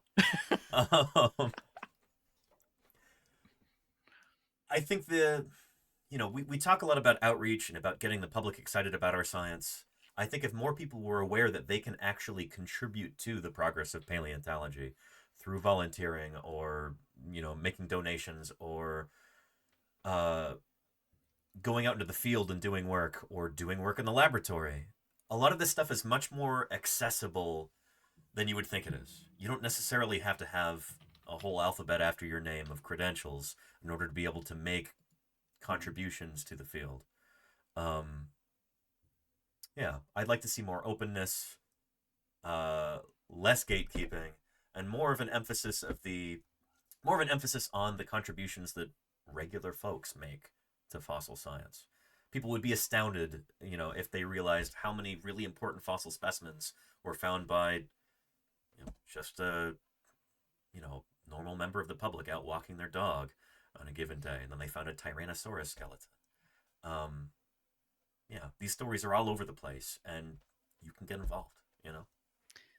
Have you seen Dan Olson's new video essay I've on seen the first like 40 minutes of it. Yeah, yeah, it's a sizable one. I'm yeah. excited to watch the rest of it. But yeah, Oh yeah. yeah, but when you said that these fossils are discovered by people out in the public, like that, Mm-hmm. those theropod footprints were found by just somebody who lived in that small town, Absolutely. but also Yeah. was engaged in some of this apparently just like kitschy making of fossil footprints because it was easy. So Yep. yeah, the sort of complicated relationship that discovery has with the public. Mm-hmm. Not complicated in a sense of anything other than just like people are people and we're complicated and we do multiple things. Like Mm-hmm. that's a really cool part of science too. And yeah, I do always love those kinds of stories of people just noticing a thing or people just incidentally getting involved. Sure. Yeah. There was a thing last week a story about a meteorite that had just landed in some random person's lawn, but it I was saw that captured too. on a ring camera. Uh-huh. And it's like Yeah. that person is now, that person is now involved in at least some of the science of the meteorite just by virtue of it Yep. landing in his lawn and being Mhm. captured on camera. And how cool is that? That Yeah. even without doing anything, this person was able to contribute a little bit to the science. Yep. Yeah, I love that. I think with paleontology, it's particularly pronounced. There's a lot of alliteration there. Because there's so few of us professional paleontologists in the world that just by the numbers, chances are important discoveries are going to be made by random members of the public, by just people going about their daily business, going out on a hike, walking on the beach, and then they stumble across an important fossil. We, as paleontologists, would benefit so much from more people being aware of this, more people being aware that, like, hey, there's a chance you might find something really important and you should contact a museum about that. We need to extend our arms out and say, hey, come to us if you think you found something really cool. Let's talk. Because already so many important discoveries are made by regular people. Think about how many more cool discoveries we could have if more people were aware that they should go contact a museum after they see something strange, you know? Does that make sense? Yeah, no, just teaching people how they can be involved and that there is more to getting back to one of the earlier questions about like this idea of a chapter one textbook model of science. Like we can do so much more to teach people that it's not textbook. There are so many ways to get involved and do science, and that it doesn't need to be in a lab in a ivory tower kind of thing. Like science is nature, or science is the study of nature, and nature is not something that is confined to a university campus or Google X research lab. It is everywhere. Absolutely. And astronomy, how many amateur astronomers have noticed so many wonderful things that have contributed to our understanding of the cosmos? Like, all of these things are really cool, and I love the idea of emphasizing that more to teach people more how they can get involved. That's hopefully one idea that I'm helping to get out there through these live streams. When I do streams from the field, one of the most common questions that I get is like, oh, well, what kind of schooling did all of these people have to go through in order to be on this crew? And I love being able to say, hey, the majority of people here, no formal training in fossil science at all whatsoever. They're people that just we happen to know in our personal lives, or they wrote to us and they kind of passed the checks, and here they are on the field crew contributing to pushing the boundaries of paleontology forward. I think that's really cool. And it's the opposite of gatekeeping, It's making science accessible to everybody, and we all benefit when more people get involved, like you were saying earlier. Yeah, I don't know. I one of my bucket list items now is to pass those checks to be able to be a volunteer at one of these digs. I maybe need to bribe some people because I don't know. Maybe my checkered past would exclude me for other reasons. But it's mostly a vibes check, to be It's not like you do not hiring any private investigators or anything. But no, no. I like seeing the summers that you've gone out and digs and that looks really cool. I mean, now granted, the one thing that actually would stop me from doing that is the wasps. Like the fact that you had that bucket of water. Like I'm allergic. That was an unusual situation last year, and it'll probably be different next year. They just had a population explosion, I'm sure, and they'll be okay. Let's hope there's fewer wasps this year at that site. But it looks fun because there is something nice about uncovering the earth. Absolutely. I don't know, the same way that we used to just dig in our backyards or dig in a sand pit. There's something nice about getting your hands dirty. Definitely.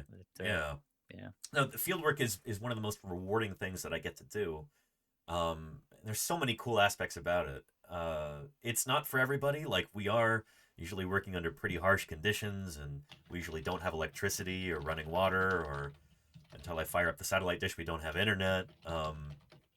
Last year when I was in Wyoming for the whole month of June, that was like, I think it was 32 or 33 days I went without a shower. Use those wet wipes. Thank you to the people in chat who sent those to me. They were Much appreciated. But yeah, we've got small budgets and adverse conditions out there, but the discoveries that we make and the camaraderie that we have makes it all worthwhile, Yeah, so if that sort of thing appeals to anybody watching right now, contact your local museum. Look some stuff up online. See if there's a field crew that you could join, because we don't usually have the kind of budget to be able to pay people to work in the field. We rely upon volunteer labor. I don't mean this in an exploitative way. I mean this in a, like, you can do this kind of way, and it's really cool. And if you think it'll be rewarding for you, see if you can do it, Check into that. Yeah. Yeah, very cool.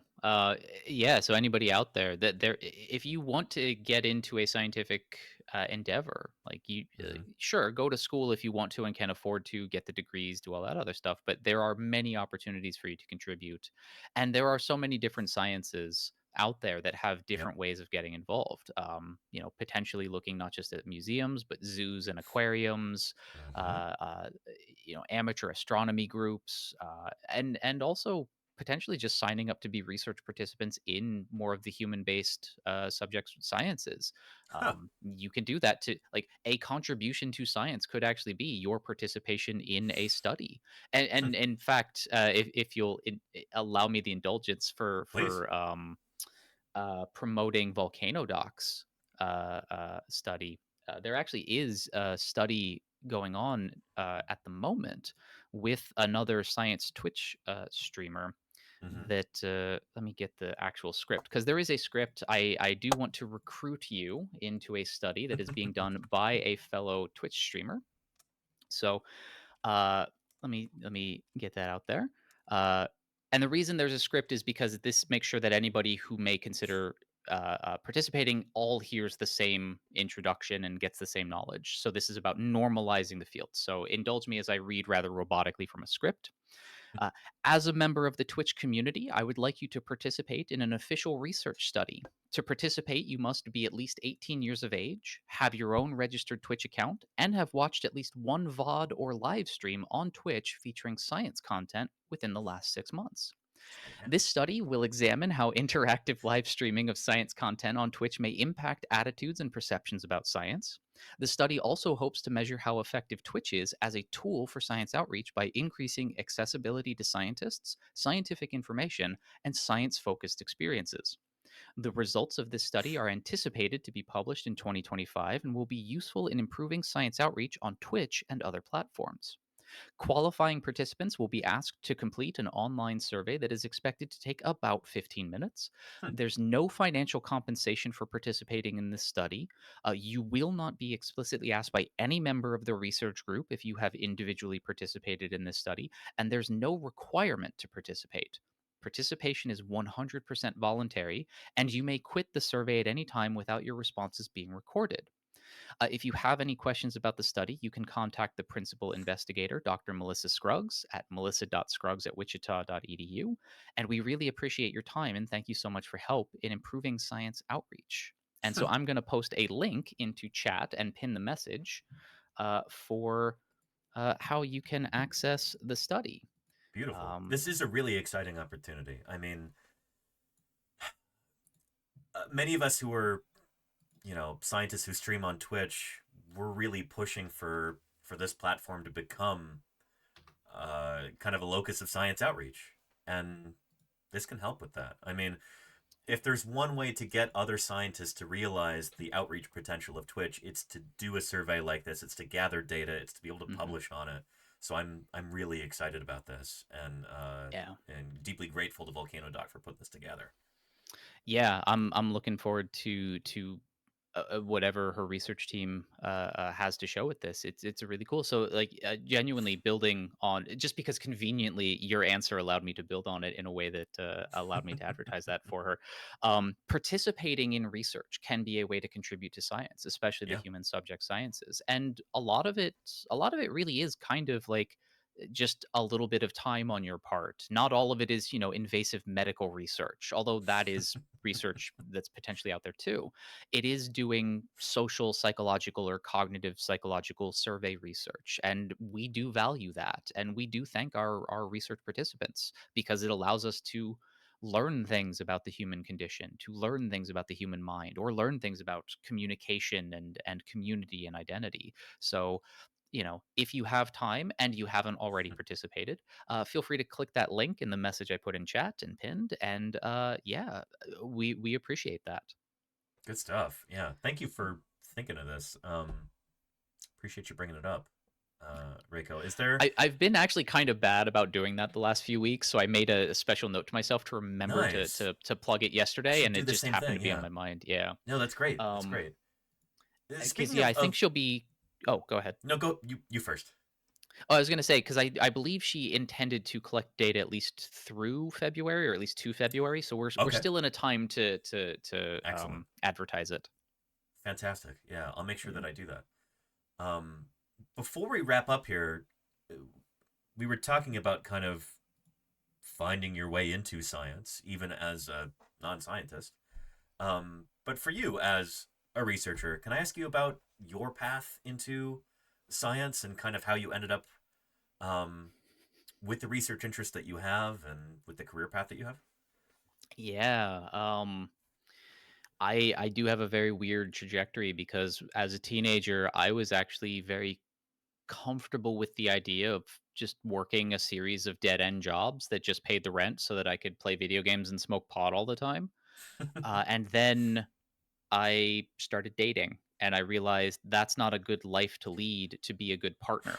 And so then I pursued college and I barely graduated high school. I do want to emphasize my GPA was bad, but I pulled it together kind of at the end to graduate. Went off to college and took my studies seriously in psychology.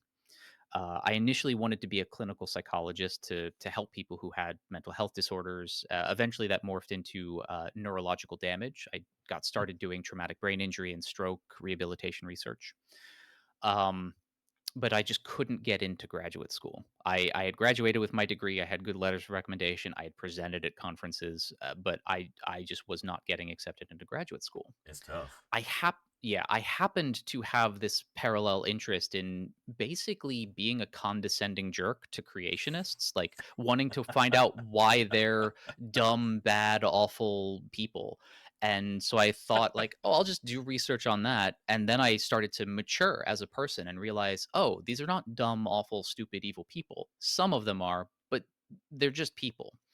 And that's when I started to make these observations and publish research on, oh, there are these connections between pseudoscience and conspiracies and things like that. And then that started to become a major focal interest of mine.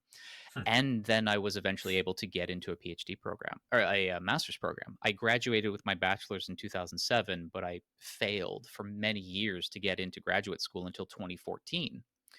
And I had the best years of my life so far in my master's program, and then I eventually got into a PhD program in cognitive science, where I was fortunate enough to be able to continue this research and expand my research in other ways.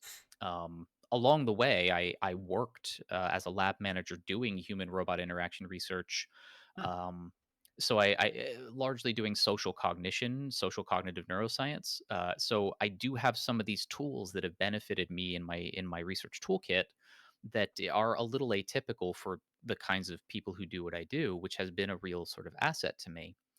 Um, and you know, the sort of through line. I mean, there is no real through line to all of that history. A lot of it is just at some point I was just kind of a dead end loser and didn't want to be that way because it would be bad for being a responsible, romantic partner to my paramours, and I wanted to do better by them. So I grew and matured once I realized that it was important to me to be that kind of person. Education was a path to be able to grow and mature that way. And then I was stymied in actually pursuing what I wanted initially to do and lucked out a little bit by having a parallel interest that I could pursue in higher education as well. Um, that's it is a non-linear winding Byzantine path that got me to end up here, and there's a lot of false starts and a lot of stubbornness and a lot of humility and a lot of childishness along the way, and that's how I ended up here. It's kind of a miracle in a way. Like like looking back at sort of every stage of my life, I'm not the kind of person that I would expect to be in my position for so many reasons. And then I started to meet other people, some of whom are also, it's kind of miraculous that they got there. And it's like, oh, we did get lucky that we got to be included in the club eventually, somehow, in some way, shape, or form. And I am then motivated to want to give back that to the rest of humanity, what I was able to fortunately benefit from in whatever way I can, whether through my research or through my outreach or anything like that. That's sort of what is. It was not by any stretch of the imagination my original motivation, but it is my current motivation, and I'm happy that I at least ended up with that. That's beautiful, and I find that really relatable too. Thank you for sharing. I really appreciate that. Um, yeah, this has been fantastic. Thank you so much for your time. Yeah, thank you so much. Thank you so much for your time. Thank you so much for the invitation. Of course, somebody earlier in chat said we should do a podcast together, and then another member of the community said that's kind of what they're currently doing. But if you ever want to do this again, I'm always open to this. And I really had a appreciate you blast. saying that. Yeah, because this was again almost a spur of the moment thing. I had some other potential interviewees, and that kind of fell through. I'm just trying to get this series off the ground right now. So thank you for being so flexible, and yeah, thank you for putting up with those technical difficulties at the beginning. I knew that I could ask you based on the fact that you stream. We could figure this out together. So thank you for being okay with this being so loosey goosey at the outset. And yeah, it's fine. It would be nice to do some of these again. I had a tell me if you like this idea. Just gonna throw it out there. You said that you've got some background in like arguing with creationists and stuff like that. What if at some point in a future stream we were to do a tier list collaboratively of different pseudoscientific ideas, a lot of them veering into like cryptozoology and creationism and stuff like that. And from our different perspectives, we can kind of rank these in terms of their harmfulness or how amusing they are or whatever rubric we want to come up with. Oh, that would be fun. Yeah, that would be fun. So a series that I want to do at least kind of monthly on my science communication streams is pick a topic. I started with the anti-vaccine movement, but pick a topic and do a stream about the sort of pseudoscience and conspiracy stuff about that, and later on maybe the moon landing or other types of things. So a series like that. So I do very frequently think about the different qualities of these different nonsense ideas and which are kind of important for different reasons to talk about, because not all of them are worth talking about. I genuinely do not care about like the fluoride in water people. It's not that it's not important. It's that anything that is important. It's that anything that is important about that from my perspective is better captured in other things about like other health pseudosciences and things like that. I see what you mean. Yeah. So like there's already a very like biased view of what I'm interested in terms of ranking them. So I would love to do that and hear what other scientists and other things think. But also, didn't a few weeks ago you and Nerduino and Science Streams and Volcano Doc do this sort of like sort of meeting of the minds where at some point the Twitch collab thing sort of fell down, but like you stayed on the voice chat together and that was a very fun conversation about all of your experiences being a science outreach streamer and what values you think it has. And I know whoever put that together said that they were also going to try to do this like as a quarterly or thing. So I think that would be a good thing for lots of us to do collectively, is to have lots of small and big collaborations pretty routinely throughout the year to build community. Yeah. And with the stream together infrastructure here, I feel like it's worked pretty well today. I'm kind of surprised and delighted. So I'm looking forward to doing more of these. If I could kind of have you in my back pocket, so to speak, so that like if another interview falls through or something like that, it'd be great to be able to bring you on and Yeah, my superpower, insofar as I have a superpower, is I will never say in 50 words what I could instead say in 5,000. So if you ever need me to fill time, dude, I'm your guy. I didn't mean it quite like that, but I appreciate. No. I just meant that I can absolutely serve it, because there are so many things that have been brought up in chat that we didn't really touch on, but Absolutely, I do have like lots of fun thoughts on and lots of questions about. We could talk for days and days on this stuff. Absolutely. So I will always make myself available for these things for you, so you can absolutely keep me in your back pocket like that. Yeah. And just because I do know that you want to do Thursday Birds Day, because we're now at about 5 o'clock, anybody in my community who is not currently following Paleontologizing should absolutely do that. One of the finest science communicators on Twitch, on the internet, period, does dinosaur paleontology, and legitimately, sure, everything about paleontology is cool, but dinosaurs, what is cooler than dinosaurs? So if you like my science ramblings, you're gonna love Danny, because he's talking about cooler things than I am, and I love what I do. So give him a follow. I really appreciate you saying that. Fund his field work when he starts doing collections for that, because then we get to see science in action. Thank you, Reiko. I genuinely appreciate your kind words there, and I want to throw that right back too. If anybody is watching on my channel and they're not yet following Rhacodactylus, what are you even doing? Click that follow button right now. Make sure that you correct that this instant. Thank you so much, Reiko, for your time. I really appreciate it, and I'm looking forward to doing this again soon. Yeah, thank you so much. And have a wonderful Thursday Birds Day, and be on the lookout, because I have a sneaking suspicion that you might get raided real quick. Just a thought. Okay. So, thank you just for that. keep that in mind. A heads up in case you need to like maybe ask previously recorded Danny to make an appearance or something. You know what? I think he's walking over just over there. So yeah. Okay, right. Cool. Thank you, Reiko. I appreciate it. I'll talk to you later. Bye-bye. See you later. Bye. Okay. And here we are. Let me go ahead. It may not seem like much. 500 bits goes a long way. Thank you, Salamander, for the 500 bits there. Tremendous. Thank you, everybody. I would love to join the crew. If the situation called for still more protection, he simply grew spears which projected from his body armor. And thank you, Juros89, for the follow. Dinosaurs are kind of funny. I mean, you know. Dinosaurs are kind of funny, Philadelphia. Thank you for the follow also. Yeah. Big shout out, big thank you to Rhacodactylus for, well, for one thing, rescuing our interviewee streak. I didn't have another interview lined up for this week. If you're feeling a bit cheated, the plan is to do that once every week for the rest of the year.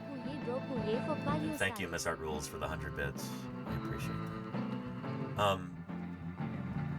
Wonderful. Yeah. Also, sorry for not being able to be quite as attentive to chat as I would have liked to have been during that whole exchange, but these are growing pains right at the outset. We're just getting this interview series off the ground. It'll continue to get better as we go, but I feel like this is an auspicious start. Dave Varicchio for our first interview. Now Emilio Lobato. Rhacodactylus for our second. There's cool stuff on the horizon, too. Murph, thank you very much for those 10 gift subs. I really appreciate that. Thank you. Thank you. And look at this lovely Tinamou bird here. So excited about your generosity there, Murph. Get out of there. It's gonna blow. Murph is overloading the system Murph. with 10 gift subs. Thank you for that. 10 people in the chat. You don't have to worry about any ads. What havoc will they next wreak? month. What lives will they destroy? What depths of panic and terror will they create? And Rhacodactylus, thank you for the raid. I appreciate that tremendously. And their 51 raiders have arrived to wreak some sweet, sweet havoc. Thank you, Rhacodactylus. You know, you said, I think maybe you should expect a raid, and I was just kind of nodding, going, uh-huh. Does he mean he's gonna raid it? I should have assumed that the answer was yes. Thank you so much, Reiko, for the raid. Again, it's an honor to share this platform with you. Thank you so much for taking the time out of your day to chat with us, and I'm looking forward to more collaborations like that in the future. We didn't even talk about it, but maybe some scientific collaborations this year too. We've got some research ideas that I'd love to pursue. Yeah, like I said, exciting things on the horizon.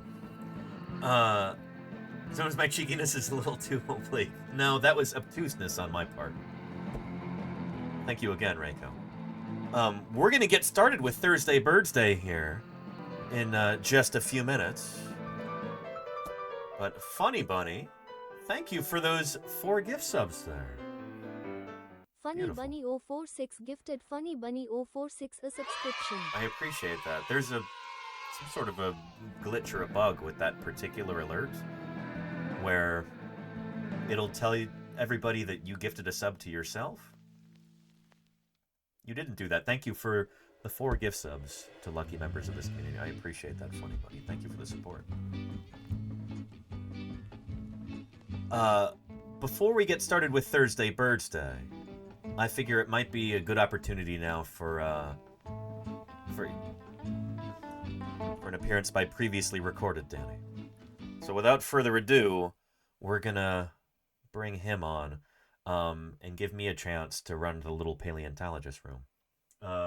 Previously recorded Danny. Got a bunch of cool new people here. Why don't you go ahead and introduce them to the channel? Well, thanks, Present Day Danny. Well, if you happen to be new around here, then welcome to Paleontologizing. You may well be wondering to yourself, well, if this is Twitch, then where are the video games? I'm gonna level with you here.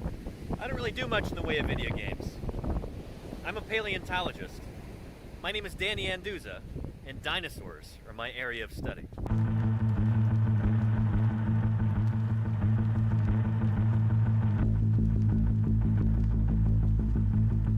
But how in the world does a paleontologist end up on Twitch? Well, you're about to find out. When I finished high school, I moved to Montana and immediately started work at Museum of the Rockies, which at the time was an unparalleled powerhouse of paleobiology. That program was built by this guy. Famed paleontologist Alan Grant. Well, kind of. You consulted on that movie. I did consult on all those and they movies. said that the guy Alan Grant was you. Yes. Yeah, well, fortunately, he didn't get eaten. Meet Jack Horner, the real-life Alan Grant. He's one of the most prominent and controversial paleontologists in the country, a dyslexic MacArthur Foundation genius who never finished college and who says he doesn't care why dinosaurs went extinct. To him, the important part is how they lived. It was at Museum of the Rockies, under the auspices of Jack Horner, that I learned how to be a dinosaur paleontologist. And a huge part of that I learned by working with Jack's final graduate student, a guy by the name of Denver Fowler, who would later go on to become curator of the Badlands Dinosaur Museum. Working with Denver, I did summer after summer of fieldwork in the remote Badlands of Montana.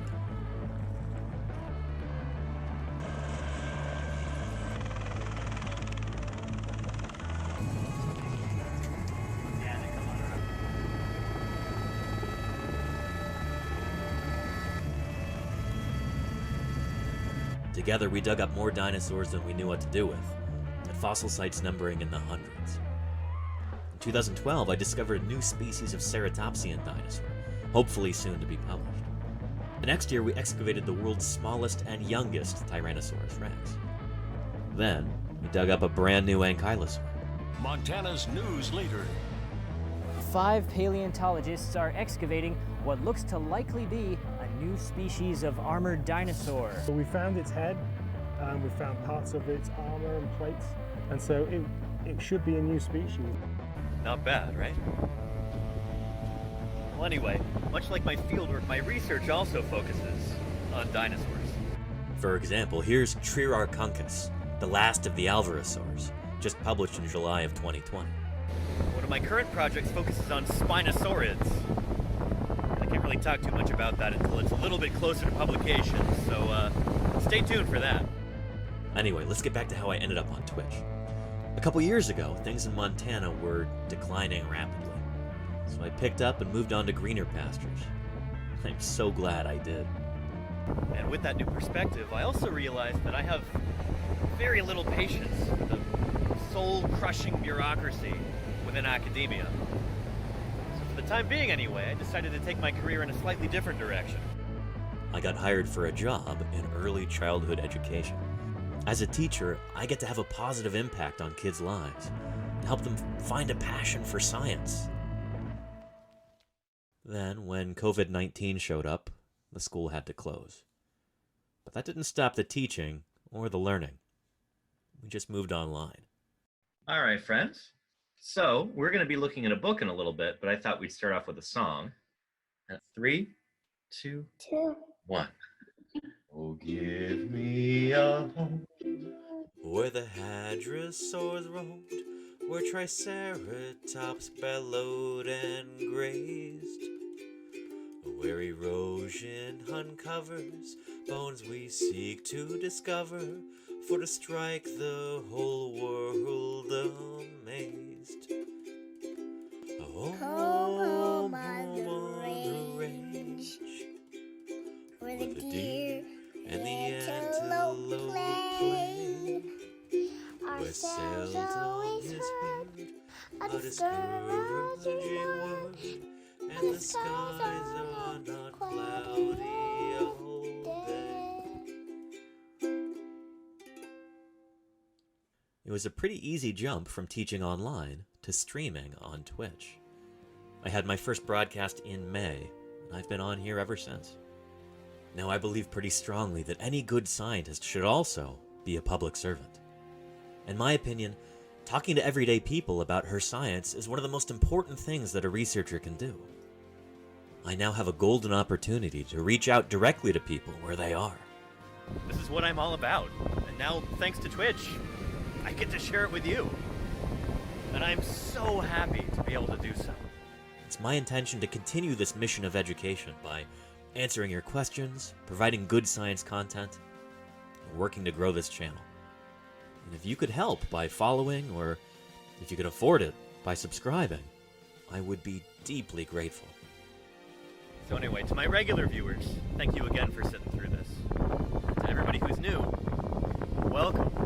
I'm genuinely, earnestly glad that you're here. And I hope you stick around.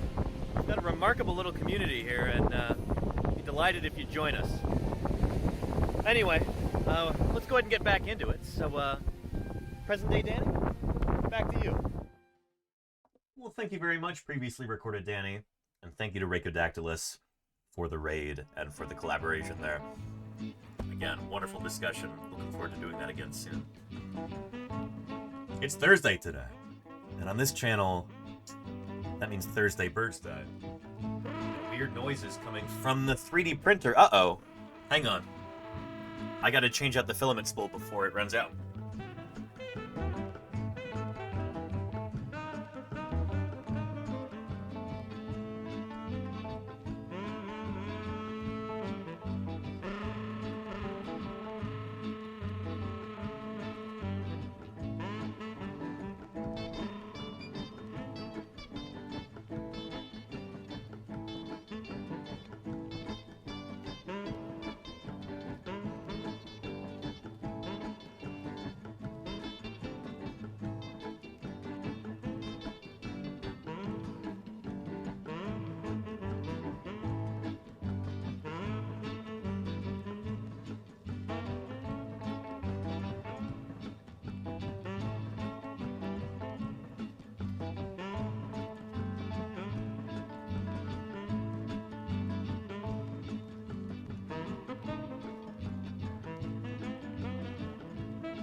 Appreciate your patience there.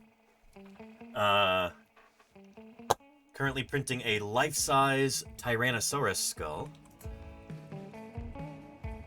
This one, in fact, the Maximus specimen, which unfortunately was a commercial specimen. I think it's disappeared into a private collection after it was sold at auction. But somehow a scan of it became available online, and I've got those files. So we're 3D printing that, and it's going to go to, yeah, another T-Rex bites the dust. This went to a private collection, as far as I know. This one will not be in a private collection. It's going to a local museum, so I'm printing it for the Children's Natural History Museum of Fremont, California. This is going to be a months-long project, but it's going. So here is yet another piece of that Tyrannosaurus skull currently printing. And yeah, Joshua, PaleoStream, very excited to be able to bring this to the museum there. Just a couple of weeks ago, it was after Christmas but before New Year's, I think.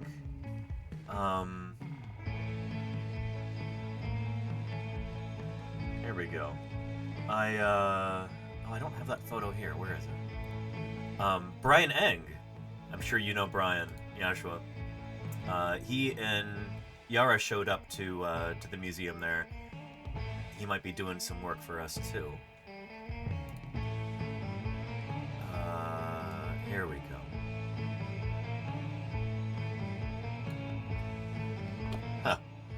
Huh. Yeah, I was getting some 3D prints ready to donate to the museum. I got paid for them, which was really nice. The museum has a grant for expanding their outreach and classroom stuff. So, yeah, there's me and Brian Hank with one of the things that I just brought to them a few weeks ago, that baby Triceratops skull. I also delivered to them this Camarasaurus skull, and this nest of theropod eggs, and this Edmontosaurus skull. I painted everything before delivery. And,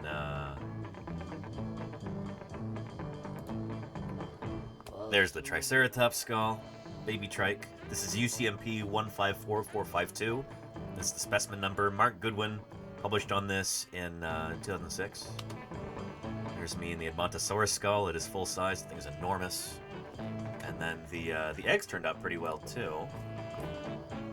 Yeah, probably Oviraptorosaur eggs. Maybe they're Troodonts. I'm not totally sure. Generic Chinese dinosaur eggs. Yeah, and there's the Camarasaurus skull. So yeah. Anyway, that's the same museum that this T-Rex skull is going to go to, and I'm very excited about that. Oh man, I can't wait to deliver that and see the looks on those kids' faces. It's going to be great. It's going to be great. Anywho, we got distracted here. We're supposed to get into Thursday Birds Day. This is a weekly tradition here on Paleontologizing, celebrating the fact that dinosaurs never went completely extinct. A few lineages managed to survive the KPG extinction event. A few avian lineages. Birds are living dinosaurs, and that is something that we discuss on Thursdays here. So, without further ado, let's start Thursday Birds Day. Hold on, something's coming out of here. Look, there's a bird, dude. It knows what's good. I'm telling you, I just heard it inside.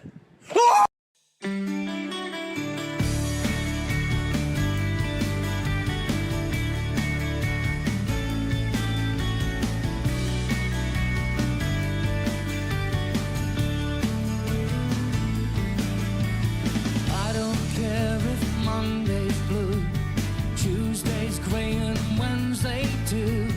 Thursday, I don't care about you. It's Thursday. Thursday Birds Day.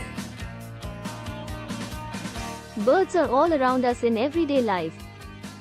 But most of the time we hardly even notice them. Thursday Birds Day is a step toward correcting this oversight. Do you want to be part of Thursday Birds Day? I don't know. Here's how you can contribute. Go outside during the week and pay special attention to the birds around you.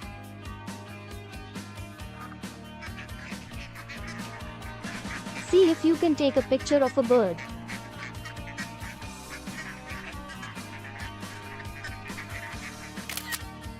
It doesn't have to be a good picture, any old photo will do. Upload the picture to the Discord and we will discuss it on Thursday. Simple as that. Thursday Birds Day is an invitation to go outside and appreciate the grandeur of the natural world. It's a reminder that, since birds are theropods, dinosaurs still enrich our daily lives. It's great! And finally, it's a celebration of the amazing history of life on our planet. So, happy Thursday Birds Day!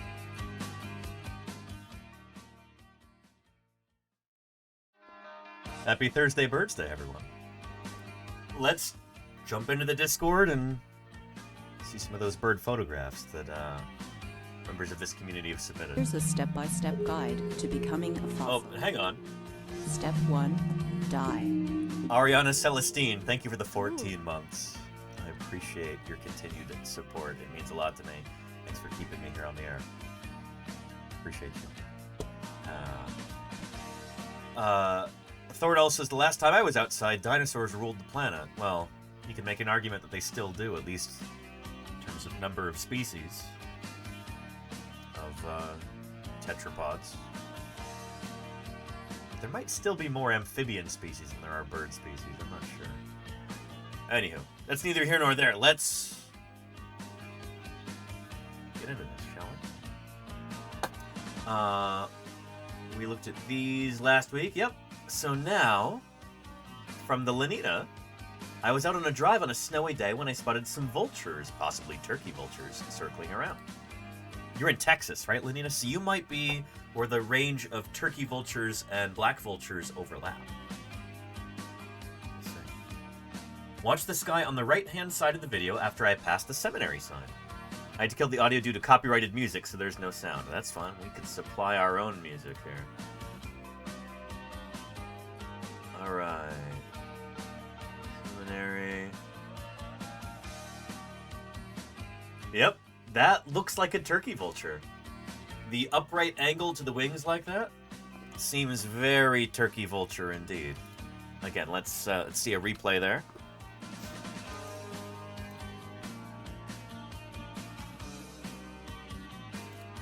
There we go. Yeah. Very nice. See? Doesn't have to be the best photograph or the best video. You went outside and you saw a bird. That's the price of admission for Thursday Birds Day. Thank you, Lenina.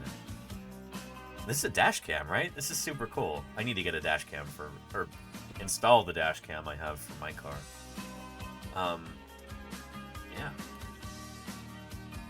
Get some more bird videos.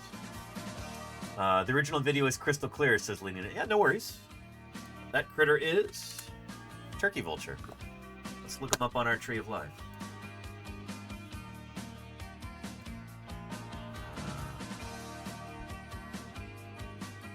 There we go.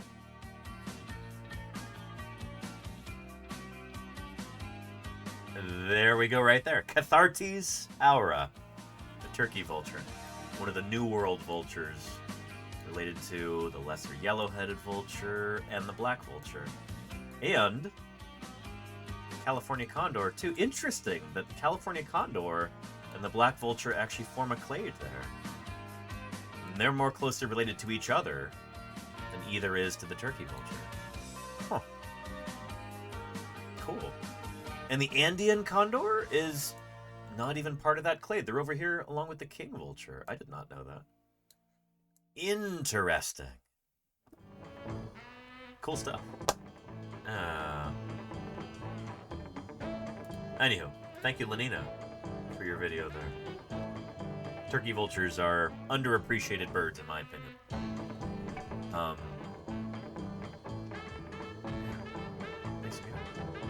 Nizoon says, not a great picture to identify it. A little house might be enough of a hint. Who is this?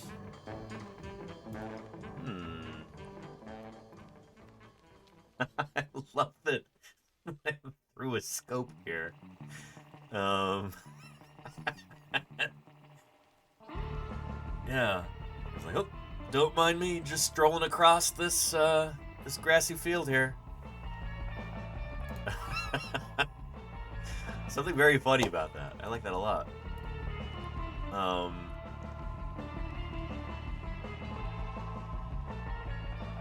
Who makes a mud nest in a tree like that?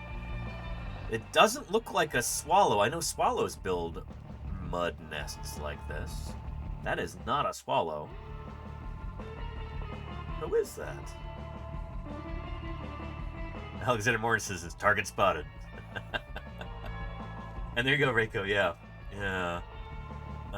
That is quite the distinctive walk right there.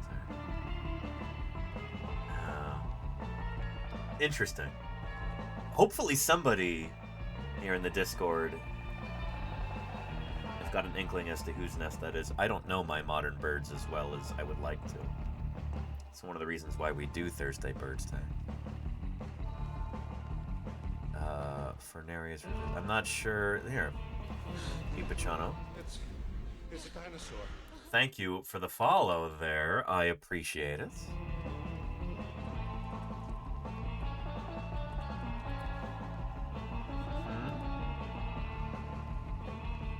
Rufus Hornero. Well, well, well.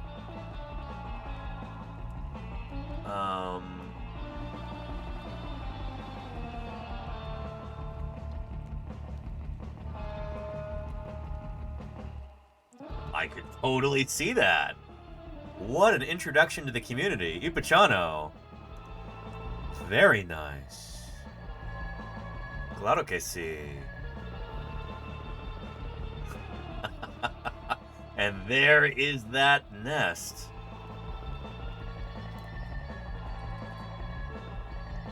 Bingo. Yeah. Very nice. Welcome to Paleontologizing. Thank you for helping us out with that mystery there. Beautiful. I appreciate that. Very cool. Ipachano. Thank you, thank you. There, I almost forgot to, let's see, for a turkey vulture, add a reaction to each of these. There's a V for the, oop, oh, hang on. This one. For our turkey vulture. The V that turkey vultures do. And then Rufus Hornero. Red Hornero. What do I come up with for that? Mud. House. Oh, hut. I like that. Somebody was clever about this. Anyway, Nazoon, well done. Very nice. Good stuff. Very common in Argentina. I even have a nest in my window, says Ipachano. Very cool. Awesome stuff. Not only does Argentina have cool non-avian dinosaurs, all these titanosaurs and abelisaurs and all kinds of critters like that, but you've got cool avian dinosaurs too. Very cool birds. Son muy chivos.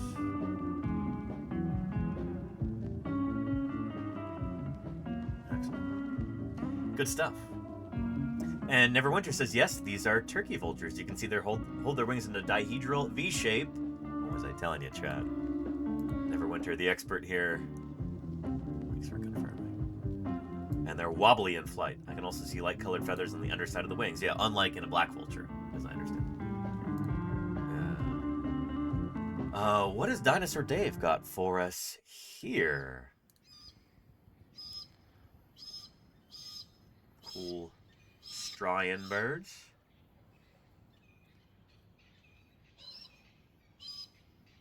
Some kind of parrot, perhaps? Got a multitude of cool parrots in Australia. Listen to that beautiful call. Just musical. What note is that?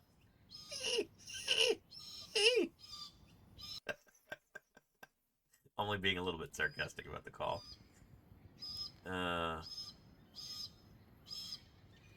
Anybody with perfect pitch in the chat? You tell us what note that is?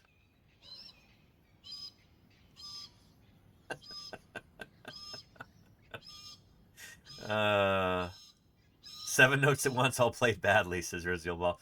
Yeah, is that like a chord there? A bad chord? Good stuff. Dinosaur Dave. Here, Australia, very nice. And then...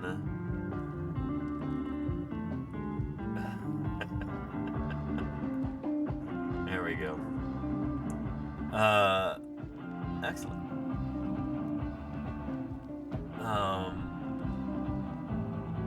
The fat dog after a long run, says PaleoStream. Wait, why won't it allow... The auto mod keeps getting that, PaleoStream. I'm not sure why. I'm trying to allow it, and it's being buggy. Anywho. I'm sorry, PaleoStream. There's a bug there. It won't let me approve it. Alexander Morrison's got a pair of sandhill cranes flying and vocalizing during a foggy morning some months ago. Went on this walk solely to photograph some birds. It was a mission-oriented walk there, huh? And clearly succeeded. More where that came from. Well. Oh, I love that noise. Sandhill cranes. Such a cool vocalization. Let's hear it again.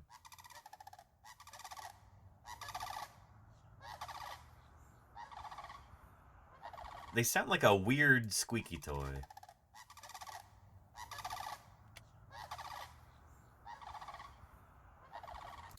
Very cool stuff.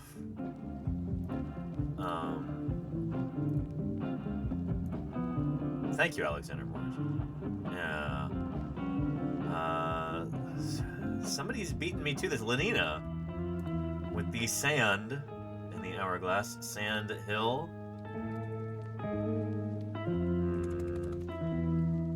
Crane? No, it's no crane emoji. Oh, there it is. Yeah. Good stuff. Mayor of Spaces, here is a Taveta golden weaver in the Detroit Zoo Aviary.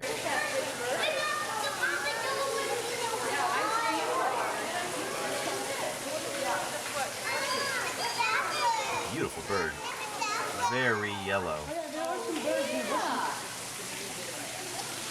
I think weavers are so called because they weave very intricate nests, right?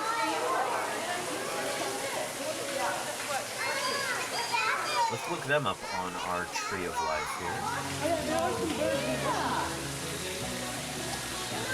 Golden weaver. Oh, Taveta golden weaver. There we go. Pretty far from our Hornero.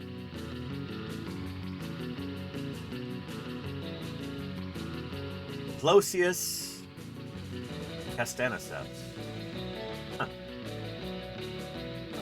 Related to other weavers, that's unsurprising, but who else are they related to? Fodes and bishops? Malimbes? I've never heard of any of these birds. This is so cool. Weavers and more. That, you know, it sounds like, I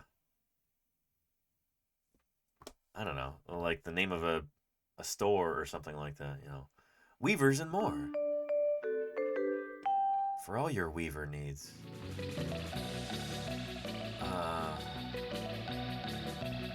Weaver's wax bills and more. Okay. Huh. Neat. Very cool. And they're also related to meadowlarks. Interesting. Interesting. Bunting sparrows. Huh. Although this is a huge clade, 1,400 species. It's like 1/10, more than 1/10 of all extant bird species. Anyway, cool stuff, Mayor Space. Very cool stuff.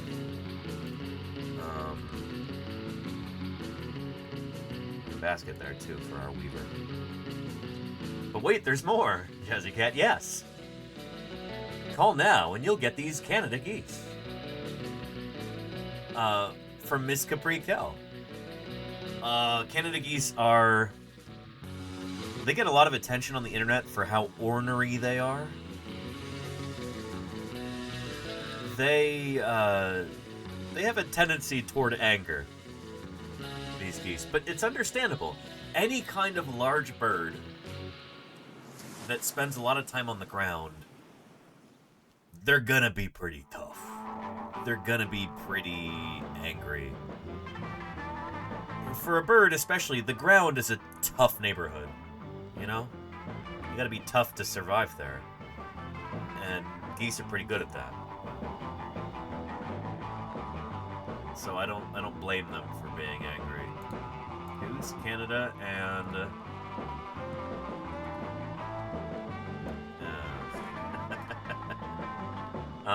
good stuff, Miss Caprico. Okay, let's jump to our Canada goose. I know the genus and species name off the top of my head. This is Branta canadensis.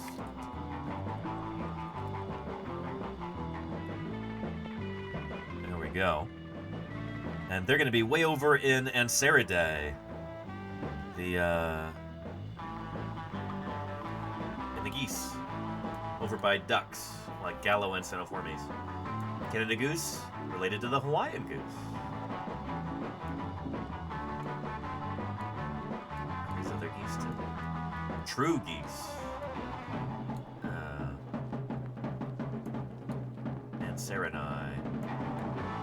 And Anseridae is going to be over here somewhere.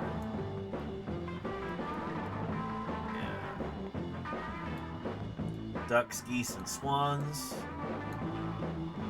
Oh, including one of everybody's favorite ducks.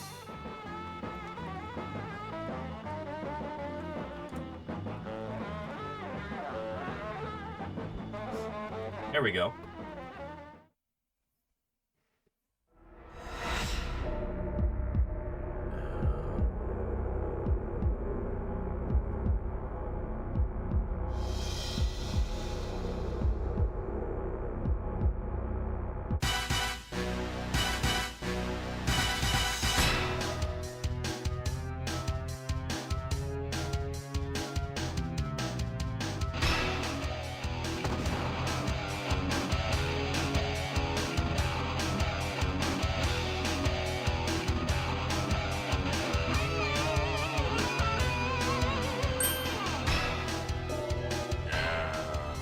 Everybody loves the GoldenEye.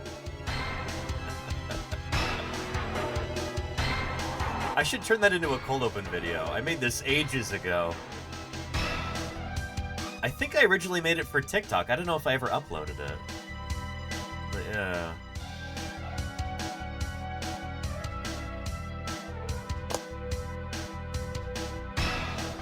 I think maybe it got removed based on copyrighted music or something. Dive another day. There you go, Scoobs, yeah. Anywho, GoldenEye is one of these ducks, a member of this group. Oh, there's a whole family, Bucephala. 3 different species of them.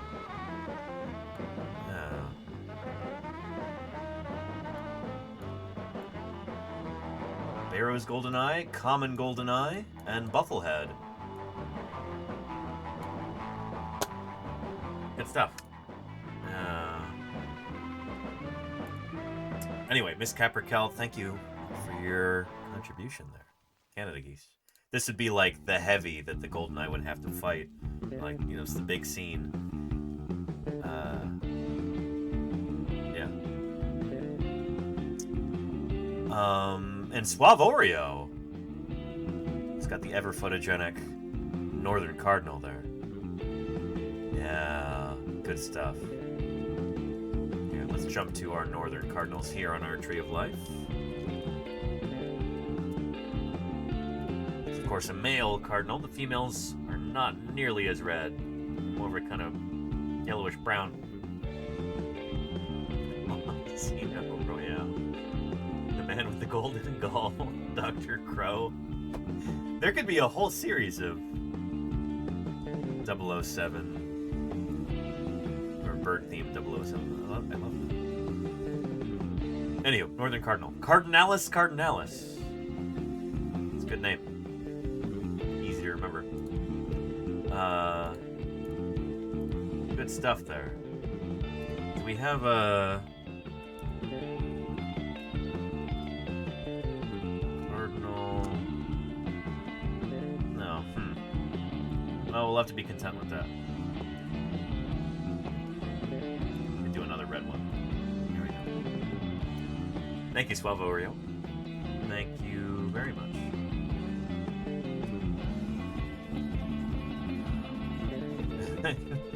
Mizard Rules.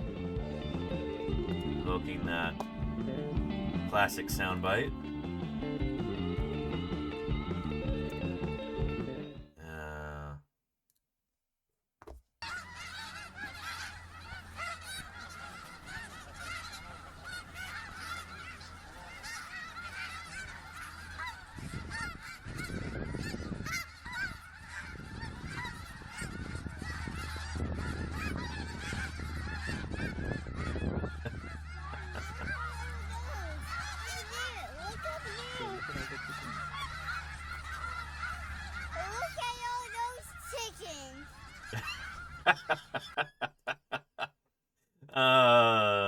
Mizar Rules, good stuff. And look at those different chickens.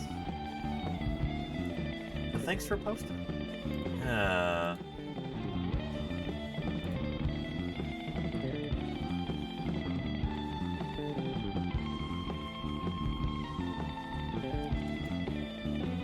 Here.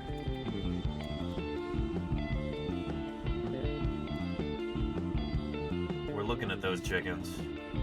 And, yeah, good stuff. Thank you, Mizar Rules. Good stuff. Read the text.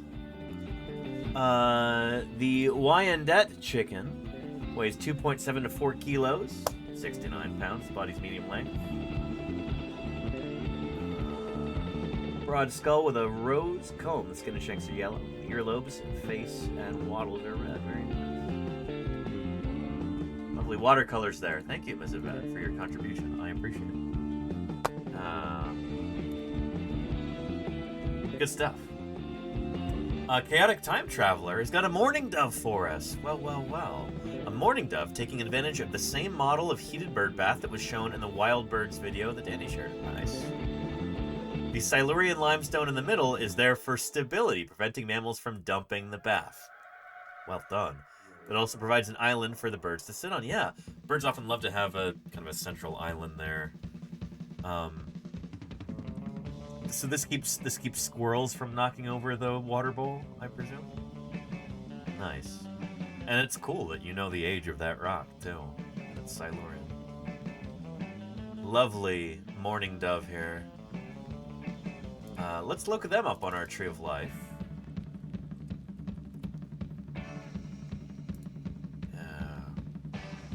Oh, raccoons sometimes. Yowza. Cool. Oh yeah, raccoons love to stick their paws in the water, so I could see them being a problem when you've got a bird bath. Zenaida Macraura, the mourning dove.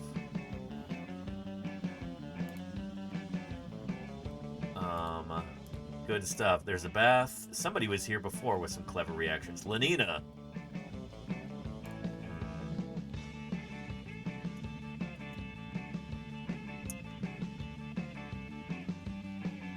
Mourning dove. Oh.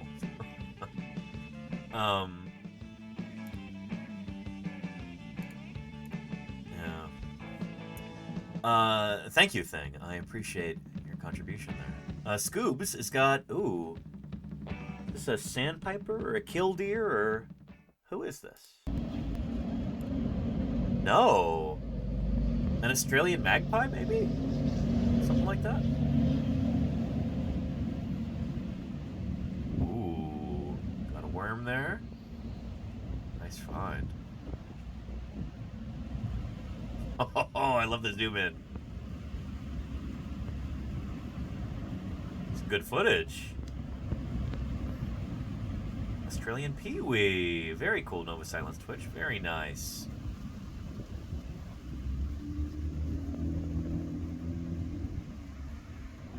Huh.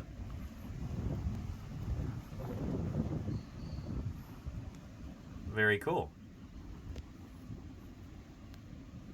I love just the attitude these birds have. Walking around very self-assured. There's a lot of confidence in their gait.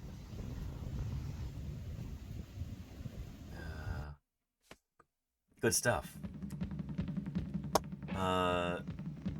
So an Australian peewee.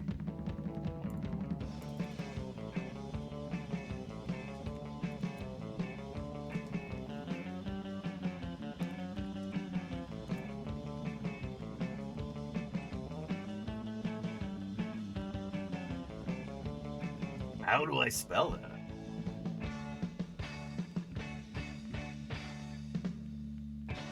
Huh.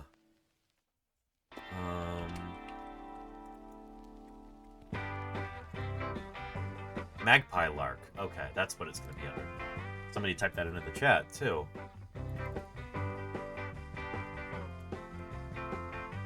There we go. So is this going to be by our true magpies over in, like, Corvidae? I don't think so. This is a different kind of bird, right? Many things are upside down in Australia, including the birds.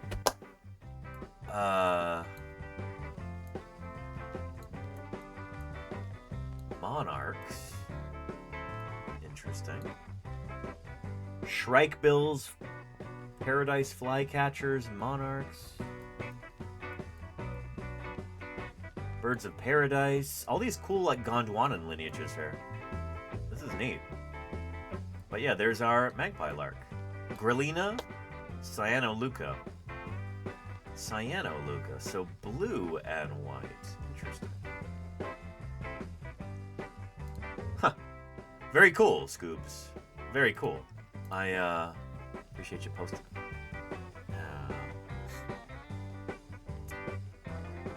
They're like the Compsognathus in the beginning of the Lost World Jurassic Park, says Crimson Carnotaurus. Pretty neat. Crows messing about, says Dr. Terminator. And they do love to do that. They do love to mess about. So they're doing some drinking there. Yeah. Just neighborhood crows. Poking around, doing their thing. They're such inquisitive animals. Always exploring stuff. And they're cool. Chuck, it's Marvin. Your cousin, Marvin Barry. You know Hugin? sound you looking for? Well, listen to this. Thank you, Hugin, for the raid. How was your stream? It's good to have you back. Hugin 9129 has a new sound for their 3 listeners. I appreciate you, Hugin. Thank you for that. And thank you for those 5 gift subs all of a sudden. Thank you very much. I appreciate that. 5 chatters won't have to watch any ads for the next month. Thank you, all of a sudden, for giving them an ad-free paleontologizing experience here. Appreciate that. Thank you all of a sudden. Thank you for supporting Science Outreach here on Twitch. Hugin is a super famous raven. Yeah, that's from Norse mythology, is it not? Very cool. Played some Batman, and then swapped to some Jurassic World Evolution 2 with some scientifically accurate mods. Very nice. Very cool. Thank you for the raid, Hugin. Thank you for the subs there, all of a sudden. Appreciate those gifts. Thank you.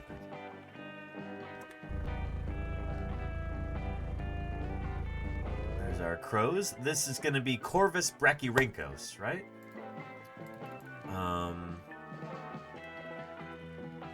I'm presuming this is an American crow, which, yeah, yes indeed is Corvus brachyrhynchos. So there's our corvids, and there's our American crow. Nice. Cool critter. Thanks for posting, Dr. Terminator.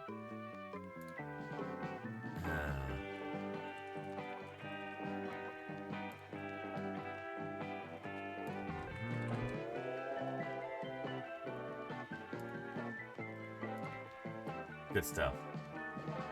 Also, I love the Santa hat you've got on the prehistoric planet Tyrannosaurus there. That's good stuff. I appreciate it. No, mammals. Uh-oh, do we have a dog or somebody chasing the crows? Or a person? Oh, a dog and a person. Double trouble. Oh well. It's important to be kind to your neighborhood corvids because they do remember people's faces. Very clever animals, and they hold grudges. If you're nice to them, they'll remember you. If you're not nice to them, they'll also remember you, and they'll take it out on you later. Yeah. And the ladiness says the crows remember, be nice. Oh yeah. Theropod neighborhood watch. And Sloppy Salamander just says the birds. Well. Ooh. Zoom in there. And who are these? They look like geese from far away.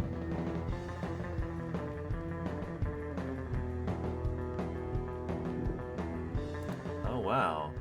You know, this is a good omen. Not to be superstitious or anything, but, geese spotted over a Toyota dealership means that you're going to have a very reliable year without many trips to the mechanic. Might be a little expensive at the outset, but it's a good investment in the long run, you know.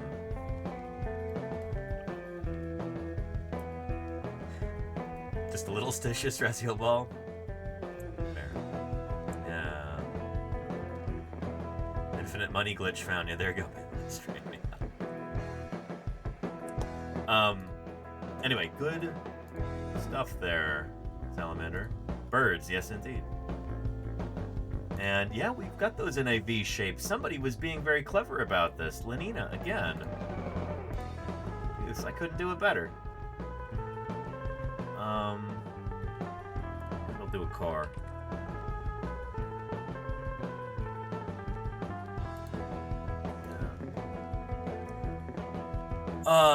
Axeman's got a white-throated sparrow. White-throated sparrow I found enjoying my feeder following a heavy snow recently. Thank you for providing food for these hungry theropods during the winter. There are two genetic variations of this bird, white-striped and tan-striped. This is the white-striped variety. Interesting. I wonder if those are separate populations? Maybe on their way to speciating? Here's something stranger than science fiction. Prehistoric fact. Safety guy, thank you for the follow. Welcome to Paleontology. It's good to have you. Yeah, that's really interesting. Two genetic variants. Yeah. From Wikipedia, the tan and white morphs of the white-throated sparrows use different reproductive strategies. They are on their way to speciating, it sounds like. They're reproductively isolated. Tan males invest in parental care and guard their mates from others searching for extra pair copulations, while males invest in securing additional mates and EPCs through song advertisement and intruding into neighboring territory. Interesting.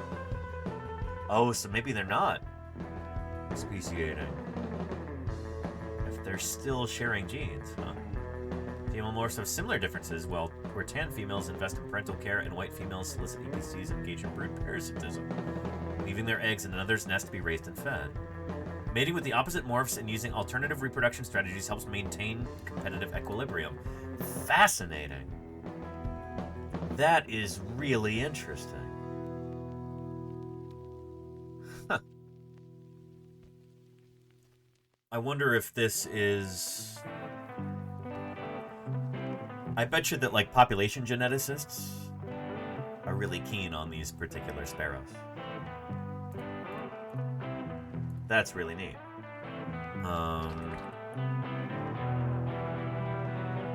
Yeah. Very cool. Neat stuff. Neat stuff. Beautiful photos here, by the way. I just want to take a minute to appreciate. That's gorgeous. Really lovely. And what is this right here? Is this a stray feather? Huh.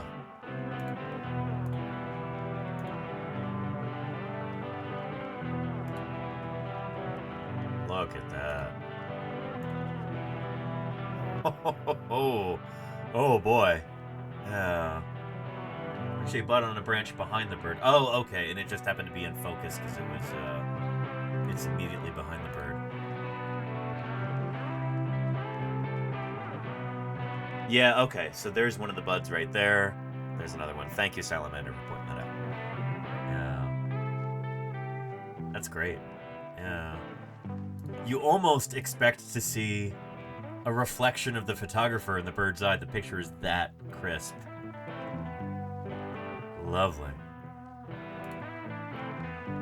Good stuff there. X-Man, brilliant. Very, very cool. Very cool indeed.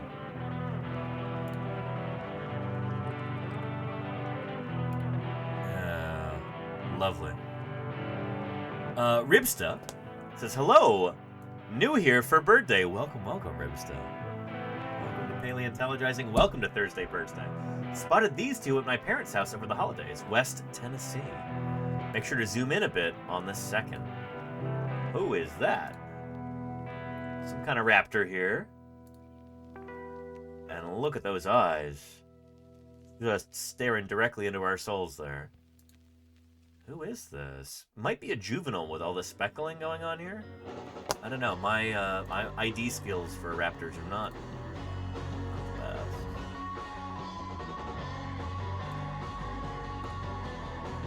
What is that right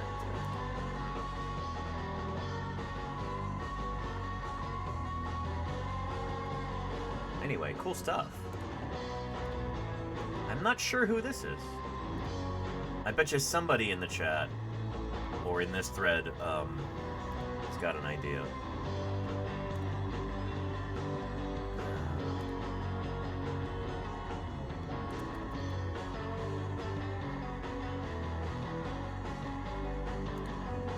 Deciduous tree. Good stuff, Ribstone. Good stuff. And hi to you too in the chat. I appreciate you being here. And holy cow, Astro Canuck! Holy moly! Astro Canuck, I really appreciate the raid. And their How are you 105 doing? raiders don't know what they're in for. Welcome, welcome, Astro Canuck. Welcome to Paleontologizing.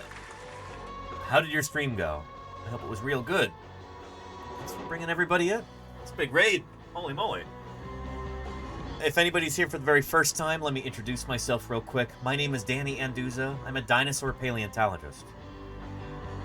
Paleontologist, as I'm sure you know already, is a scientist who studies fossils. I work on dinosaur fossils in particular. Hence, dinosaur paleontologist. I stream here on Twitch 4 days a week. We talk about fossils, we talk about natural history, we talk about science in general. With a heavy emphasis on dinosaurs, of course, since it's my wheelhouse. A particular kind of dinosaur that is still around today is the bird. On Thursdays, we talk all about birds. It's Thursday Birds Day. And so right now we're looking at some community submitted photos of different birds that members of this community have seen during the week, and yeah, we're taking a look at them, just kind of celebrating the fact that dinosaurs didn't ever go completely extinct. We've still got how many species of bird around today, and thus how many species of living dinosaurs? Over 9,000! Yeah, roughly 9, maybe 10,000 species of living bird.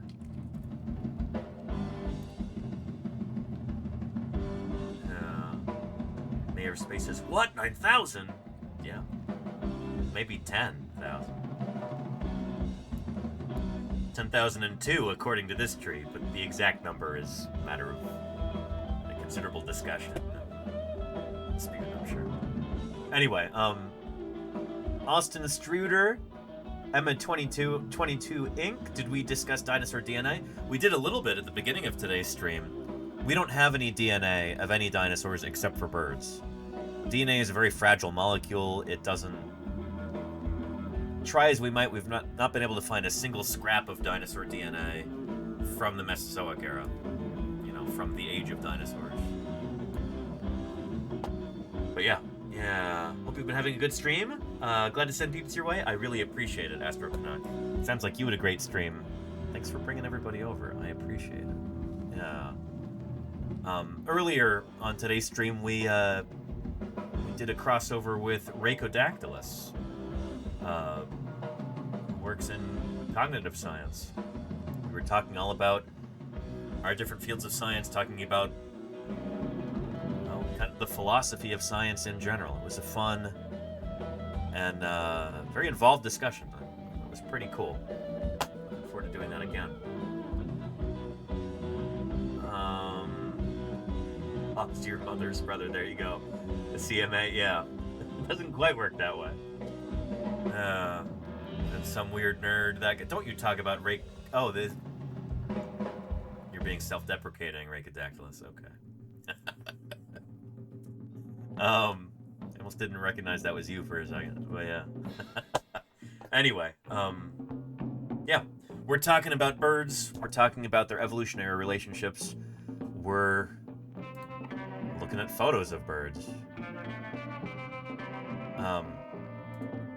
As we do on Thursday Birds Day. We've got just a few left. So let's continue with those. And if anybody happens to know what kind of raptor this is, it doesn't look like a falcon. It looks like it's probably some kind of hawk.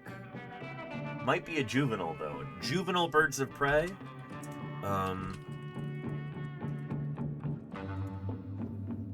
They get tricky in their plumage. Like, the juveniles often look like one another. They look very different from the adults. It's kind of like non-avian dinosaurs in that respect. But they can be confusing. So yeah. This speckly kind of texture on the breast there reminds me of a juvenile. That's what it might be, but a juvenile of what? I don't know. Marielle says 100% red-tailed hawk. Pretty confident about that. Let's see. Juvenile ontogeny. Red-tailed hawk plumage. I can see that. Yeah. Red tails do tend to be pretty common in North America. So just by the numbers, it would make sense. Higher likelihood of it being that than, say, a Swainson's hawk or something. Yeah. Might be a juvie. You don't see much red on the tail feathers, says Neverwinter. Yeah. Even seasoned birders, far more skilled and knowledgeable than myself, have difficulty identifying juvenile birds of prey. IDing them. Trying to figure out what species they are. It's tricky. It's tricky. Neverwinter says, you see the dark band of feathers around the belly? That's diagnostic for red tails. Well, well, well. Okay, cool.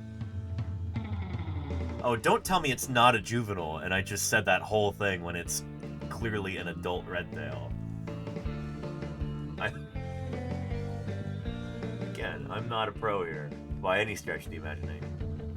Yeah, and Astro Canuck, thank you so much again for your raid. Don't worry about raiding and running. I appreciate you bringing your viewers here, and you go rest up. Thank you again for thinking of us. Appreciate it.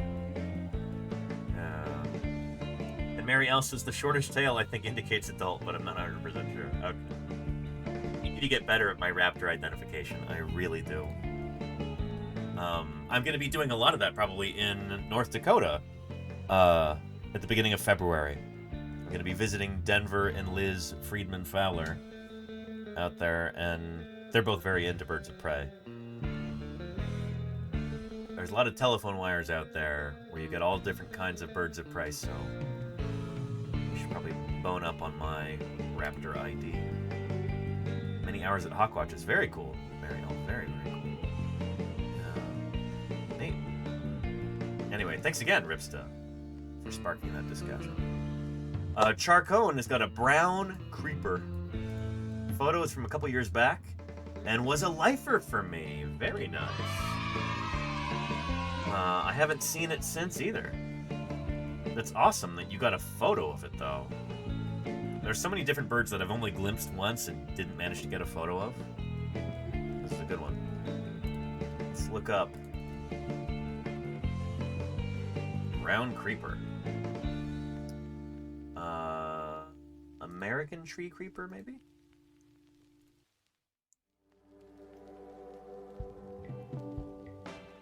Looks like it. Certhia americana.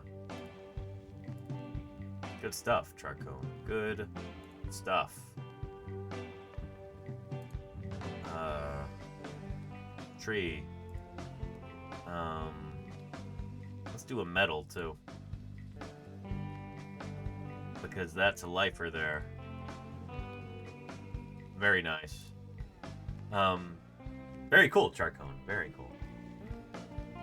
Brown creepers are very well camouflaged. I saw one last week, says Neverwinter. Nice. Do they have a distinctive call? Is it the sort of bird that you know they're around because you can hear them, but you rarely see them?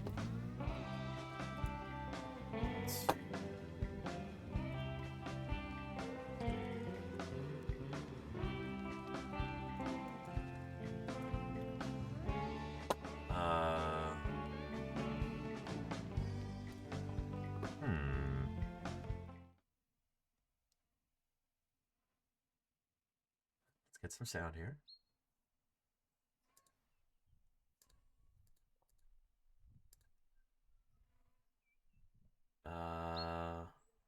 They move like nuthatches. Yeah. Do very kind of quick halting movements like that. Interesting. Are they related to nuthatches, I wonder?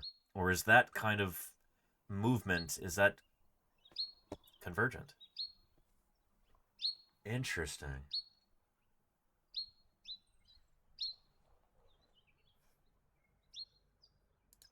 Huh. Very cool. Who are they related to? Eurasian tree creepers? Naturally. Wall creepers. Gnat wrens. Look at that long bill. Ridiculous bird. But are they related? They are related to nuthatches. All right. Very cool. Mary L says, I don't think it's a brown creeper, but I don't know what it is. Interesting. That's not a brown creeper, says Neverwinter.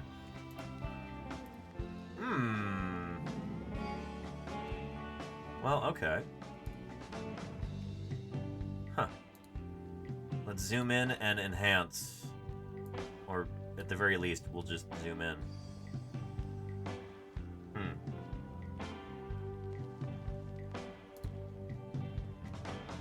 Interesting.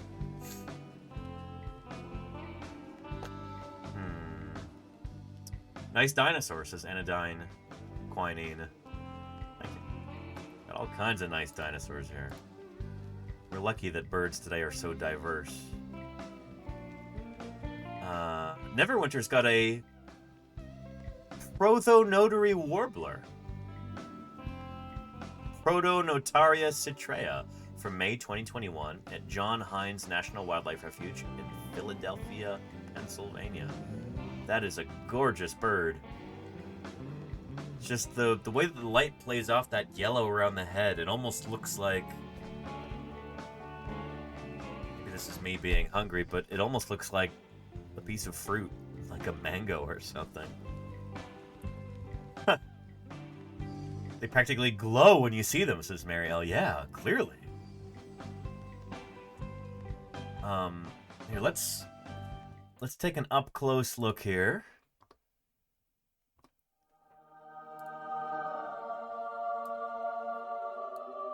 Look at that.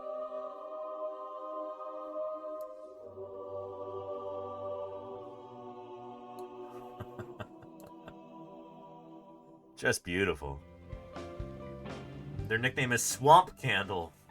An evocative name. I like that. Very cool. Very nice. Very nice. Let's look them up on the Tree of Life, and then we'll award some emojis.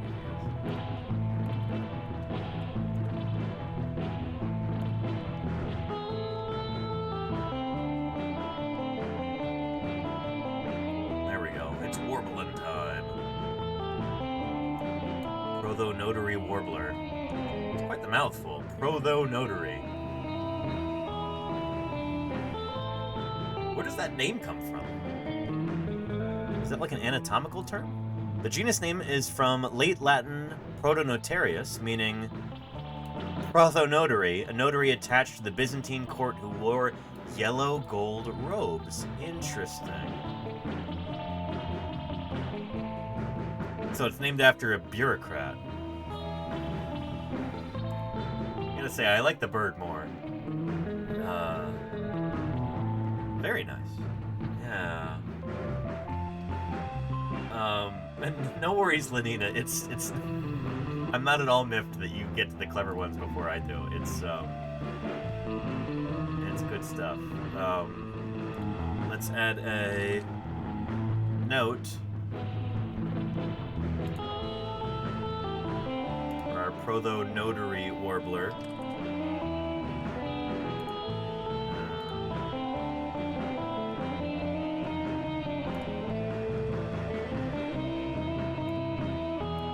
Good stuff. Yeah. Prothonotary. Really, Neverwinter. The emphasis on the second syllable. Okay. Okay. Prothonotary. Prothonotary. Starting with proton. No, I was starting with notary, and then just adding the prefixes there. Because that is what. Yeah, that's the same root word.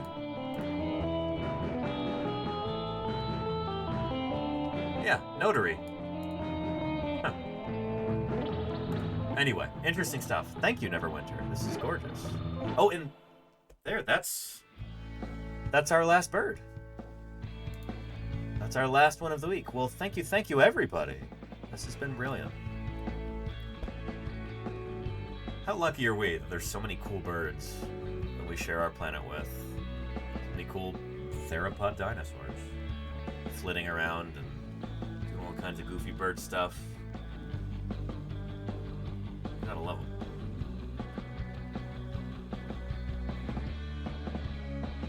Well, with that said, and that done, it's time to wrap up today's stream.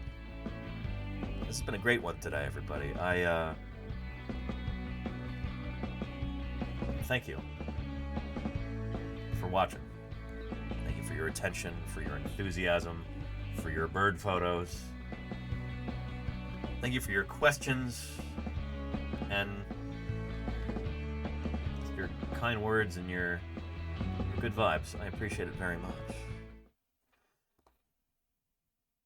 Let's wrap this up.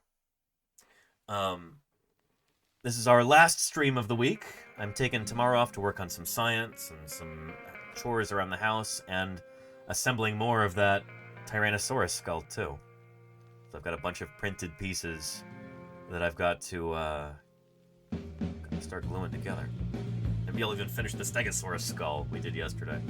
But thank you to everybody named here in our credits. New followers, subscribers, resubscribers, gifters, cheerers, moderators. Thank you for helping keep this train on its tracks. I appreciate your hard work and your attention. Thank you, Raiders, for coming in here. I appreciate you. Huge thanks to Rakadactylus for that discussion today. That was a lot of fun. I'm looking forward to more like that in the future. I hope you all have a wonderful weekend. Who else is live on Twitch right now, I wonder? Who else might be doing some science at this very moment?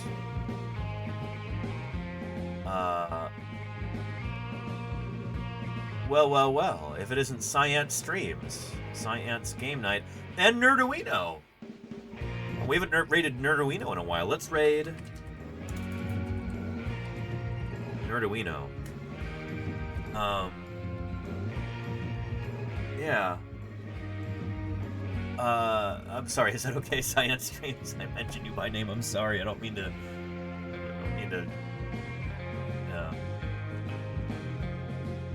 Anyway, always, okay. Thanks, Science Streams.